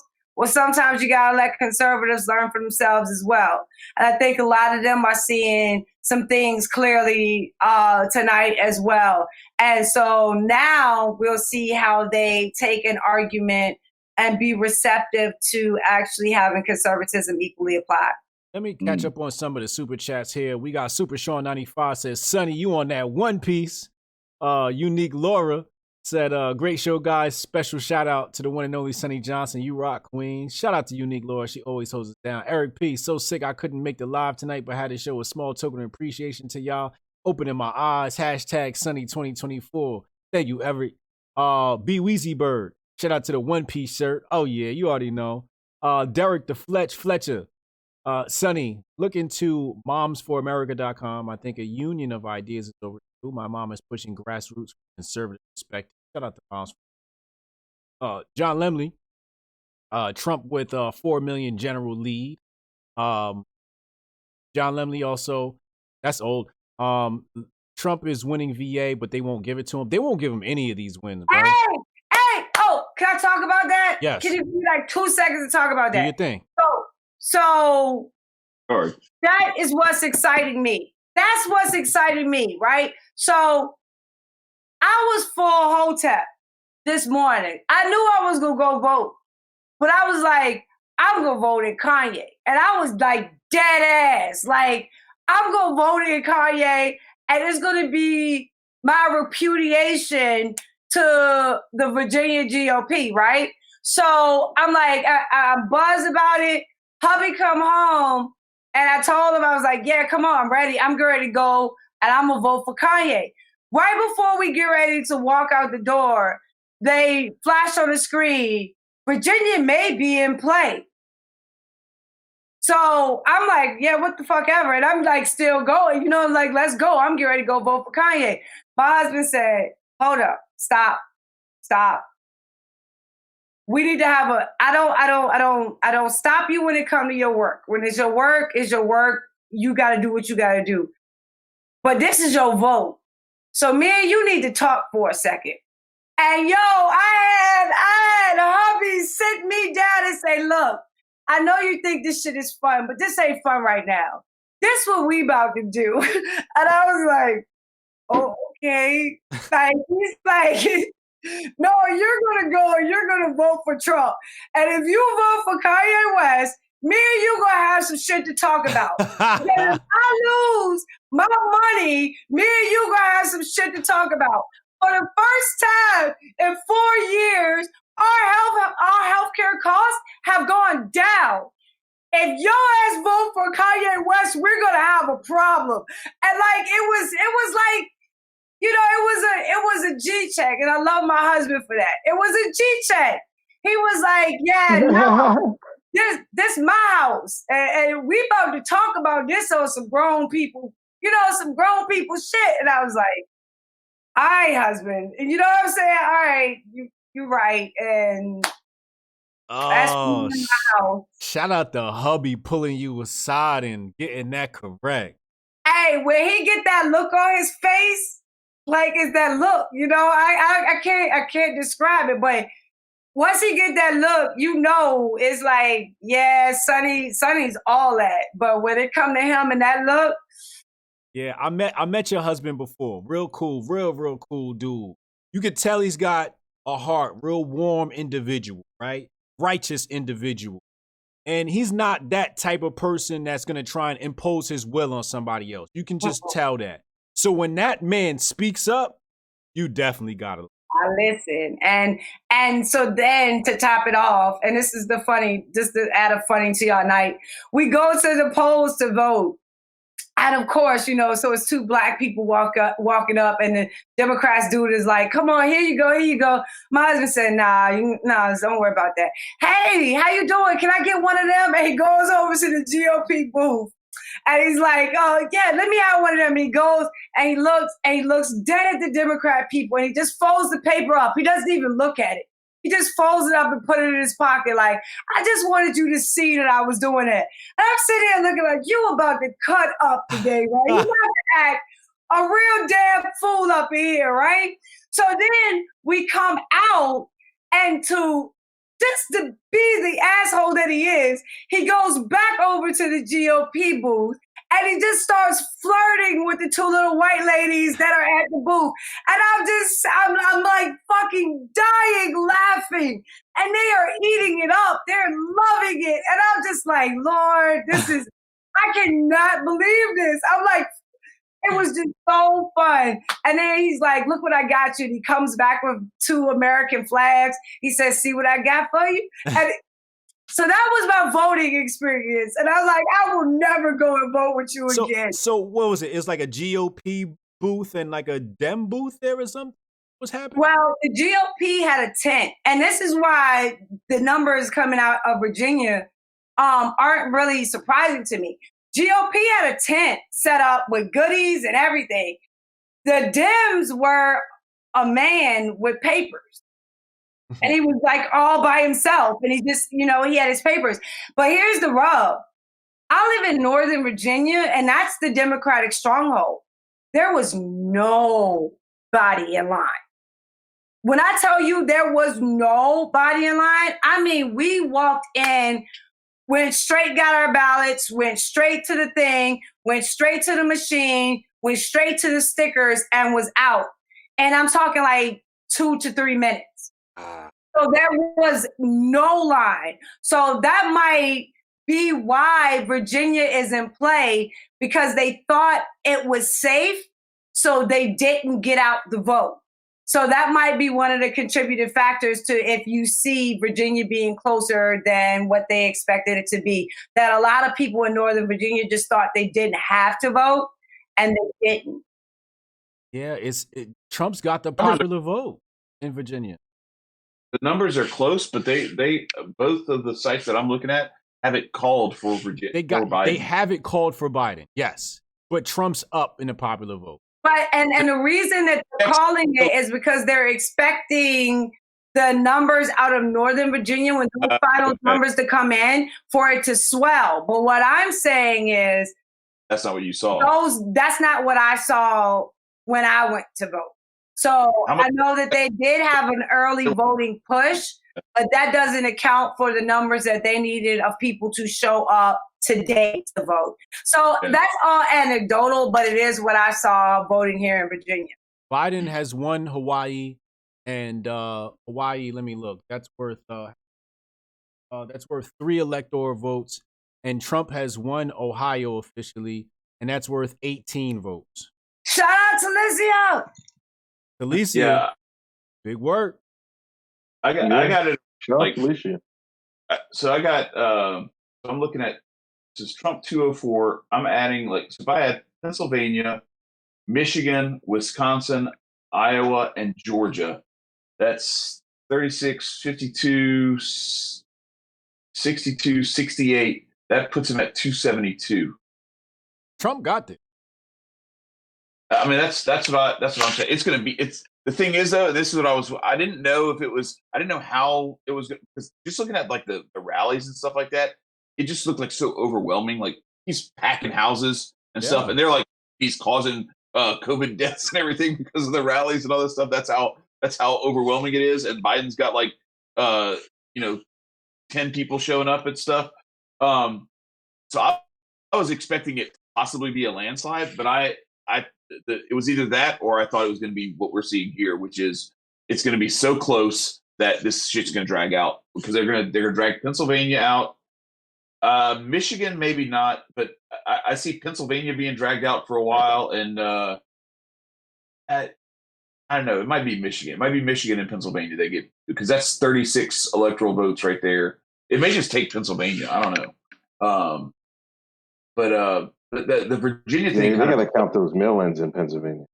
Yeah, right. That's the thing is that there's so much stuff that's outstanding that we're not even going to know about for a few days.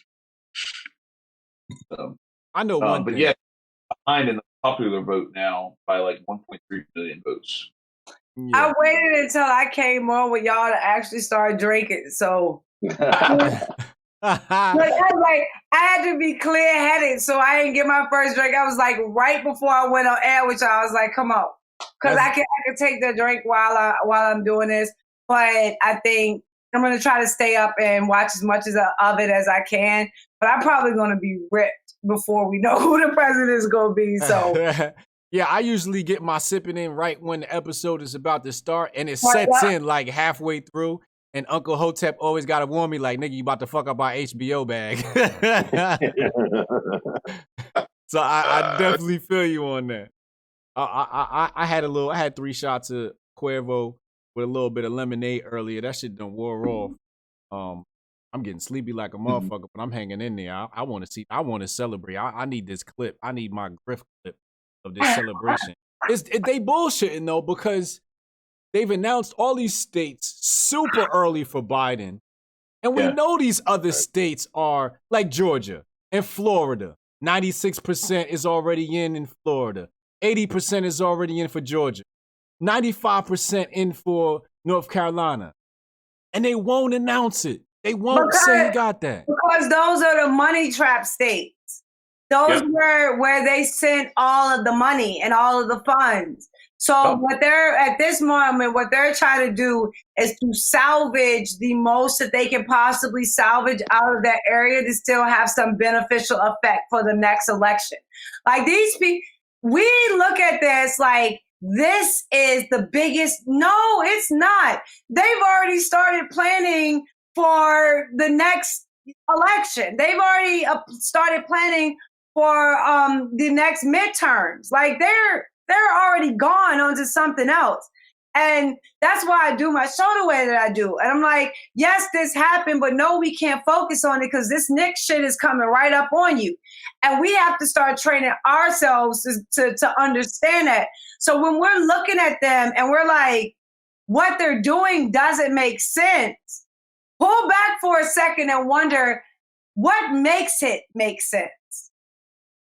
And then you start to realize how these people are operating Like they're not going to take their eyes off of Kentucky. Like Mitch McConnell can't be there forever. They're not going to take their eyes off of it. They're not going to take their eyes off of South Carolina. Things are changing in South Carolina. They're not going to take their eyes off of Georgia. They made huge inroads into Georgia. So now it's about salvaging as much as they can in the propaganda sphere so that they can build off of it next time. And I'll kind of leave out there. Remember what they did with Stacey Abrams after she left? What they left her in the limelight. They knew she lost. They knew she lost. Everybody knew she lost. But keeping her in the limelight allowed her to organize, to funnel money through, and to start organizations. And that's why you're seeing what you're seeing in Georgia. So we laugh at them like, ha, ha, ha, Stacey Abrams, that bitch gave y'all a run for y'all money in Georgia. Y'all better stop playing with that woman and take her seriously. So it needs to be a change in focus and how we're looking at politics going forward. So you got to explain that to me like I'm a fifth grader. You're saying that, for example, like Florida, you said the Dems put money in there, so they're not announcing the winner because they want to what? They want Mike Bloomberg put nearly I think in Florida, he was close to like $120 million that Mike Bloomberg dumped into Florida. The organizations that funneled that money in, the grassroots groups, that they need to get them shored up before they start announcing shit. They got to make sure they know, like, this is what our next move is going to be, whether we're going to sue them, whether we're going to fight it, whether we're going to, they just can't let all of the ground game that they built incinerate because people are happy. I mean, because people are sad or disappointed. They have to go in and shore up their shit, especially in places where there might be a challenge, or especially in places where they're going to need those people to stay around a little bit longer to, you know what I'm saying? So it's all about your organization and you not wanting it to crack and fall apart after you've put $120 million in it. So you can't let your people go away disgruntled, even if they lost. You can't let them go away depressed, even if you lost. You built something that you want to maintain so you can take it into the next election. And that's the same thing I said with the GOP. Like, don't let these people ruin what these new activists built on the ground with these community centers. Let that be something you can preserve and take with you into the next election. So you see the Dems doing it in these states, and Republicans need to do the same exact thing and realize that they need to set about preserving the gains that they have made before they even worry about adding to them. You know what I'm saying? Trump has officially won Montana. Montana, 3 electoral, but that's official. 145,498 to 109,009 property. Donald. Looking like Trump gonna win this. Yeah, so you're saying that, like, once you pour all this potential energy into a cell, into a fuel cell, you can't just like leave it laying on the ground. You got to pick it up and use it and turn it into see some. What you're going to charge next? If you didn't already put all of the energy into the cell, you just don't leave the cell dormant. You got to realize what is the most productive use for that cell going forward, and how can you utilize it for the best of your return on investment for what you put in. And I think that you've seen it. And like, I think that they have a lot of people in Kentucky that are going to really start challenging in Kentucky. And I don't think you've heard the last coming out of South Carolina. So I would think that those are 4 red states that if Republicans don't get their act together, very soon you're going to start to see them shape up like Virginia, where you're having real competition. Let me catch up. They won't be safe red states anymore. Let me catch up on the super chats. Where are we? Okay. Shout out to Johnson. Go ahead. We teach and appreciate the lessons. That's from John G. Julian A said, Sonnie, I see you trying to be queen of the pirate One Piece. They loving that One Piece. Sir Bubba Hotep said, cancel Chad and his poppy steak cooking. John Lemley said the race relations quota is now useless. Cancel Chadwick. John Chadwick Lemoyne is over party. Oh, that's right. Okay. Okay. All they did was jump on the bandwagon. Okay. Let's see. We got Greg Buller said, I feel for those that meet Sonnie on that battlefield. Ain't none of real talk. Not right.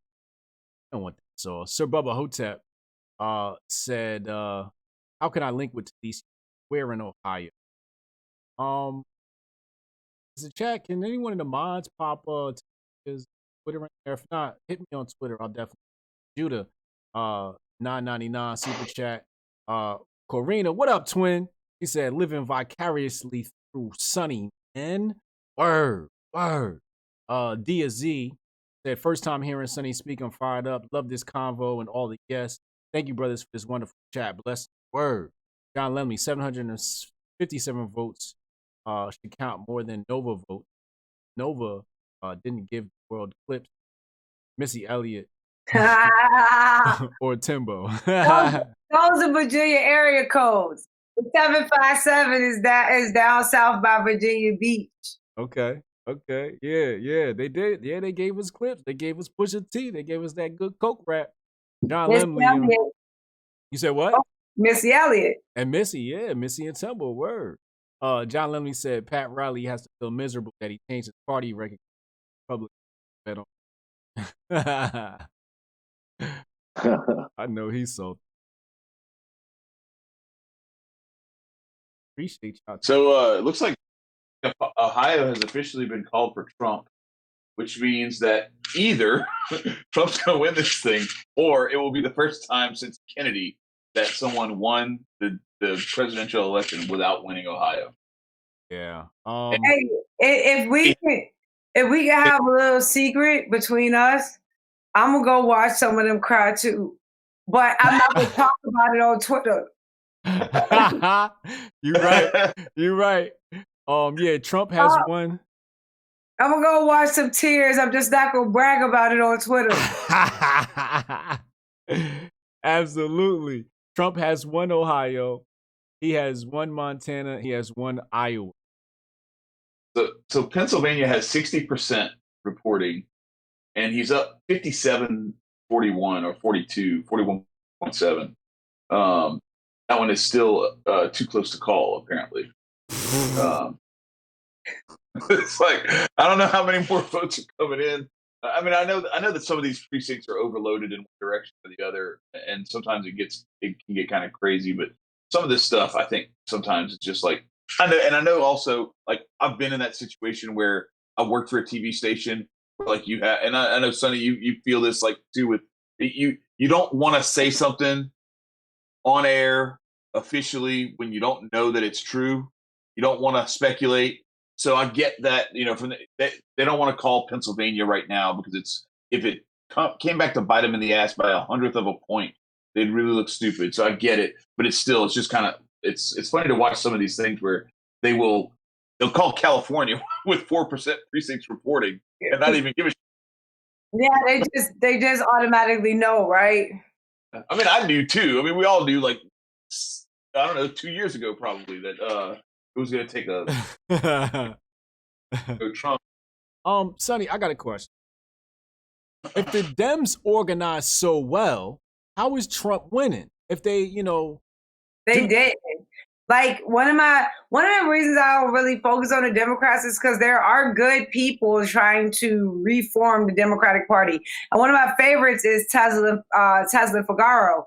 And Tesla has been warning Democrats for months that they're not organizing. They did no ground knocking. They had no ground game. They did no phone banking. They didn't take this seriously. They thought the hatred for Trump was enough, that was all that they were going to need, and that the good-natured Biden would definitely win over Trump. They did not run this.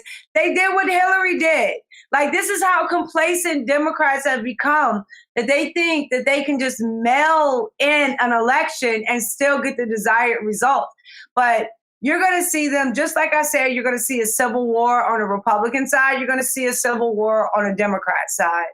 And then it's going to be the victors of those two that are going to be who meets in the next election cycle for 2024. So it's a big fight is coming up. And I think that each side is going to be focused on itself for a moment before we come back to fight again. And like I said, I'm excited about it. What do you think about Karl's prediction that we're just about guaranteed a Democrat as the next president when the pendulum swings back the other way? Well, like you would say that it is almost guaranteed to happen, except one of the most notable times in recent history where it didn't happen was Reagan, HW. So, you know what I'm saying? We have a recent time in history where that has not been the case. And what I would say to that is, if we win the Civil War, then I don't think that will be the case. I got you. If we actually make the reform necessary within the Republican Party, I think that we can have another consecutive Republican administration behind it. But that's going to require us actually doing the work now and taking advantage of it. My bad. Go ahead, Chad. I said, is it going to be Pence, you think?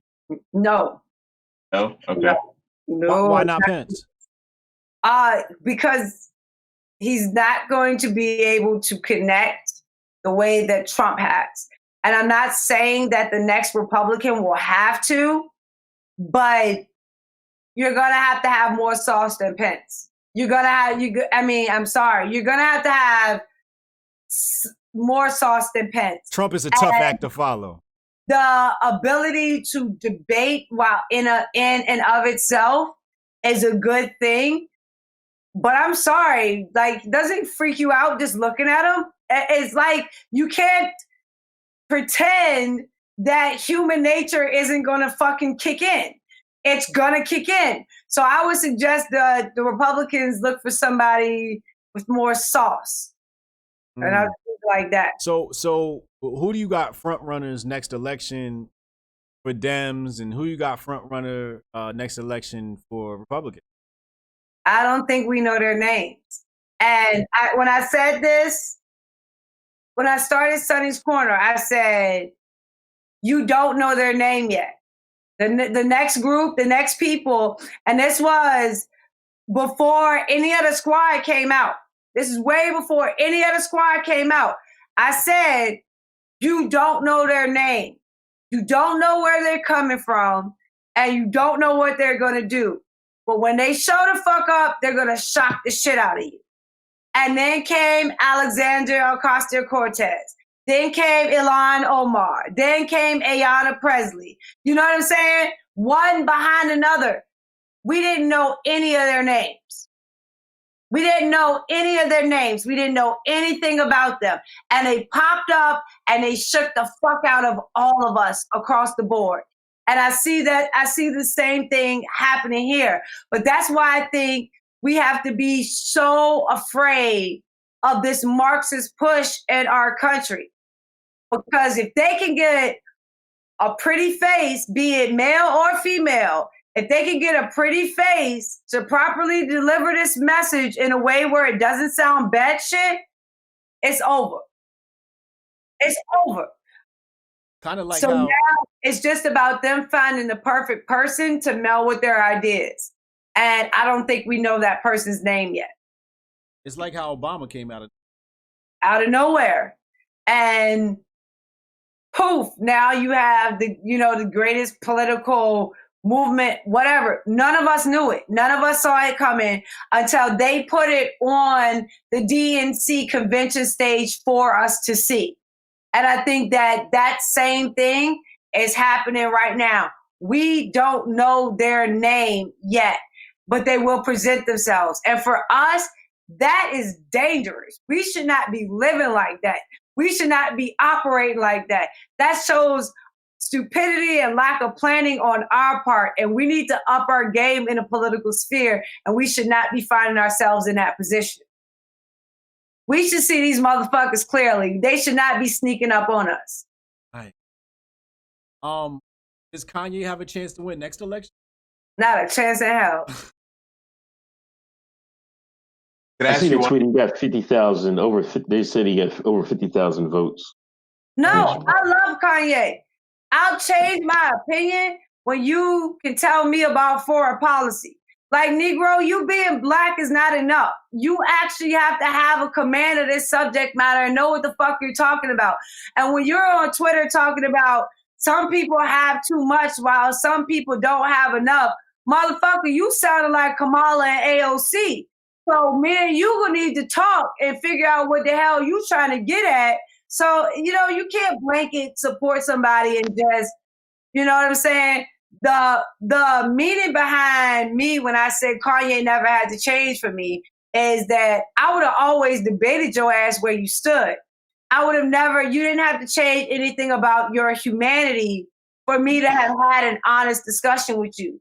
But that don't mean I wouldn't have tried to beat you into submission. You know what I'm saying? Right. It just means that I would have gave you an honest conversation. Do you think somebody like The Rock has a chance to run under like the Dem banner or something, or a celebrity like that? I haven't heard him politically argue. And so I would have to see the ability to hold a conversation and add context to it. Some of these people that we look at as just rappers or just actors or just ballers, they're people of great intellect. They're very, very intelligent. So you can never gauge which one can or cannot until you actually talk to them. And so, hey, I'm like, let's open the battlefield up and let's actually talk to them. Like, that's how we're going to get forward and how we're going to see what it is we actually want to do to get us where we actually want to be. Shit. Mama Drac said, I appreciate y'all. Hotep's been told you is my yam. Hell yeah, we're going to be here in 2 days. Hotep's been told you Thursday. I don't know what episode, 120 something, maybe 30. I don't know what it is. We definitely above 120 something. I think it's 124, 125. And make sure y'all tune in. What are we at? Spotify, Apple Podcasts. Yeah, Spotify, Apple, SoundCloud, Stitcher, all the jazz. Or Mortal Thinker, 299 super chat said, more sauce. Let's cut through the fluff. Sonnie 2024. Sonnie, you plan on running for office? I think last time we spoke, you was like, nah, I'm not gonna do that. Has that answer changed or? My daughter is going to be graduating in 2 years, and so I'm not living where I want to run. Okay. So after my daughter graduates, I'll be moving back to Richmond. And if I'm going to run, I'm going to put my money where my mouth is, and I'm going to run at the local level. And I would want to do that in Richmond. So we're going to see how things shape up when I move back home. And that's something that I also encourage a lot of us to do. If you grew up in the hood and then you got successful and you moved out and you lived a life and you did your thing, you grew, you learned. If it's possible for you to go home. And you have to be the spark. You have to be the inspiration. We have to start showing up and showing that we are serious. So if with full understanding of why we left, what made us have to leave, we should come back with that full understanding why we need to be there so that we can change it. So it's one of the things I really like to encourage people. If you moved away and you have the opportunity to move back home and to do something good and positive, you should take it. And I'm going to follow my own advice and go back to Richmond. And if I do decide to run for office, it will again be me living up to my own words, and it'll be locally, not on the federal. Copy. Donald Trump has officially won Florida. Take game of Florida? They got him Florida. It says here, worth 29 electoral vote, 51.2%, 47.8% Biden, Popular vote 5.6 million. Biden's 5. They said 96% of estimated votes have been. Now we got a total of 213 EV for Biden and 174 EV for Mr. Donald. Oh, we'll see. I don't know if we'll see tonight, but we'll see. We'll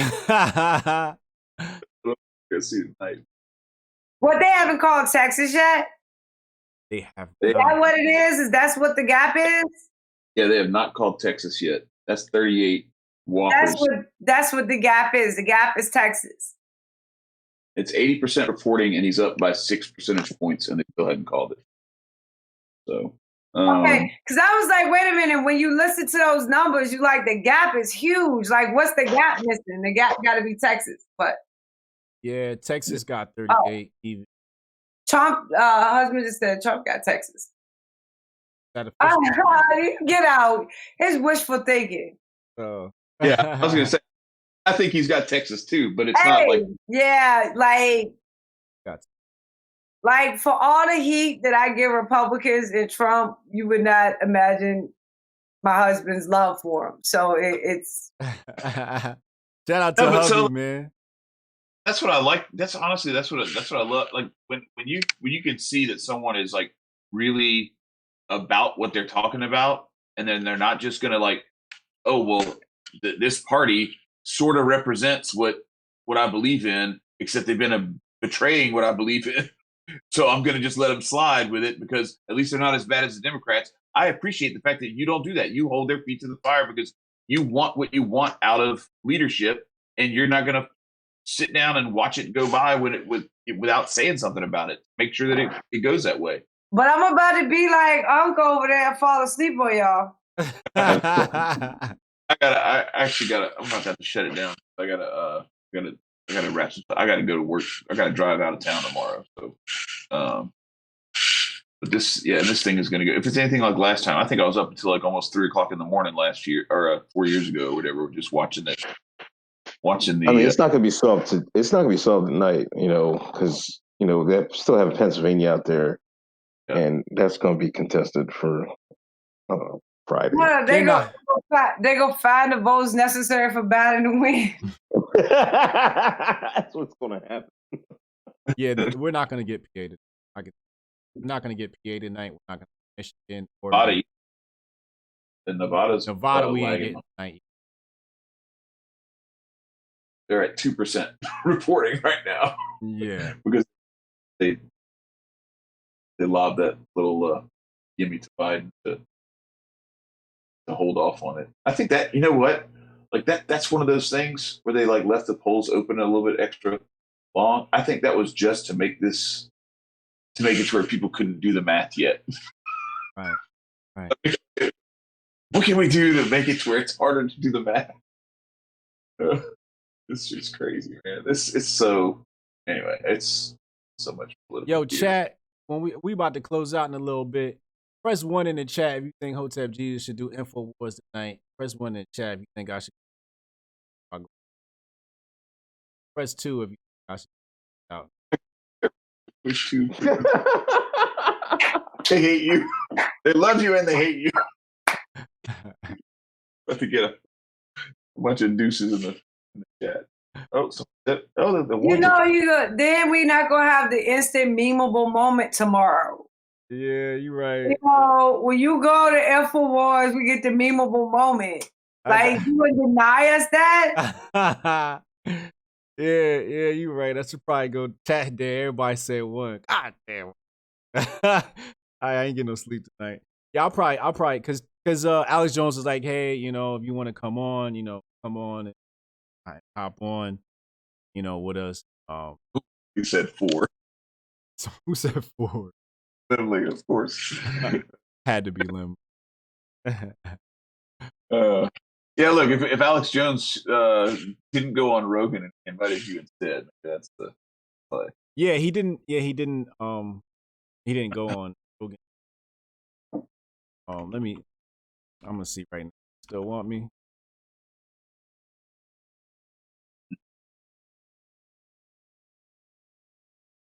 help Alex sell a couple more mustard seeds.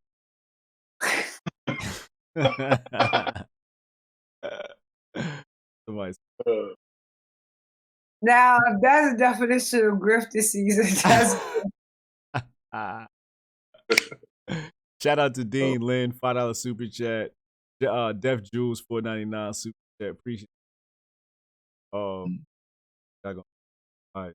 Where can I watch? I think it's at election.vote. I think is Alex's InfoWars. I don't know. Just fucking go to my Twitter. Any closing remarks, Sonnie, you want to give us before you depart and we let these old men go to bed? Renaissance is coming. If you don't provide them with a Renaissance, you're going to get a revolution. So I would suggest you decide to choose the Renaissance. Choose the Renaissance. Yes. And make sure y'all subscribe to Sonnie Johnson and her message. Make sure y'all follow Twitter. And also listen to Sonnie's Corner every Saturday on radio channels. I know it's Patriot J. 125. 125.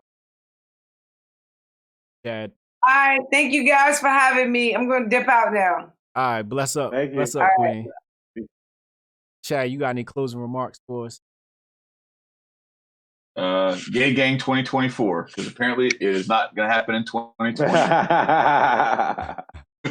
I didn't even get to see his name on the screen with the number by it. That's what I was hoping for. Joe Jorgensen's like at 1.1, 1.2%, something like that. I do have a friend, so locally, to Sonny's point, I got a friend locally, Metro Council. He is like a few votes away from like being in a runoff for that Metro Council spot. So this is a libertarian running as a libertarian and somebody I know. So that was pretty cool. So I'm gonna be watching that one to see if he actually makes it, because we're talking about like tens of votes that will be the difference, because it's a very small race. Who's that? Who's that you talking about? Everett Bodian.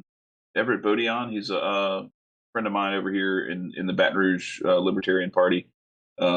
He was also a delegate to the National Convention with me. So anyway, I'm rooting for him, hoping that goes well. I didn't get to vote for him because he's not in my Metro district, but he's giving it a fight, giving them a run for their money. So, and then that would put it to the runoff where he'd go head to head with the front runner, basically. At this point, I think he's at like 15% of the vote, and there's somebody else who's at 15% also. So they're like neck and neck. But if you don't get 50+% in the general election, then it has to go to a runoff in Louisiana. Okay. Regardless, even if you have the most, like if it's 48 to 12 to 12 to 12 or something like that, you got to go to battle head to head with one of those 12s, whichever one had the highest percentage. So, how your boy Joe doing? Joe Jorgensen. Yeah, it's a female, but she's not doing well. She's got 1% of the popular vote right now, and 0 electoral college votes. But that's I don't want to belabor the point. I think I respect her. I don't have any problem with her. She's a good, she's a nice lady, everything. But this season needed, as Sonnie Johnson would say, needed more sauce. And there is no sauce there, none whatsoever.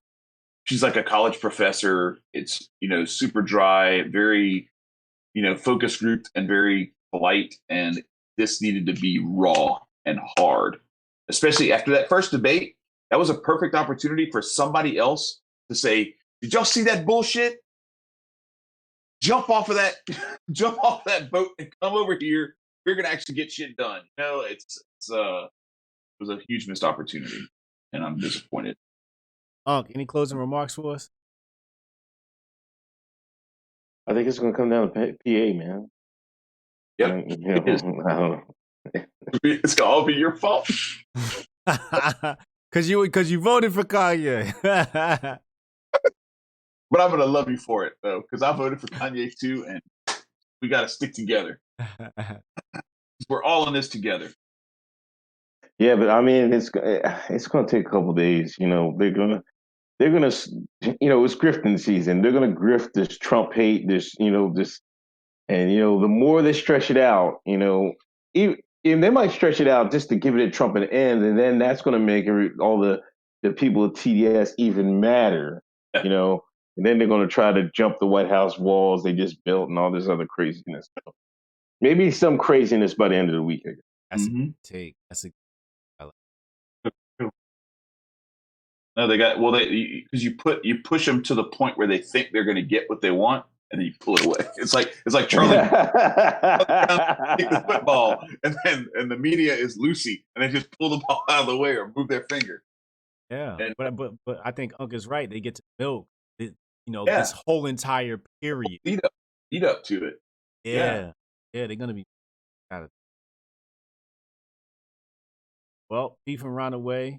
I'm not super chat. Watching all night. Thank you, brother. We appreciate the love. Thank you. Back. Thank you for coming through, Chad. Oh, yeah, thanks for having me. It was awesome. Make sure you plug your podcast. Oh, yeah. Aquarian Anarchy. We record every Tuesday, except for today, of course. I was doing this, but we're going to record tomorrow, and then it's going to come out on Thursday. Usually we record on Tuesdays, and it comes out on Thursday. Until we get up to 1,000 subs, and then we can start going live.